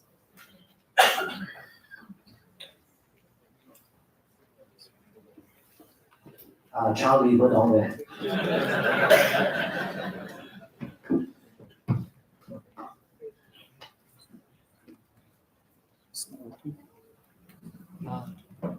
The slides.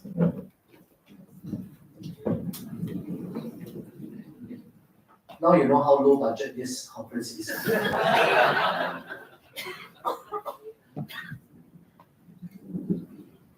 Okay, thank you very much, Mr. Bernard. And thank you very much for inviting us, Human Factors and Ergonomics Society Malaysia, to give a presentation about Malaysia. And my talk today is about the commuting safety management based on ergonomic perspective.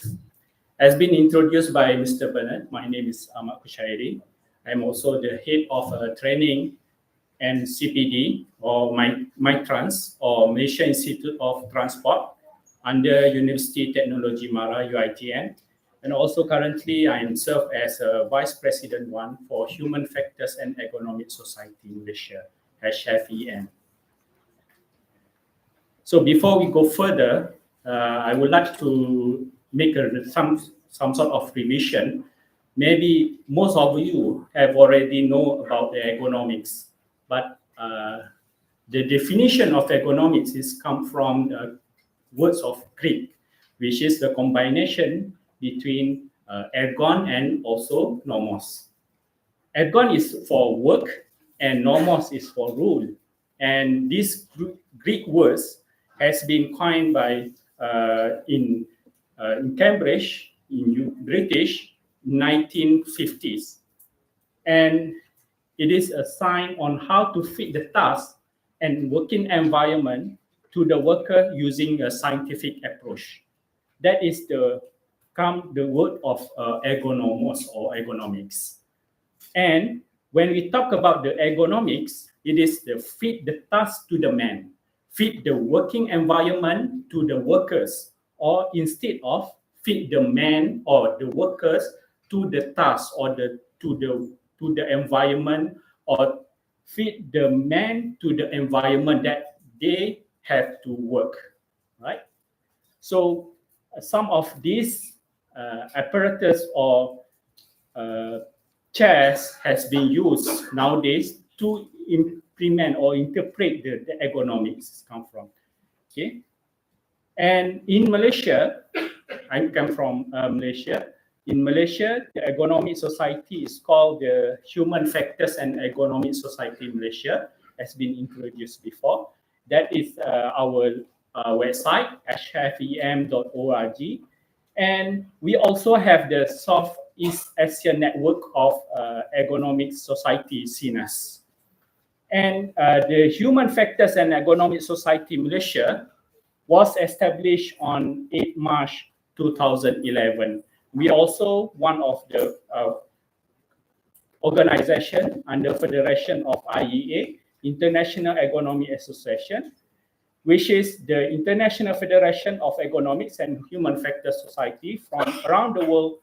It is constituted as a non-profit international organization registered in the municipality of Tornex, Geneva. Okay.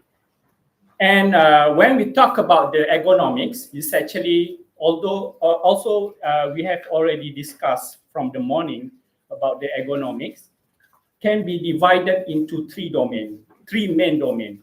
Number one is the physical factors. Number two is cognitive factors. And number three is organizational factors. This is maybe just a revision for most of you, which is for cognitive factors, we discuss about the perception, memory, reasoning, and motor response, and so on. And also for physical factors, we discuss also about the fatigue, physical fatigue just now, and human anatomy, physiology, anthropometrics, biomechanics, and so on. Okay? And when we talk also about the organizational factors, we also discuss about the participation, cooperation, socio-technical systems, environment, and so on. So when we talk about the ergonomics, it will consist of these three domains. Number one is physical, number two is cognitive ergonomics, and number three is the organizational ergonomics. And why we should think about the ergonomics? Because the goals of ergonomics, I can compress into 4 keywords. Number one is the safety, because we want to ensure the safety. And number two is health. We want to ensure the health of the well-being and so on. And number three is also to maintain the performance of the human, okay? Or in order for us to increase the performance of the human or the workers and so on. That is also the goals of ergonomic. Number four is the comfort. So for now, if you feel comfort, that is ergonomics. One of the goals of ergonomics is to make sure that you are comfort enough, right? In Malaysia, we have that these issues in ergonomics. Whenever we say ergonomics issue, in industry, the trends of recorded most musculoskeletal disorders or MSD relative to occupational disease cases from 2009 to 2014 has been increased significantly, right? And then also its distribution, total distribution from the compensation cost of related to MSD, musculoskeletal disorder, relative to occupational disease cases from 2009 to 2014 is also increased. And remember that HFAM is organized or developed in 2011. Start from 2014, actually, we have been assisting the government under Department of Safety and Health, Human Resource Ministry, to launch the guidelines on ergonomic risk assessment at the workplace in 2017. So this guideline has been introduced to the industry in order for us to implement the ergonomic risk assessment yearly into the industry. And when we look at the data of the occupational disease in Malaysia, we have here in 2023, okay, the most disease has been recorded in the industry is can you guess what is the occupational disease in Malaysia? The highest cases is hearing loss, okay, regarding to the noise and so on. And the cases is 6,754, which is the highest in 2023, 2024, and now also the data is also showing that hearing loss is still number one. Okay, and number two that I highlighted here is the MSD, musculoskeletal disorder. This is based on the cases that been recorded into the government about the case of MSD, musculoskeletal disorder.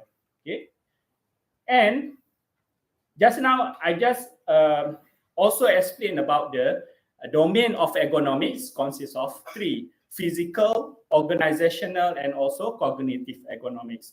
But here, in the guidelines on ergonomic risk assessment in 2017, is only covers for physical ergonomic risk factor. Physical ergonomic risk factor, which is number one, we can say is awkward posture. Number two is repetitive task. Number three is static posture. Like just now, you are sitting for how long? Just hearing to this lecture. Okay. In this static posture, we also have some sort of guideline on how long can you sit statically. Okay. Can you guess how long can you sit with minimal movement in this guideline that we suggest? How long? 5 minutes? Really? In the guidelines, we suggest to have with a minimal movement of 30 minutes. If you notice that you have already sit for more than 30 minutes, you can freely to get a stand up and do some sort of activity. Okay, because it's also related to the blood circulation and so on, and it's concerned about your health and also MSD, musculoskeletal disorder. Okay, and number 4 is a forceful exertion, anything related with the manual handling, and also pushing and pulling activity and so on in the industry. This is also concerned about the most cases in the MSD, musculoskeletal disorder, in the industry come from the forceful exertion actually. Okay, so number 5 is contact stress, and number 6 is the environmental. Environmental also include into the this ergonomic risk assessment about the noise, about the lighting, and vibration, human arm vibration, and so on, and also the IAQ, indoor air quality, also under the environmental. So in this guideline, we include all the physical ergonomic risk factor that will be used to screen in the initial stage about the ergonomics. Okay? And the risk of injuries about the ergonomics risk assessment comes to musculoskeletal disorder. It is about ergonomic risk factors and also personal contributing factors. Okay? It's also about the knowledge on how to do the works and so on regarding the ergonomics, on how to proper way to lift things and so on. That is also the personal contributing factors. And it will be aggravate the problem with the duration, intensity, and also the frequency of the activity that the workers are doing. It will come to the musculoskeletal disorder. Musculoskeletal disorder is a disease. Like what we have already learned in the morning, the disease, nature of the disease is come slowly. And we cannot, sometimes we cannot identify it in early stage. That's why we need to screen at first about this musculoskeletal disorder. Okay? That is about the ergonomics. I think most of you have already known about this fact. And I come to the second part of my presentation is about commuting accident. Okay, commuting accident. In the world, 1.35 million road traffic deaths every year. And every 24 seconds, someone dies on the road. Okay, so and 54% of deaths are pedestrians, cyclists, and motorcyclists. This is in the world situation now. Okay, and in Malaysia, we have this kind of definition of commuting accident. It's about, according to the Employees Social Security Act, or SOCSO, 1969, Act 4, a commuting accident is an accident that occurs under the following circumstance, which is three. Number 1 is traveling to and from the place of residence and workplace without any detour or personal stops. Number 2 is a permitted break time for meals.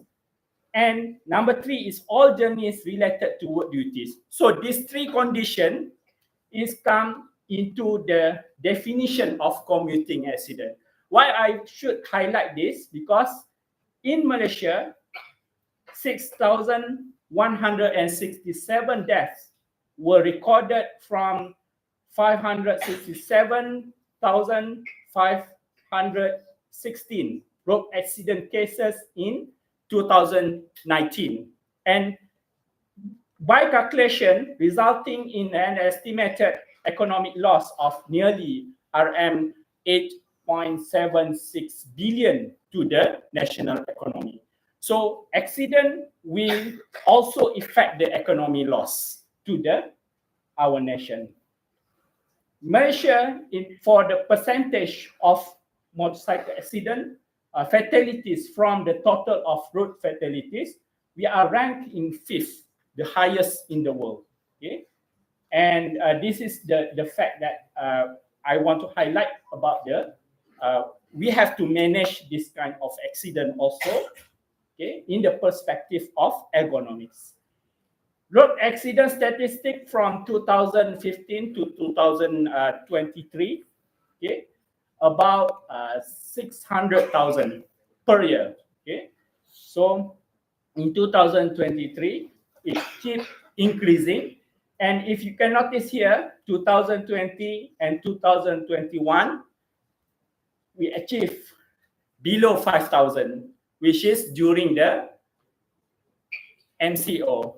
Okay, during the MCO. But after that, after the COVID, we also have the same problem as before, which is in 2023, 6,433 fatalities.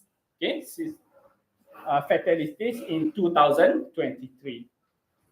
And in Malaysia, there is a characteristic of when we look at the detail of the fatalities by the road, by type of the road users, which is 67% are motorcyclists.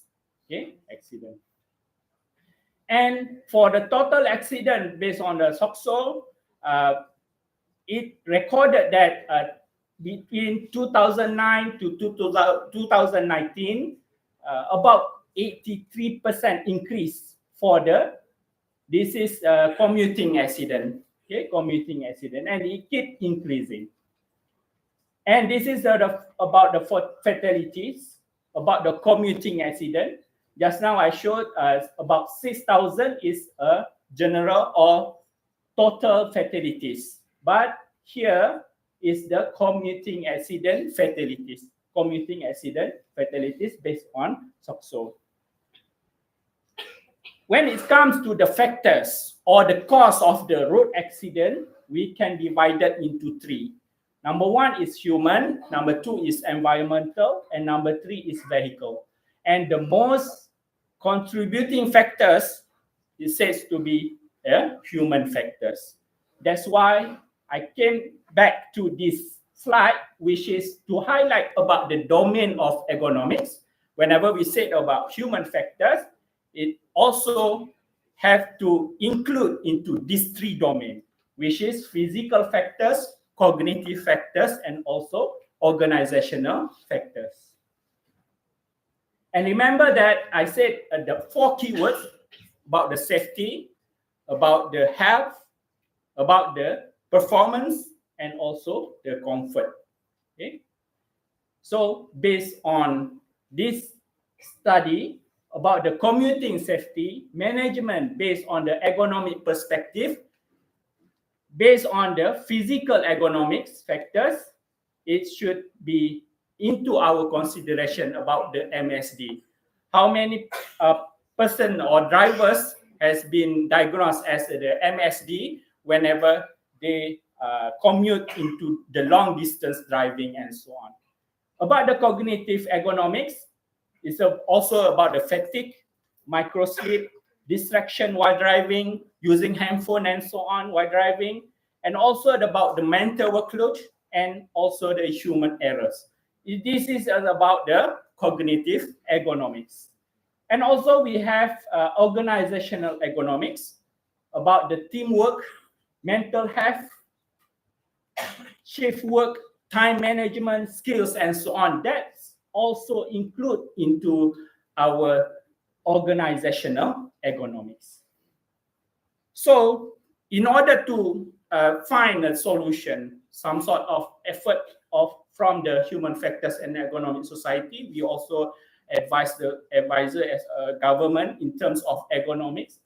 We come up with the idea of development of ergonomics improvement support program.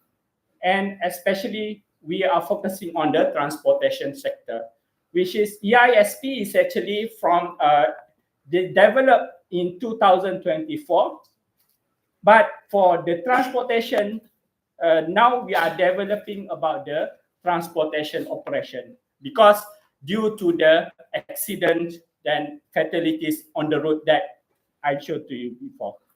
It's also about, we have to consider about the physical ergonomics, cognitive ergonomics, and also organizational ergonomics. For physical ergonomics is discuss about the seating, cab design, vibration, manual handling, environmental comfort, and so on. For cognitive ergonomics, it's about the fatigue, workload, human-machine interface, HMI, visibility, decision-making, and so on. And also the organizational ergonomics is most important part, which is shift scheduling, communication systems, safety culture, incident investigation, and so on. This is some sort of a checklist, and we develop a star rating system to assess an organization ergonomic maturity, identify the gaps in safety, comfort, and performance, and also provide some sort of coaching system to improve the work-related musculoskeletal disorder prevention, reduce the fatigue risk, and enhance the operational safety. And we also thinking about the SOXO back ergonomic, which is health check for the transportation sector with built-in action planning and progress monitoring. So this is the three phases of EISPT, which is T is for transportation.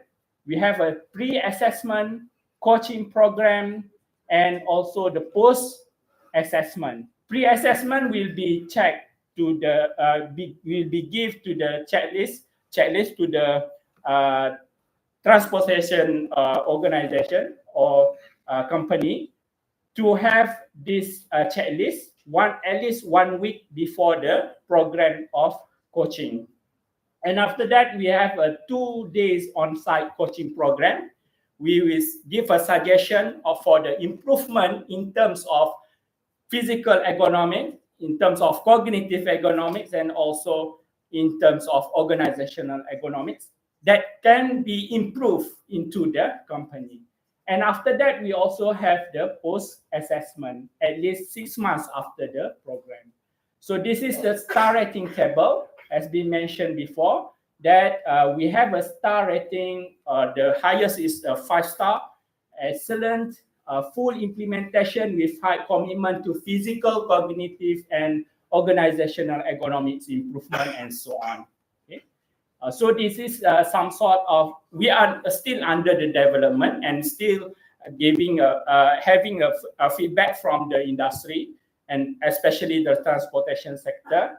And this is the score and also the checklist item. Okay, this is for physical, this is for cognitive, and this is for organizational ergonomics with the score of the points and so on. And the total points is 100, physical 40 points, cognitive 30 points, and organizational 30 points.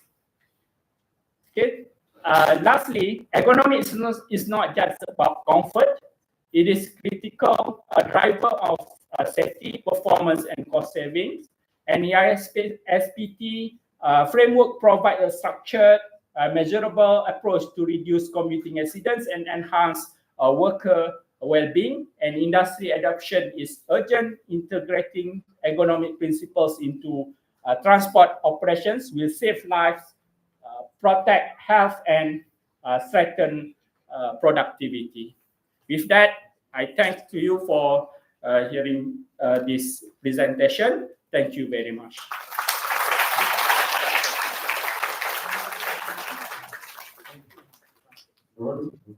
Thank you very much, Dr. Ahmed. Dr. Ahmad, sorry. Again, token of appreciation.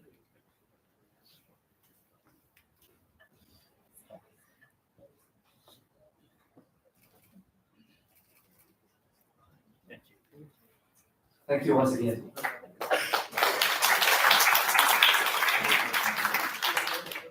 All right. Who's ready for more food? Okay, so just now there's a little girl that go around. Okay, so who want the sweet or don't have sweet? Later come to me. I have a whole bowl of sweets there for you to pick up. All right, now time check. Right now is 3 o'clock sharp. Tea break is ready. There is more food. One thing that we know is that for every conference and seminar, what we cannot do without is to provide you with more than enough food. Enough is not enough. More than enough, that is enough, right? So that's our motto. Okay, tea break until 3:30. If I could just come back here by 3:30. Thank you very much. See you later.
Oh, then just like that. Just say someone send on top. Someone send can send to.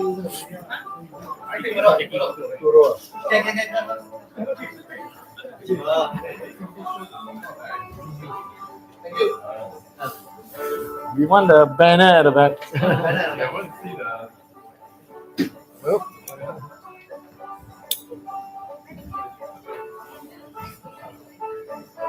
Okay, ready? One, two, three. Okay, now take a footing. 1, 2, 3. Okay. Okay. All right. Check. Check for proof.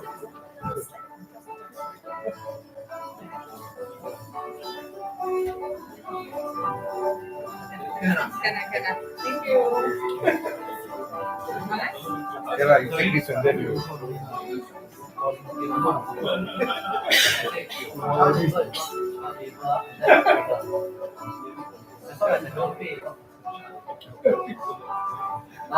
Because that will.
Oh,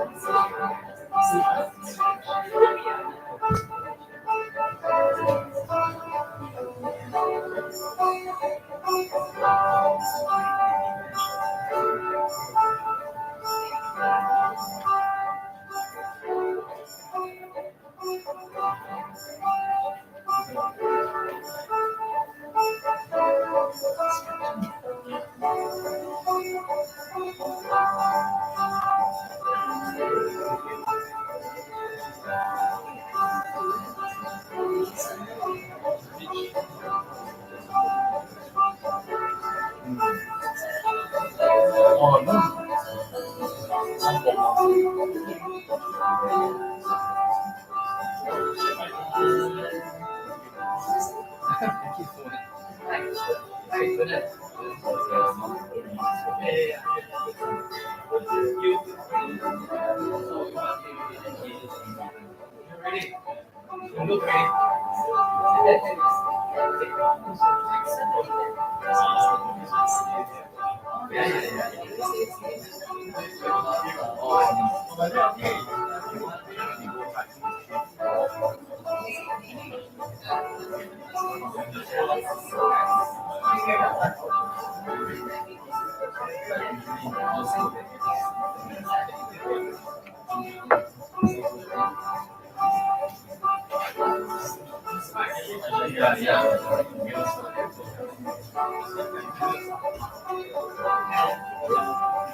Hello, testing 1, 2, 3.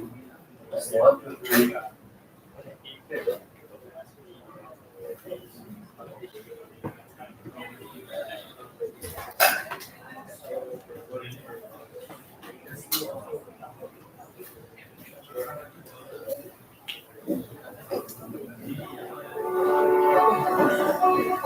Like 30 minutes away, right?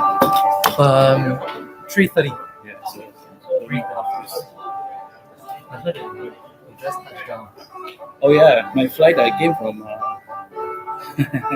Toronto. Oh man. The transit got delayed like 7 hours. So sad. But that's what I do. I always travel. I didn't know like every case, otherwise I would have brought my daughter. No, she said she want to join. She's like 10 years old now. Having school. Yeah. Same. Like when I go to normally I speak outside of Singapore, like in US or Canada. We can bring like it's normal. Yeah. Yeah, like when my daughter was here for the last conference as well. It so happens that last year, exactly the same time, it was also PSLE. She was asking me like, you're here today and on holiday, why you're not bringing anywhere? I said I have to come first. You want to join? I want to join. Then I thought like, maybe you will still have her. She's hyper at me. Actually, we are very casual. That's good, man. Yeah, we are very casual. So the only concern I had because I was asking like what kind of topic you discuss, and they said like you might want to do something with technology. And I went through the program. Most of the people doing technology around safety tech, economy, yeah. Okay. So if I really early, probably I would choose something else. All right. But I'm cool. The whatever that you have on slides, feel free to kind of like skim through it as been spoken about, and you can talk about any other things. That's all. Yeah. That's also my problem. I like to talk, so make sure I don't talk too much. But I got this nice one because what happened when I was there, one of the company who came in as a sponsor. So I spoke to them. I said, coming here, why not? You do me something. Give me like a 1 month free trial for one of the person. You know, we do like a Q&A and then you can and they're so kind. Like they give 1 month. They give one complimentary training and they give one onboarding session. I thank you very much. Oh yeah, do it. It's mine. Okay. So right at the start. Sorry, go on. Say hi. Sorry because the just now 刚才不是要兑换吗？对吗？他现在来的，所以we go back to the original arrangement. So sorry about that. Oh, you thought I won't make it on time? We were just worried, so we were hoping to push up. 可以的。Yeah. Okay. Go. I would have brought my daughter. You should be playing with her. Yeah. So sorry. She's going off right now. Go.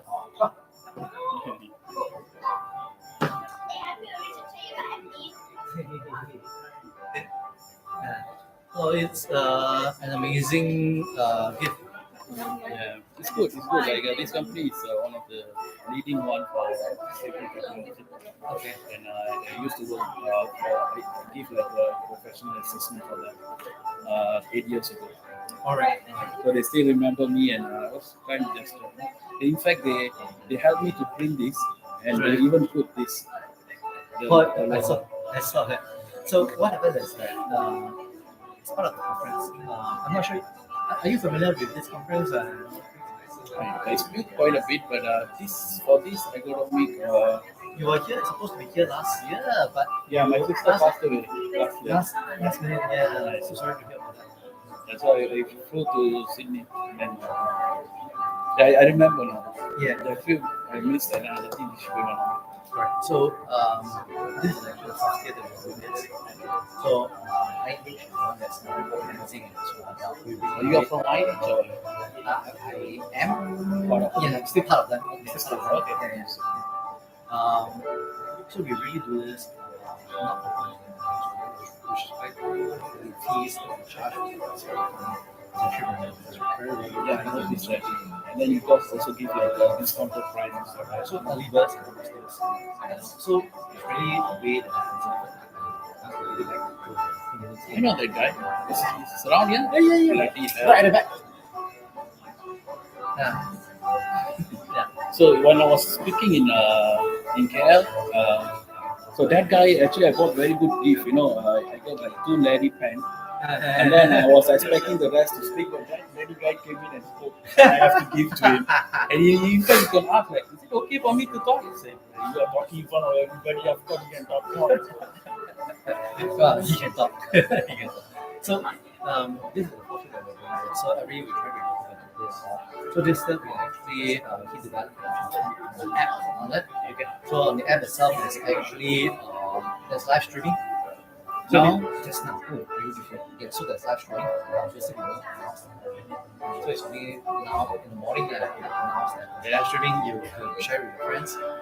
Right. Bro, thank you for coming. How are you, man? You still using my pen? Yes. Good one. No, I got another one. Good one today. So but you don't answer. I don't know. It's not for you, huh? Take a photo.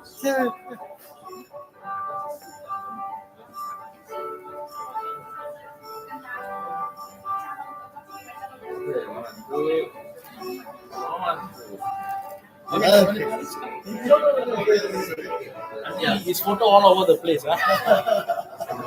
Yeah, so on the app itself, there is a live chat, there's a discussion board.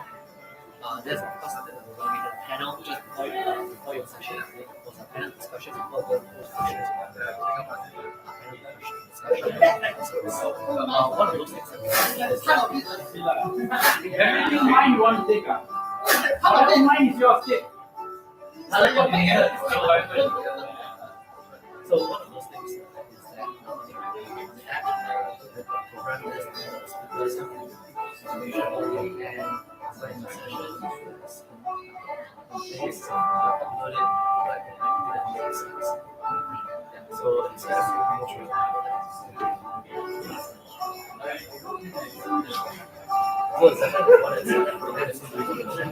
the IT guy.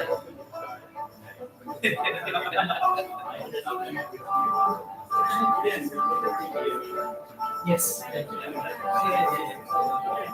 Let's give it a watch. The rest of it, yours.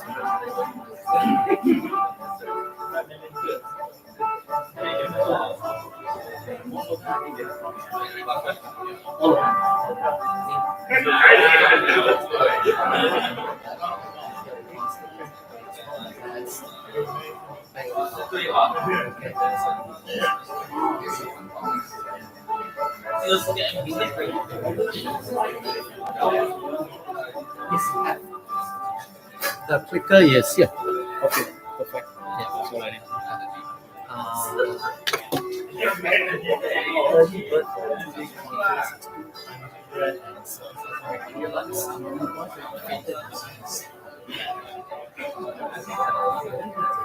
it's a very good with food. I remember I did one in Kuala Lumpur. 10 points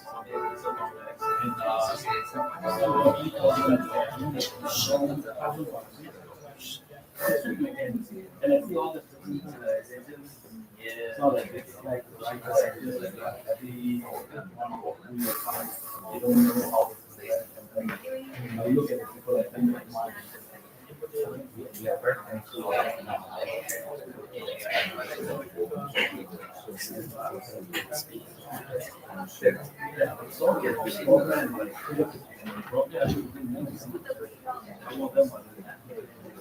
Yeah, so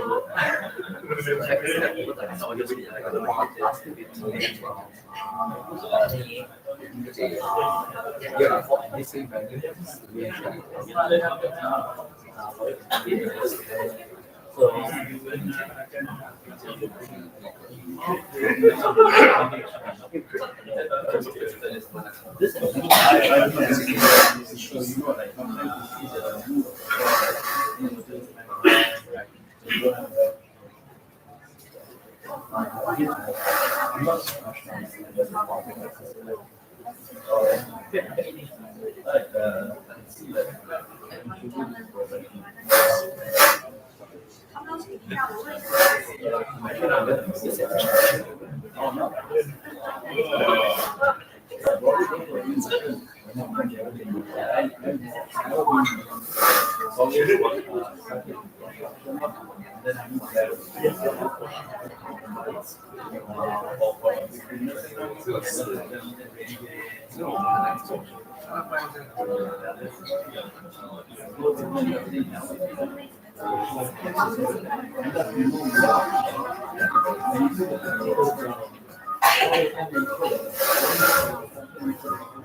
Okay, I send you another one.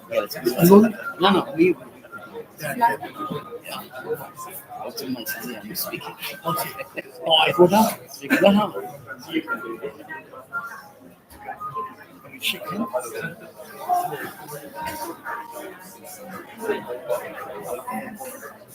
Okay. I sent to WhatsApp. Yeah. Thank you.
Okay, give them 1 more minute. 1 more minute.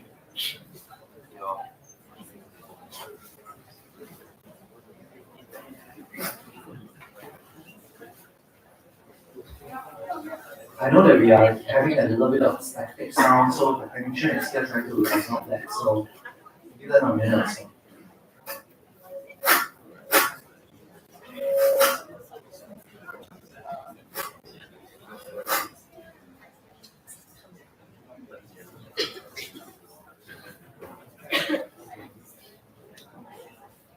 Okay. Let me check outside, see how many more people outside.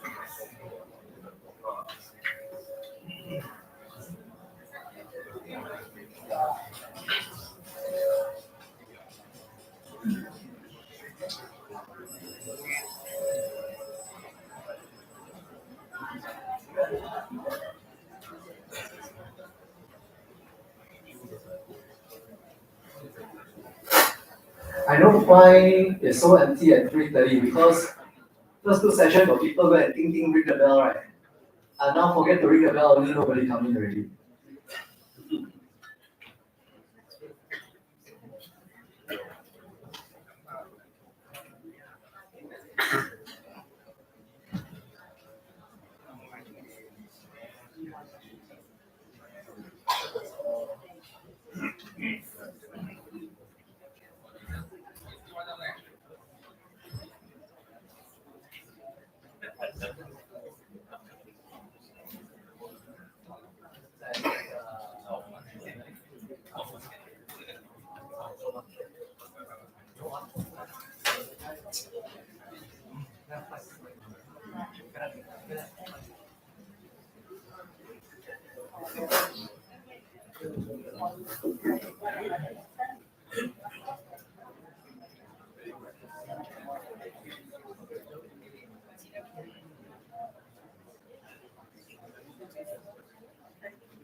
Okay. 3:30 again, pretty much on time. Come in on time, start on time, we can end on time, and all go back earlier also. Okay, thank you very much for everybody for coming back on time. We hope that you had a good break. Enough coffee or coffee overdose right now. That is the final part of today's sessions. We hope that you have enjoyed all the sessions thus far. And right now, we're ready to start the next segment, the last segment for the day. Okay? Yeah. Okay, let's go. Next up, we have the privilege of having an EXCO member from IOSH Singapore branch. He literally just touched down, coming back from Canada, rushing from the airport over here to make it just in time for his sharing. Topic is on the Guardian of Safety Unleash Tech Superpower. Please put your hands together to welcome Mr. Will Michael.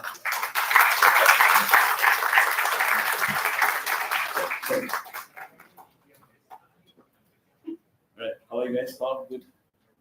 You had your lunch? Because I saw the program, they never mentioned about lunch, so I'm not sure. I guess they don't show my slides.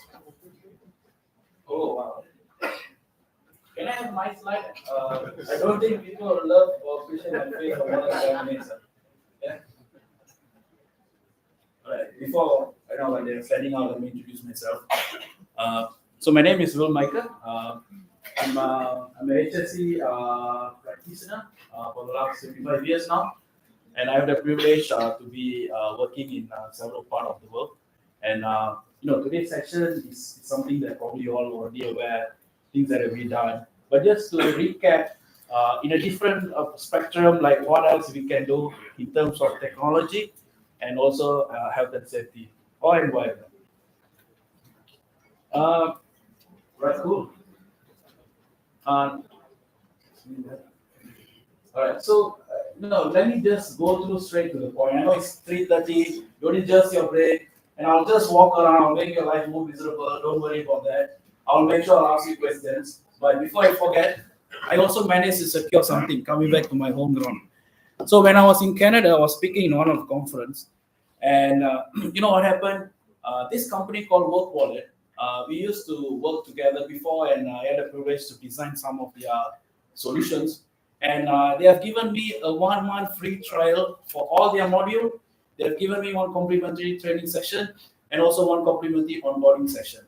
So what I'm going to do, I think Zephyr will appreciate. Normally when I go and present, I will just give some gift. And I'm going to ask a question at the end of the session. And if the one winner will get a very good package to access and go through this module. It's more about technology solutioning, all these applications, and to give you an onboarding, and it's good because this company is one of the best so far I've seen. Right. So going to the slide, it's more about the introduction of what is the tech in HSC. If you guys can remember, who have worked in health, safety, or environmental for more than 10 years now? Please raise your hand. All right. Who 5 years and below? Who is like been there for 20, 25 years? I think just is one of them. I know few people. Okay, you see, when we started our HSC career, right? When you are doing a practitioner and you are doing implementation of safety rules, you notice when you started, it's more about doing inspection, giving training, understanding what is the law, and sometimes you need to speak to your management, do committee meeting, and this is the practice globally everywhere. And when times change, they expect all these professionals to be scientists as well. So what is happening now? We are being expected to know more than what we're supposed to know. And sometimes, from management perspective, it is expected for every professional that is doing this role to know certain things like technology.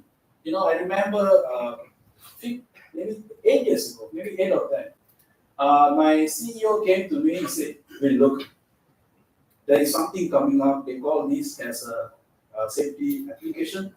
And I was working for a railway company back then. And he said, "You need to create an application, and we must cover all the safety issues, reporting, incident, inspection, all." And I look at him, I say like, "Dude, for me to pass my O level, you already took forever.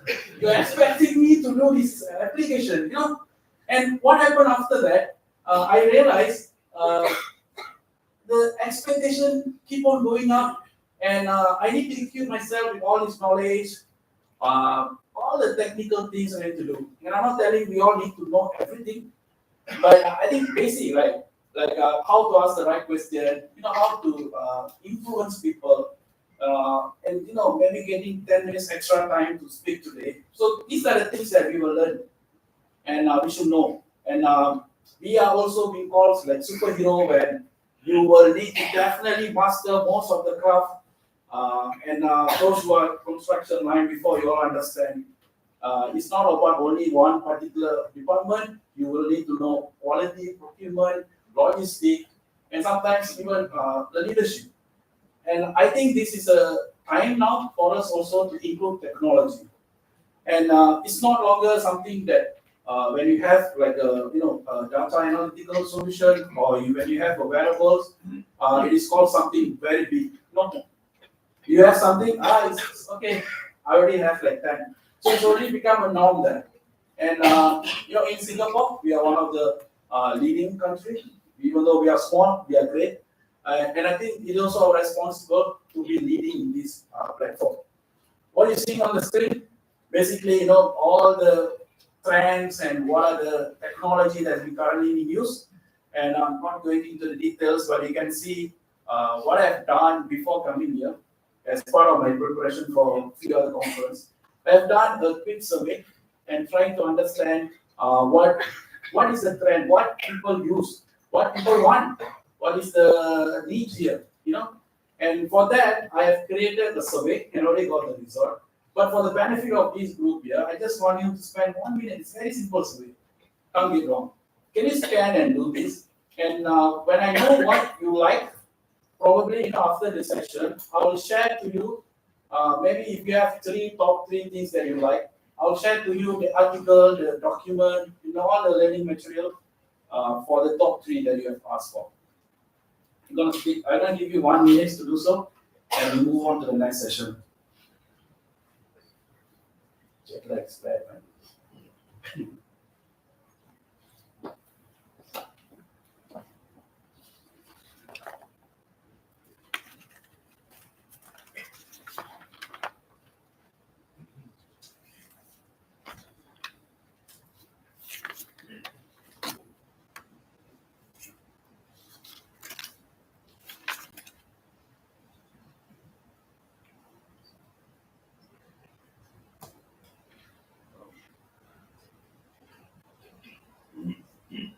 This is a very quiet room.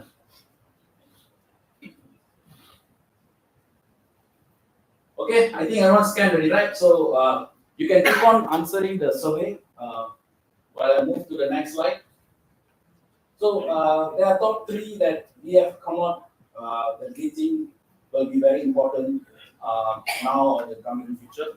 So those top 3 are executive safety analysis, safety wearable, and also mental health ergonomics. So why these 3? And I think most nearest thing that I can relate when I look at back the survey and some of the feedback coming from McKinsey survey, Harvard, and Silicon Valley, these people are coming up and telling these things. For me, what I interpreted as a summary, predictive safety analysis is something that will quickly give you a result when you want to solve a solution, and you want to know where's the pinch point, where we are bleeding. I think this is one of the easiest way to understand exactly what we need to do. The next, safety wearable. After COVID, everything changed, right? Everyone was very wearable when we talk about safety, and I believe this is also going to be one of the most explored mechanism in the coming future. I have seen few new things that have not been on market. Some of it is super crazy, and I'm really excited to see what else this can deliver. And the last one, which is the most underrated segment of all, mental health and ergonomics. I think we have only touched a little bit on technology for this. What we have today is more like application and to do exercise, to test our mental health questionnaire. There are a study going on to understand how we can maintain our work life balance, our mental health, regardless where we be. And those who are collaborating with us, is an important segment that this studies is going on. I believe the most underrated, and also probably people don't understand what severity that this will bring when something goes south. In my personal experience, I have handled 6 suicide cases just because of mental health issue. And this is something that I always advocate wherever I go. And I think technology is now is not where they want to be, but I think there is a lot of appetite to improve this. And the last one, you see special mention, digital twin tech. This could be one of the top 3. The only reason is because this is mostly used in aviation. Digital twin tech is something like, you have a practical solution here, and you have something replicate, and you can virtually manage that. So it's some investment that probably will boom up in next year, but not the preferred one because it's only by one or two industry. All right, a little bit of case study. This is DuPont Predictive Safety Analysis. Just spend a minute to read this. Anyone cannot read? Is it too small or you're okay? One at the back. Can you guys read? You can't? Okay, it's okay. So what happened? DuPont, right, is a global safety leader in a company, right? So they have turned on preventative safety analytical to improve their workplace. And what they have done is they have created a program based on their history of incident and also their workplace condition, inspection records. And those trends and patterns gave them the most important valuable information of where and what is the problem. And from there, they have improved their workplace and reduced 90% incident over a span of several years. DuPont is already a very good company when it comes to health and safety. But if they can manage to reduce another 90%, so we could imagine why predictive safety analysis is very important. And reflecting a little bit on what are the strategies they use and what are the tips that they have created, I found one very important. For me, I feel it's something that I want to share with you all. And this is something to do with our mindset. So DuPont, when they wanted to implement this type of solution, they actually touched the first and fundamental thing, the mindset. For example, I like this one. Safety expert is accountable. That was the current thinking. And then they changed to line organization is accountable. I don't know how many companies today is living or leading by example, but I thought this type of mindset is the number one criteria when we want to implement any solution, any strategy.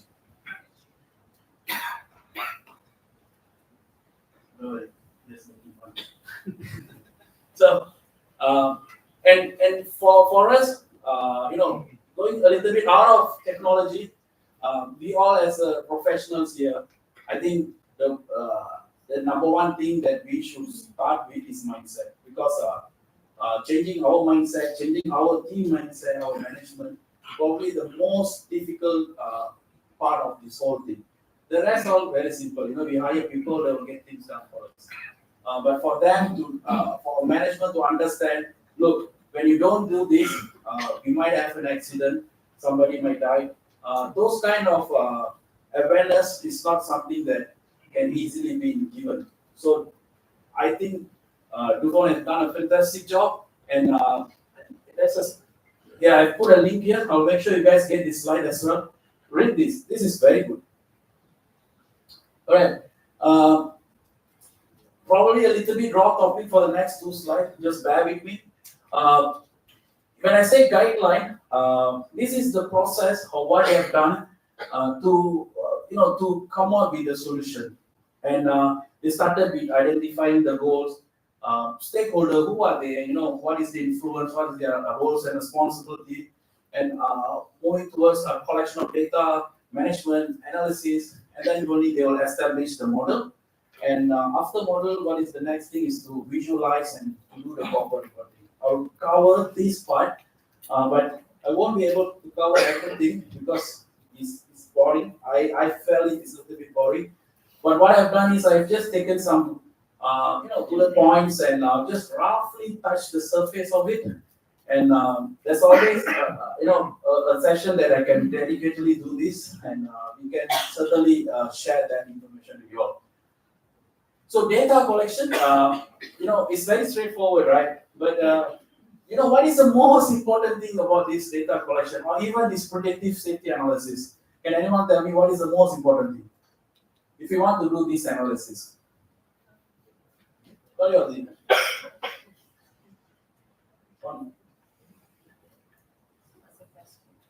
So what is the, sorry?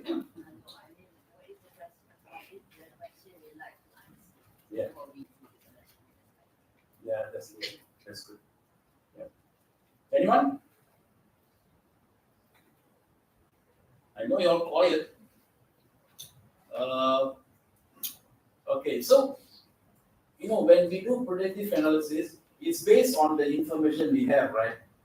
And all this data, all this trend, and it's important to have the data first, and it's important to have the right data. Many times when company approach me and they ask, well, can you do me a solution around predictive analysis using my company details? And I say, cool, let me look at it. And when I look at this, their last inspection like 15 years ago, and they never did training before, and they never had accident for the last 10 years or so. And this is high risk company. So the data, the information that we need to have is actually the fundamental, the foundation of the whole system. But if you don't have that, probably it's going to be difficult. So for those who are working in the organization that you want to explore more than what we have today, I think the first question to ask: what is my existing setup? What is the training frequency? What is the inspection? And all what then history, the data will actually move to the next step. And of course, you have data analysis. There are a lot of software. What are the tips I can give you about this data analysis is, do not compromise to what they have in market. You have your specific need. You must understand your specific need, like what you said. And the next thing, you must ensure that you find a solution that addresses that need. What happened today, most of the organized companies, they have off-the-shelf product, something that normally offer more than what you wanted with a little bit higher price. And that's still okay. But I've seen a lot of companies go and grab solution that is not even applicable for them. That's not necessary. Just because they have a very good name, they tick it. So we must ensure what we want. That is for data analysis. So establishing the model. There are a lot of models like you have a logistic regression, random forest, train and test model. I think in terms of understanding what kind of modeling we need, is again going back to the basic. What we want and what are the information that we have. So those information will be very helpful to us to address this. And I know, even I don't know something, and I'm sure like some of you might not be familiar. And these terms and all this, right, it's not something for us to memorize. Even the solution, we have hundreds of those. We don't have to know everything. But again, we're coming back to the basic. what I want. So I need a tool that can predict the next accident in my site. I'm doing a construction project. I'm doing a lot of casting and high risk activity, work at height, and I want to ensure that this is where is I want to avoid accident. And for that, what are the data I need? And the data need to be reviewed through an analytical program. And from that, I need to have a proper module to outcome my need. So for me, the same scenario, I do not want an accident, right? So that model should tell me where is your next accident going to happen. And that is very much possible today. And the last one is about visualization and reporting. So the very important, but we often don't create the information. And one of the challenges here is about consistency. We are not consistent. Sometimes that's probably one of the biggest challenge in terms of visualization. And especially what I see lately, because there's a lot of interest to do one. You've seen LinkedIn, right? You always see this one pager sheet, all these three things, and he show you infographic of everything. It is cool, it is nice, but does it address your need? Does it show what you want?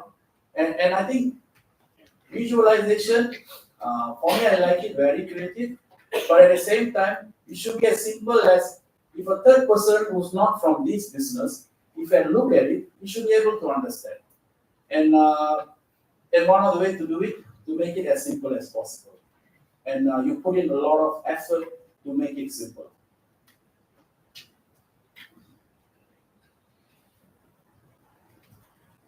All right, so this is the overall plan if we want to implement. Again, a few steps, right from planning until post or launch activities, what kind of design you want to do, and when you try something out at the deployment stage. And if you ask me, right, this is all something you can easily do it yourself. And it's very, very important to get the right team to collaborate. That's probably one of the next challenge we face, to get the collaboration, to get the budget, to get the understanding of everyone where we are leading. That's probably the challenges. In terms of the deployment stage, I would say the first stage is always the most crucial one, because once you have passed through the first stage, you have already succeeded almost half of the journey. Is the next thing is about your excitement, how colorful you want to give it to your solution, what are the things that you want to add. That will be easily done. And consistency again. When talking today, I can assure you in 1 month time, I need to update this slide. That how fast we are moving. And we need to be as fast as the technology as well. We need to keep updating our slide. We need to keep updating our initiative. And it's always a room for improvement. So, that's something that I thought is very important to share. I need to press 5 times for this slide to move 1 time. And I'm talking about technology. All right. So again, this is my personal recap. Doing this for 20 years now, and I just want to share a few things. It might be applicable for you all. It might not. But the first important element that I always look for is stakeholder analysis. When we want to do a solution, a technology, we need to include all stakeholders at the very beginning of the project itself. You don't finish everything and then you send just for the courtesy, hey, Joe, can you have a look and see whether it's applicable for you or not? And that Joe from production, you will see like, dude, this is not even my thing. I need to worry. There is no work on this part. So include them early, influence them, get them on board, and be open to learn. And I think that will give you amazing product at the end of the day.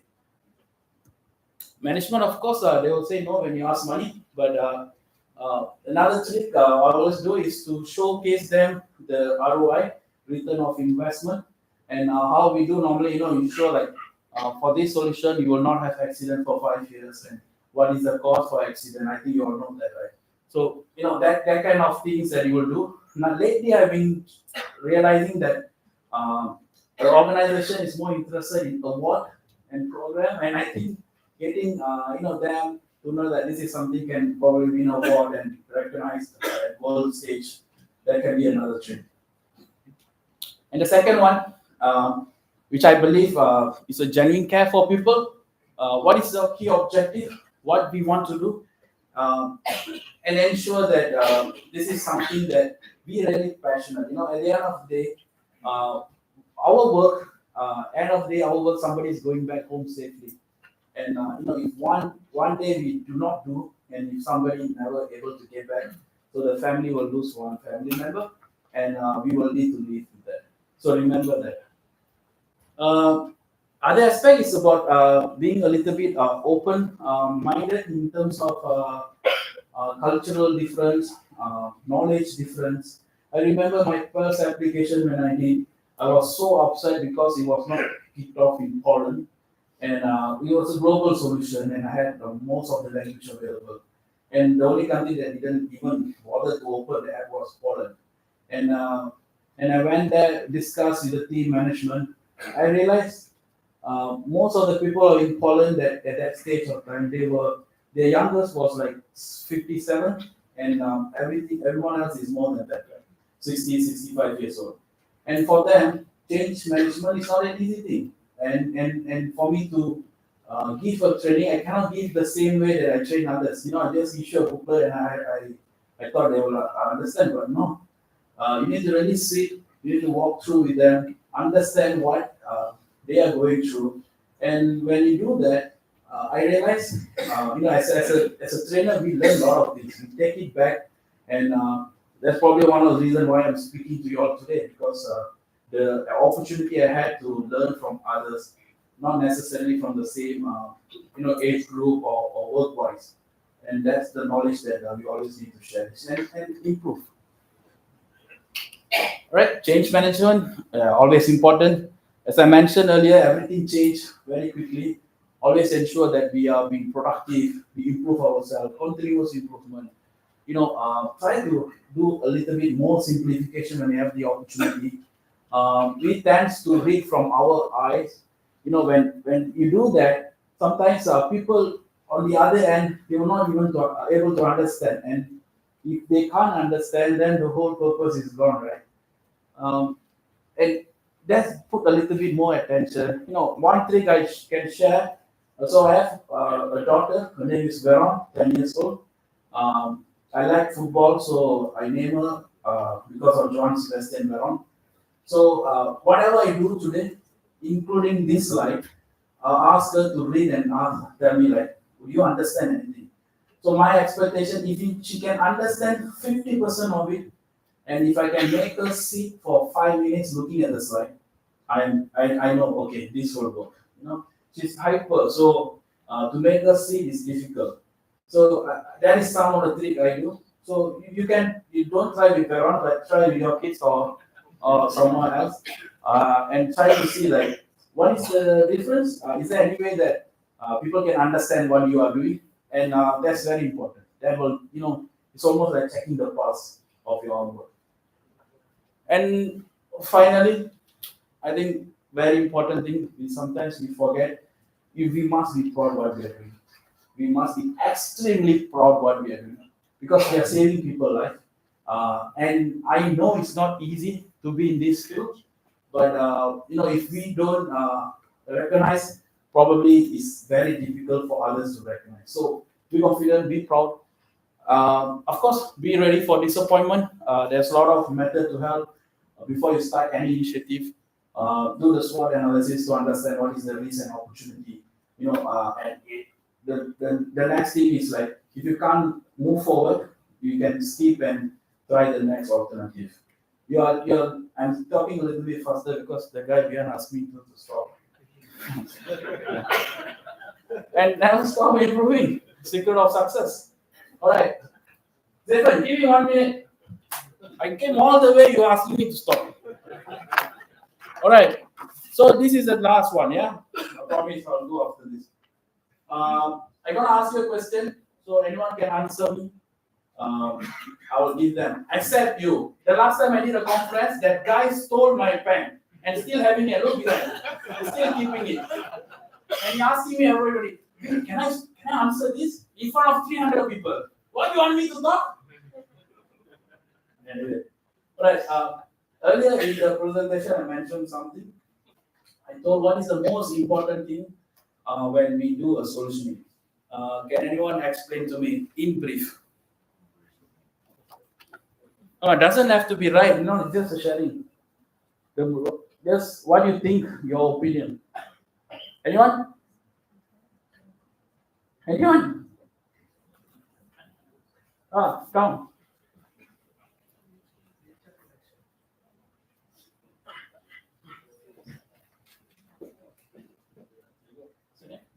My name is Ahmed. Ahmed. Yeah, one of the things I think captured my attention that to be proud, because what we're making is protecting the people, making them safe, go homes. So Almost there. Come on, the guy is holding one answer, please. Then I can go back. Okay, come brother. I think I can speak loud. Yeah, clearly you can. One of the things that you mentioned is about 6 suicides that you prevented. So mental well-being, to me, I think that's the most important thing. Sorry, I'm having jet lag, so I don't remember what I said. I don't think so. Anyone else? Come on. Just try. So I think your question just now, what do you need to make a solution successful? Yes, exactly. Right. So I think one of the points I remember was involving your stakeholders. So involving farm management to get them involved so that they know what's going on and your solutions can be implemented. Okay, what's your name? Yes, Can you come to the stage? Give a hand. Finally, somebody listen.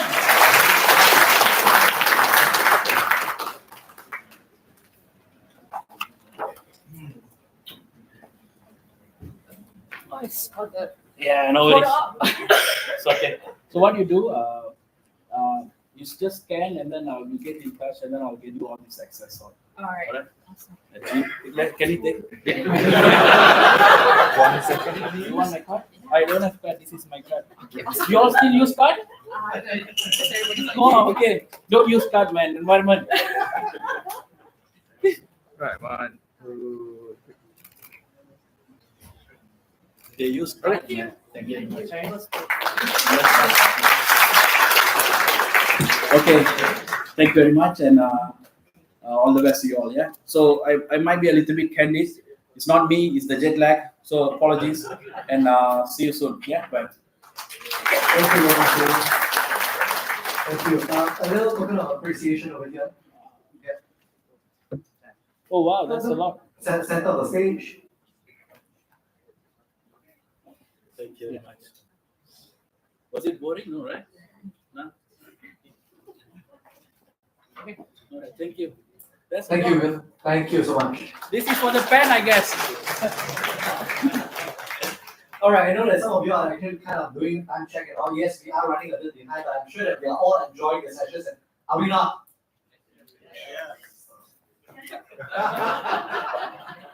No, it's a problem now. The yes was a little bit. Are we enjoying the show, guys? Come on! I should do that. All right, now let's go on to the next presentation. We're gonna have the conference is about sharing of knowledge. At the same time, it's also sharing of new technology, new ways of doing things. So, which is why we're gonna have different types of speakers over here, right? So the next speaker is the regional sales manager from Chrysound. She's gonna be sharing in terms of ultrasound imaging camera, the new solution for industrial gas leak localization. Please put your hands to welcome Ms. Dawn Chow.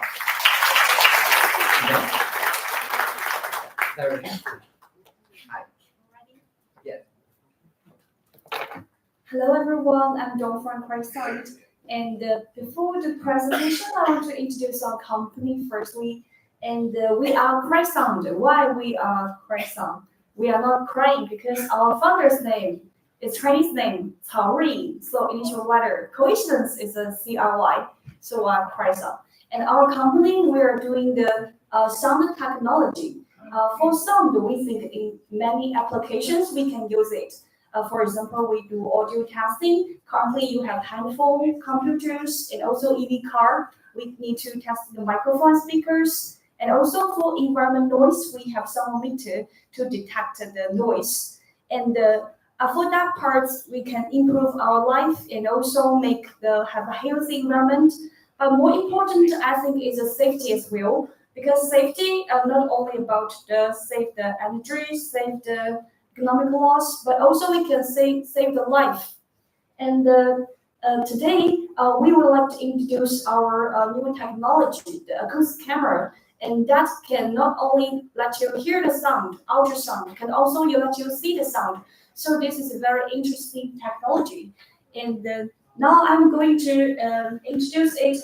Before that, last month, I noticed there is a news in Japan around July 27. There's an accident for the TDI device. There's a gas leak. And how they find there's a gas leak is not from the alarming device. There's a passenger on the road.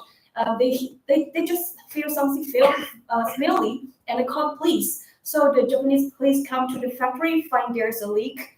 And when they find the leak, it's around 5 p.m. And they need to locate where's the leak and find a solution to stop the leak. And they spend around 2 hours to finish all the things. And in that accident, there's around 40 and 50 people who have a coughing and also feel uncomfortable about their eyes, and also 5 people in hospital. So in that scenarios, if we have a solution, can find the leak or have some predictive maintenance solution in advance, we can save time and also save the life. So today is the reason why we introduced this solution.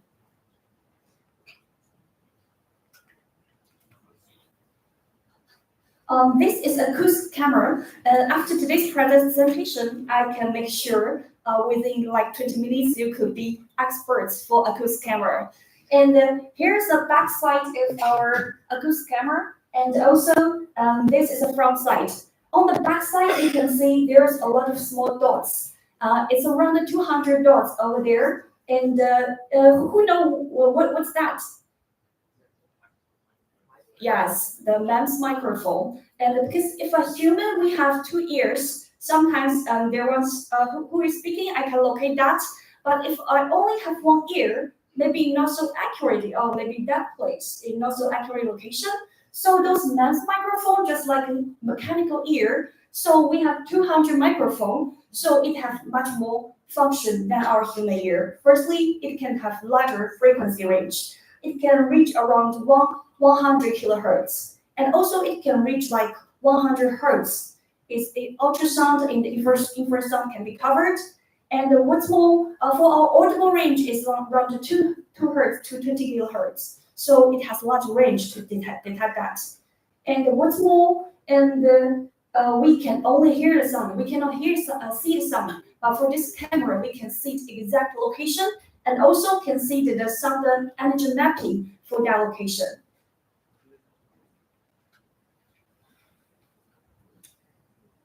So in the central, there's an optical camera. So we will fusion these 2 images together.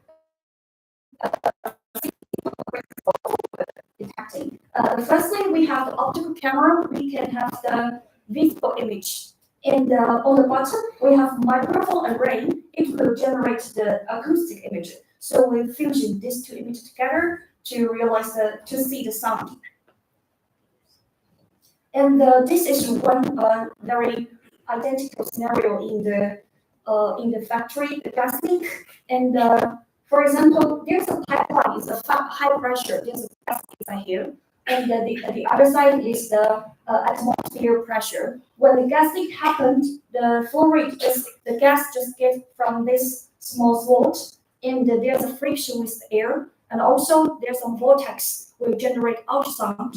So we can detect that ultrasound by our device. So from this principle, we can find that there's no limitation of the gas type, but there's a requirement if the pressure is over 5 bar and the flow rate is big enough, we can find that. But if it's too small, sometimes we get closer to find that.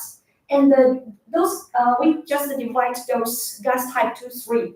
The first is common process gases. If we find those and fix it, we can save the energy. And the second is flammable and also the toxic gases. So in those type of gases, we need to long distance to find that.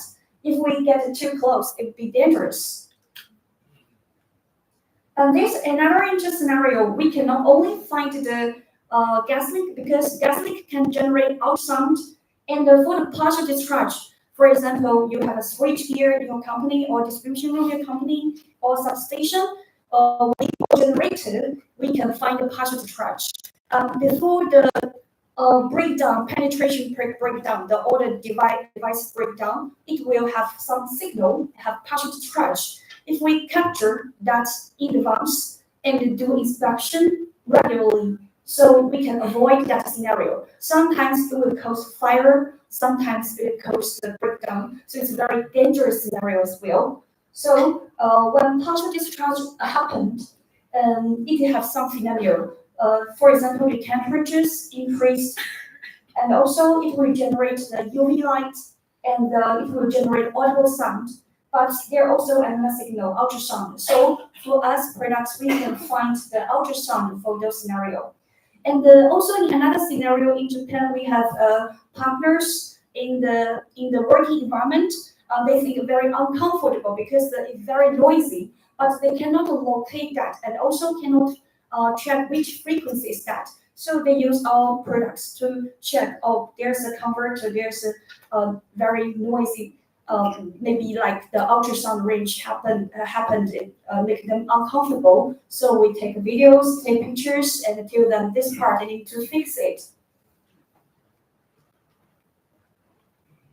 And for these products, it's super easy because we think that time is life. So for these products, it's just like iPad. How to use it? We just scan it. We scan the pipelines or scan the device. We can find the progress over there.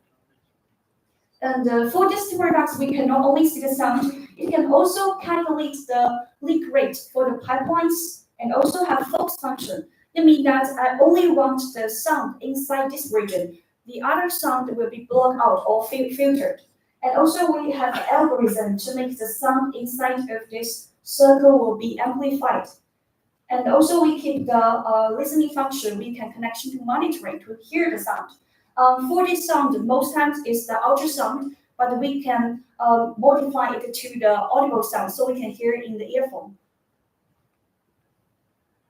This video will be more intuitive for you to understand how could we see the sound. Here is a pipeline simulator, and from this video, it's very easy to find out there is a 3 point. 3 points over there, there's a leak, and we can also know which is the biggest leak and which is the smaller leak.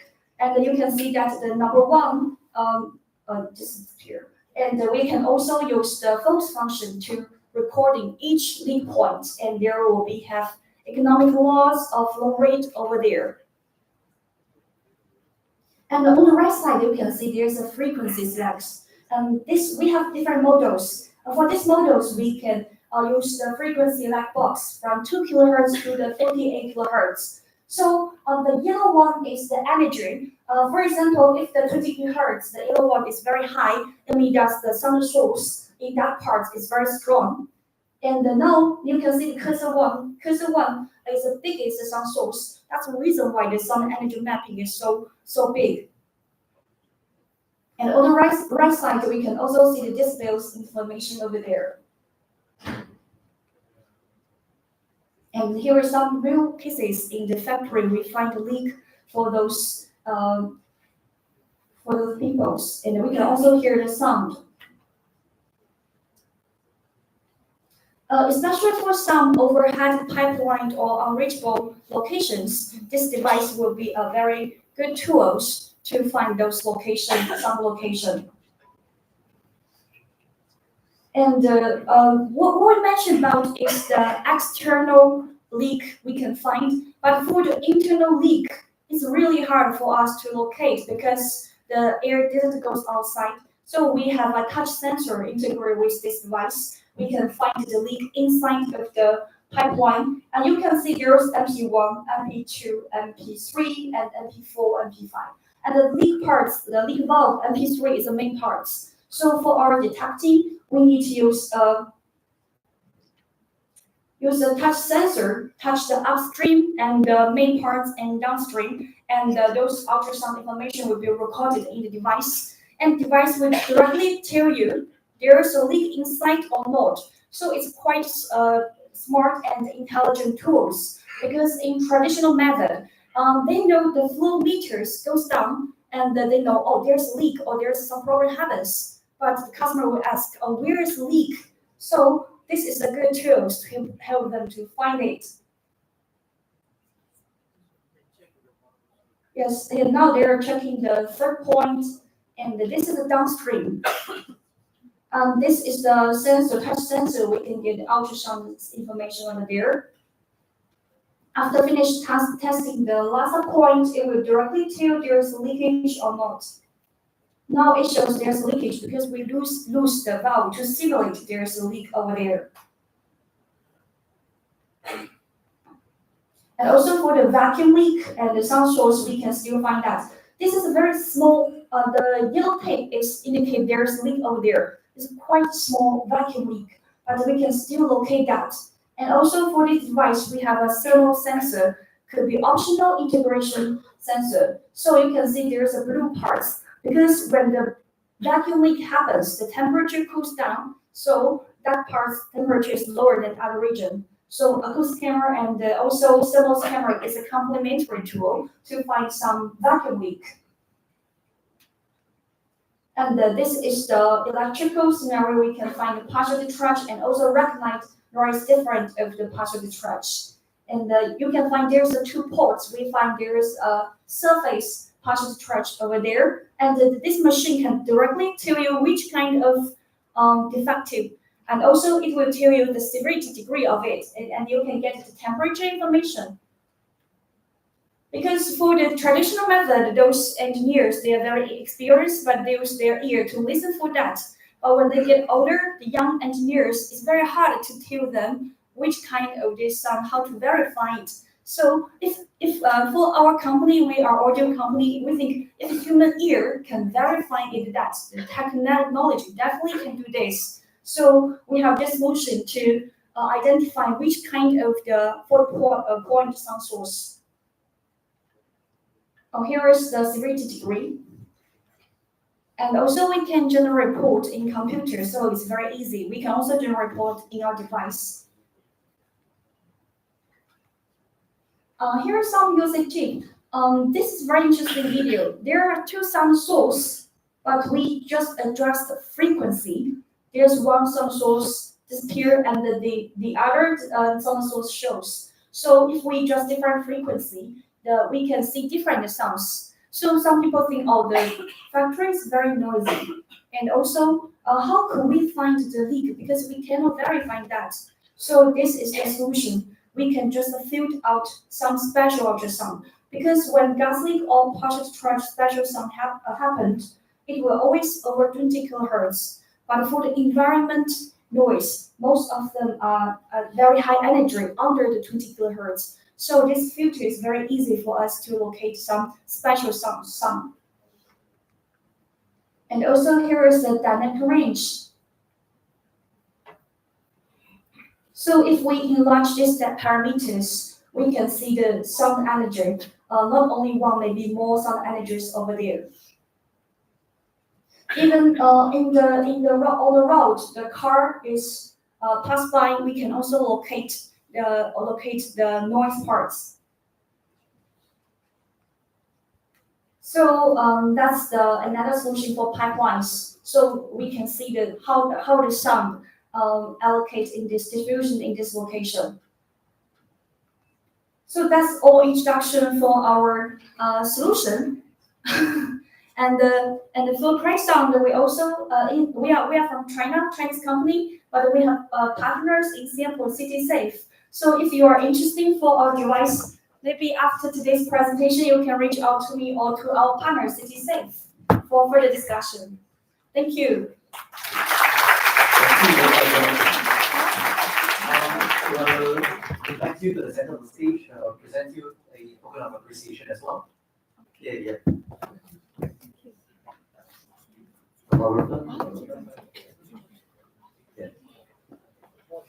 For the first time in my life, if I tell people that I'm able to see sound, people are going to say that I'm crazy. Thank you once again, Don. Thank you. All right. It's been a long day. It's been a fruitful day as well. I've been learning quite a fair bit of things myself. But we are coming down to the final speaker for this for today. She is a WSH professional from NG, Southeast Asia Private Limited. She's going to be speaking on Beyond the Permit, strengthening accountability in an e-permit to work system. Please put your hands together to welcome Ms. Danya Raman.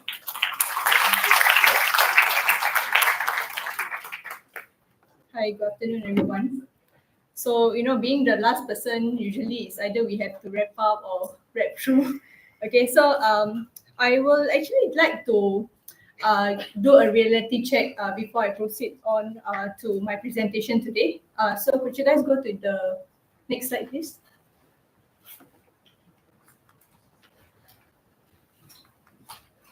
Okay, can everyone scan this QR code? Could you show the Mentimeter website, please?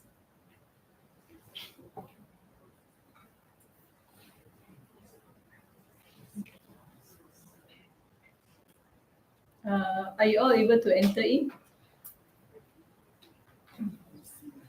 Can I have the Mentimeter website?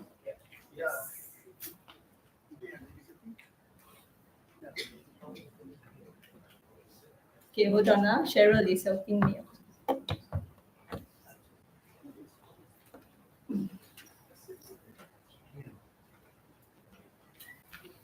Okay. Okay, so, wow, so many responses. Yeah? Okay, so I just wanted to check how you guys are feeling today. These are just the basic questions. Let's go to the next slide. Okay, can we go to the slide number 2 there?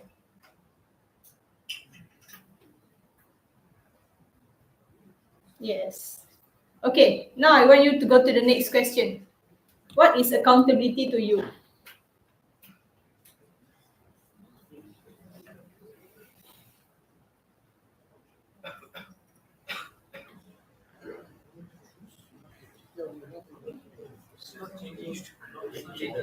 Oh, they're not changing the thing. Okay, it's okay. Okay, right now, just go back to my slide again. Can we go back to the slide, please? Okay, guys, it's okay. I will become the Mentimeter today, okay? So now what happens is, I do not want to bore anyone with the legal legislation requirement with regards to permit to work. I think as safety professionals, we are well aware of what is needed for our respective industry. But if every one of us is accountable in a way, why do we still need to have a permit to work system in place? Okay, so a permit to work system has to be in place because when you have a site, you need to ensure that you are in control of the site, that you are assigned to. And any jobs, any risk that's happening, we need to be well aware of, and we need to have control measures in place. And the second thing is, whatever works that's going on, any incompatible works, we need to make sure that we have all these surrounding environment, the surrounding things that's going on, like the people. It's like if you're having a painting work and then there's a hot work, these are all incompatible activities. Not that it can't be carried out, it can be carried out, but with control measures in place. And of course, we need a permit to work system because someone has to be accountable. That's why in the permit to work system, you will have people who are the applicant, the supervisor, the safety assessor. Because each of these role has an accountability. We need to answer this if anything goes wrong. The court will ask you, has the permit been applied when a job activity is being carried out?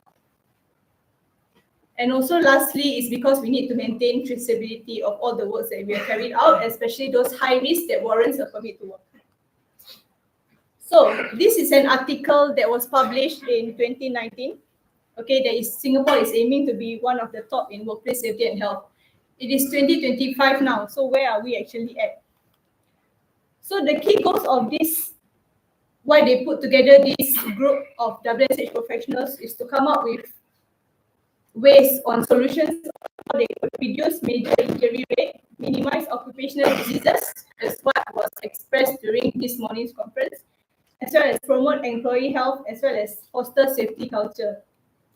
Now, I will come to this again, but basically the whole point of this, of what one of the things that is the solution to tackle all these issues that we want to see in order to reach our goals in 2028 is to actually leverage on technologies. So we talk a lot about permit to work system, the manual, as well as the online one. So I want you guys to take a look here. This is the things that I have to come across, I have to actually do when I do want to convince my boss why we need to go for this digital transformation. It is not only about the cost, but also are we as an organization ready to do this transition? So one of the things that you guys will notice that in a traditional permit to work system is always very paper heavy, okay? And because of the workers that we have, probably they are old workers, so they are more accustomed to paper exercise, right? So they will do so with ease. Okay, but however, in the event of any fire and things like that, these permits sometimes also get lost, okay? And there is no real-time monitoring. It's there and there, you have to sign, okay? If your boss asks you, okay, Dania, today what work are there in this location? Can you officially take out something and say, oh boss, wait, I need to check first, let me take my file. So that's why we are big about this transforming into an EPTW system. However, when we transit into a online permit to work system, okay, while it actually allows us to do things easier, to actually have real-time monitoring, as well as to be able to, integrate your maintenance system, like your CMMS system and the PTW, there's always this question about accountability, okay? So why is this question about accountability? So for example, I don't need to be on site. I can do an online approval just by my desk. Is that the correct way as safety professionals?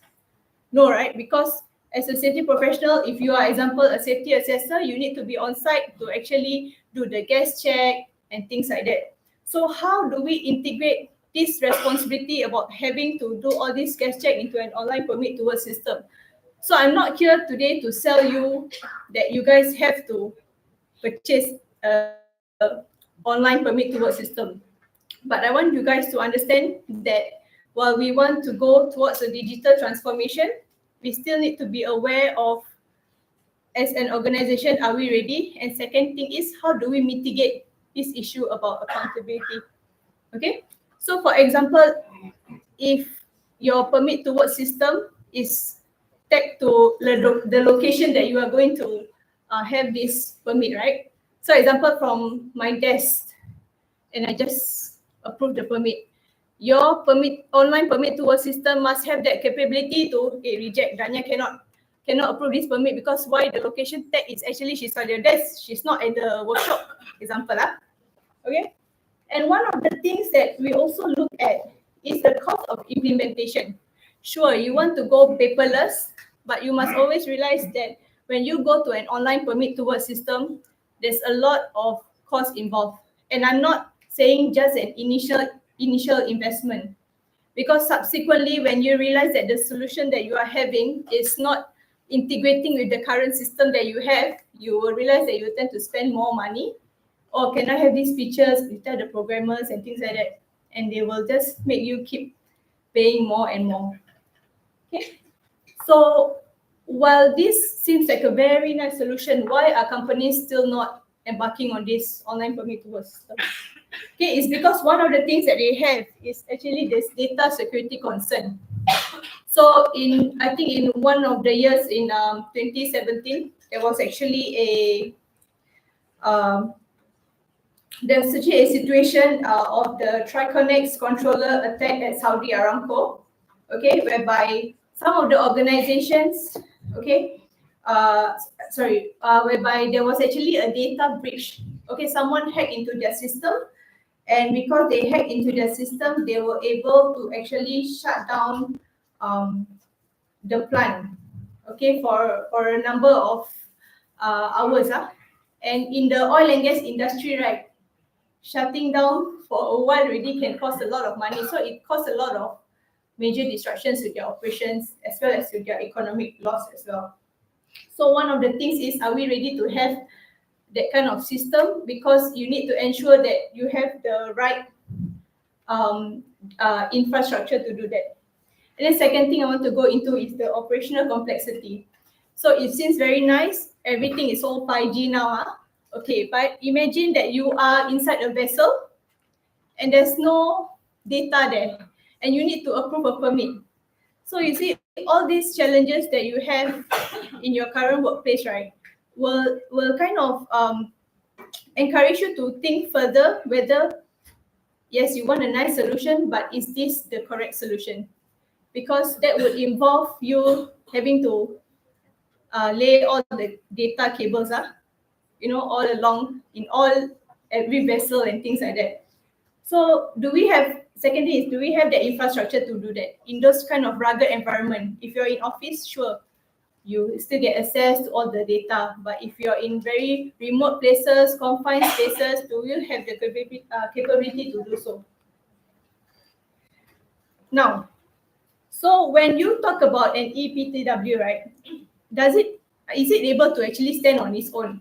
So I am speaking on the context that I have been in organizations where I have managed to see this online permit to work implementation through. And one of the challenges that we have is when we do approach vendors to meet our vendor requirements, right? Means we already tell them what we want. Somehow along the way, when we start to use it as a case study, we realize that, hey, this may not be the best solution. But by the time we have somehow already invested the money in this app, okay? So why I say that the initial stages of writing that specification requirements is so important, because you can either make that app or you can break that app. You need to always remind yourself the initial intention of you embarking on an online permit to work system is because you want to make people's life easier. You want to make your workers' life easier. But if you are going to have an interface that is not user-friendly, do you think your workers will want to use it? Do you think the person who want to approve it will have a hard time to approve? Because there's just so many steps. So these are the kind of things that I realize as I go along. These are the things that I wish someone had told me before, we embark on an online journey. Also, can it actually stand on its own? Sure, if you do want to just use a PTW just to track your permit to work, maybe you just need an app, like a Power App can do that. However, if you are looking into a dashboard, when your boss asks you, okay, today got how many work at height permit on site? How many of the permit are still pending approval? You want instant data there and there. So you always have to put yourself in the shoes of the leaders, right? They want instant data. Are you gonna, okay, boss, will I check with my supervisor first? No, right? Usually we'll have all these. Okay, you will have all these systems actually integrated together. Okay, maybe you are going to do a corrective maintenance somewhere in the building. Okay, so what kind of high-risk job is there? Or who's on site, how many workers? You want to know how many active permits are there so that you can deploy your men to go on site to also have a check.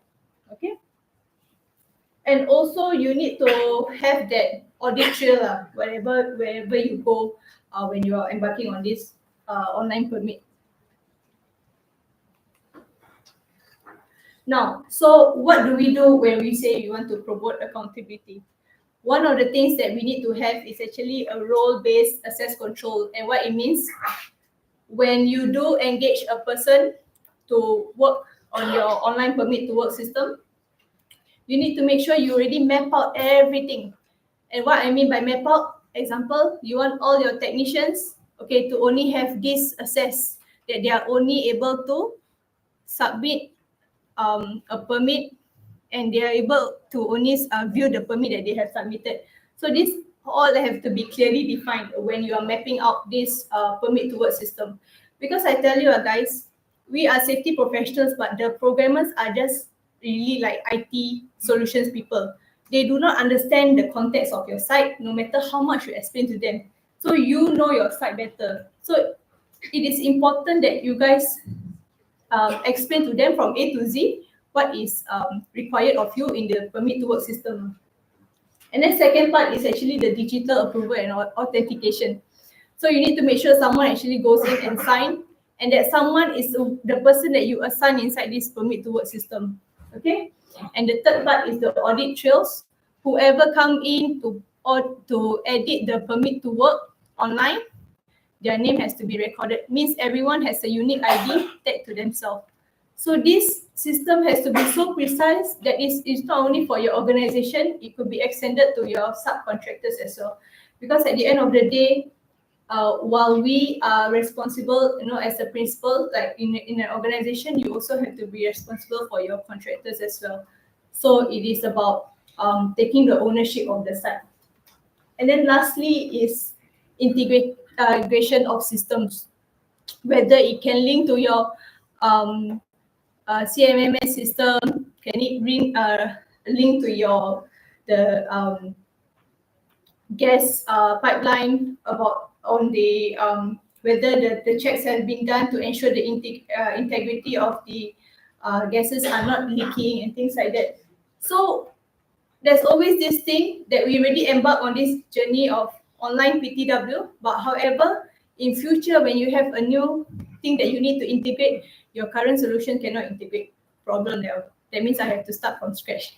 Okay, so these things are really something that is stopping companies from embarking, is because of the cost, because you really need to think what you want as an organization.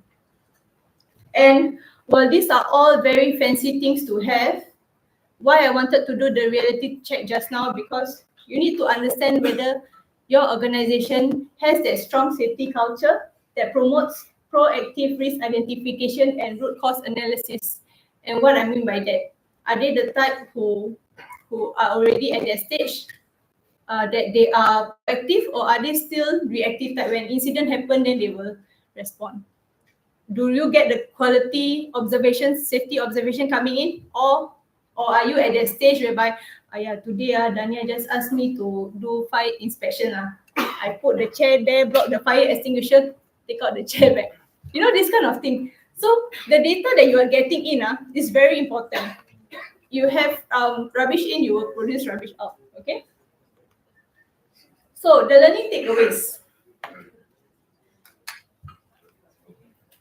Okay, this I want to share from Mr. Olivier Tien, because one of the things that I've learned from one of his conference is that every one of us, we actually can be a leader, but in this day and age whereby we have all this technology coming in, all this AI, can we actually be this future leader? Can we be a foresight strategist, a system thinker, a deep listener, a steward of what doesn't yet exist?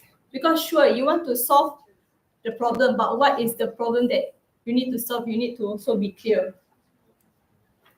And I also want to remind everyone that safety must always be a deeply held value, not only to safety professionals, but every single one in the organization. Because when safety is a deeply held value, you will not compromise it. Because when safety is the priority, priorities can change. But when it's a deeply held value, you will not compromise it. And no matter how much you take to actually leverage on technology in future to ease the things for your workers, just remember why you embark on the journey in the first place. So you always have to begin with the end in mind. This is one of the quotes that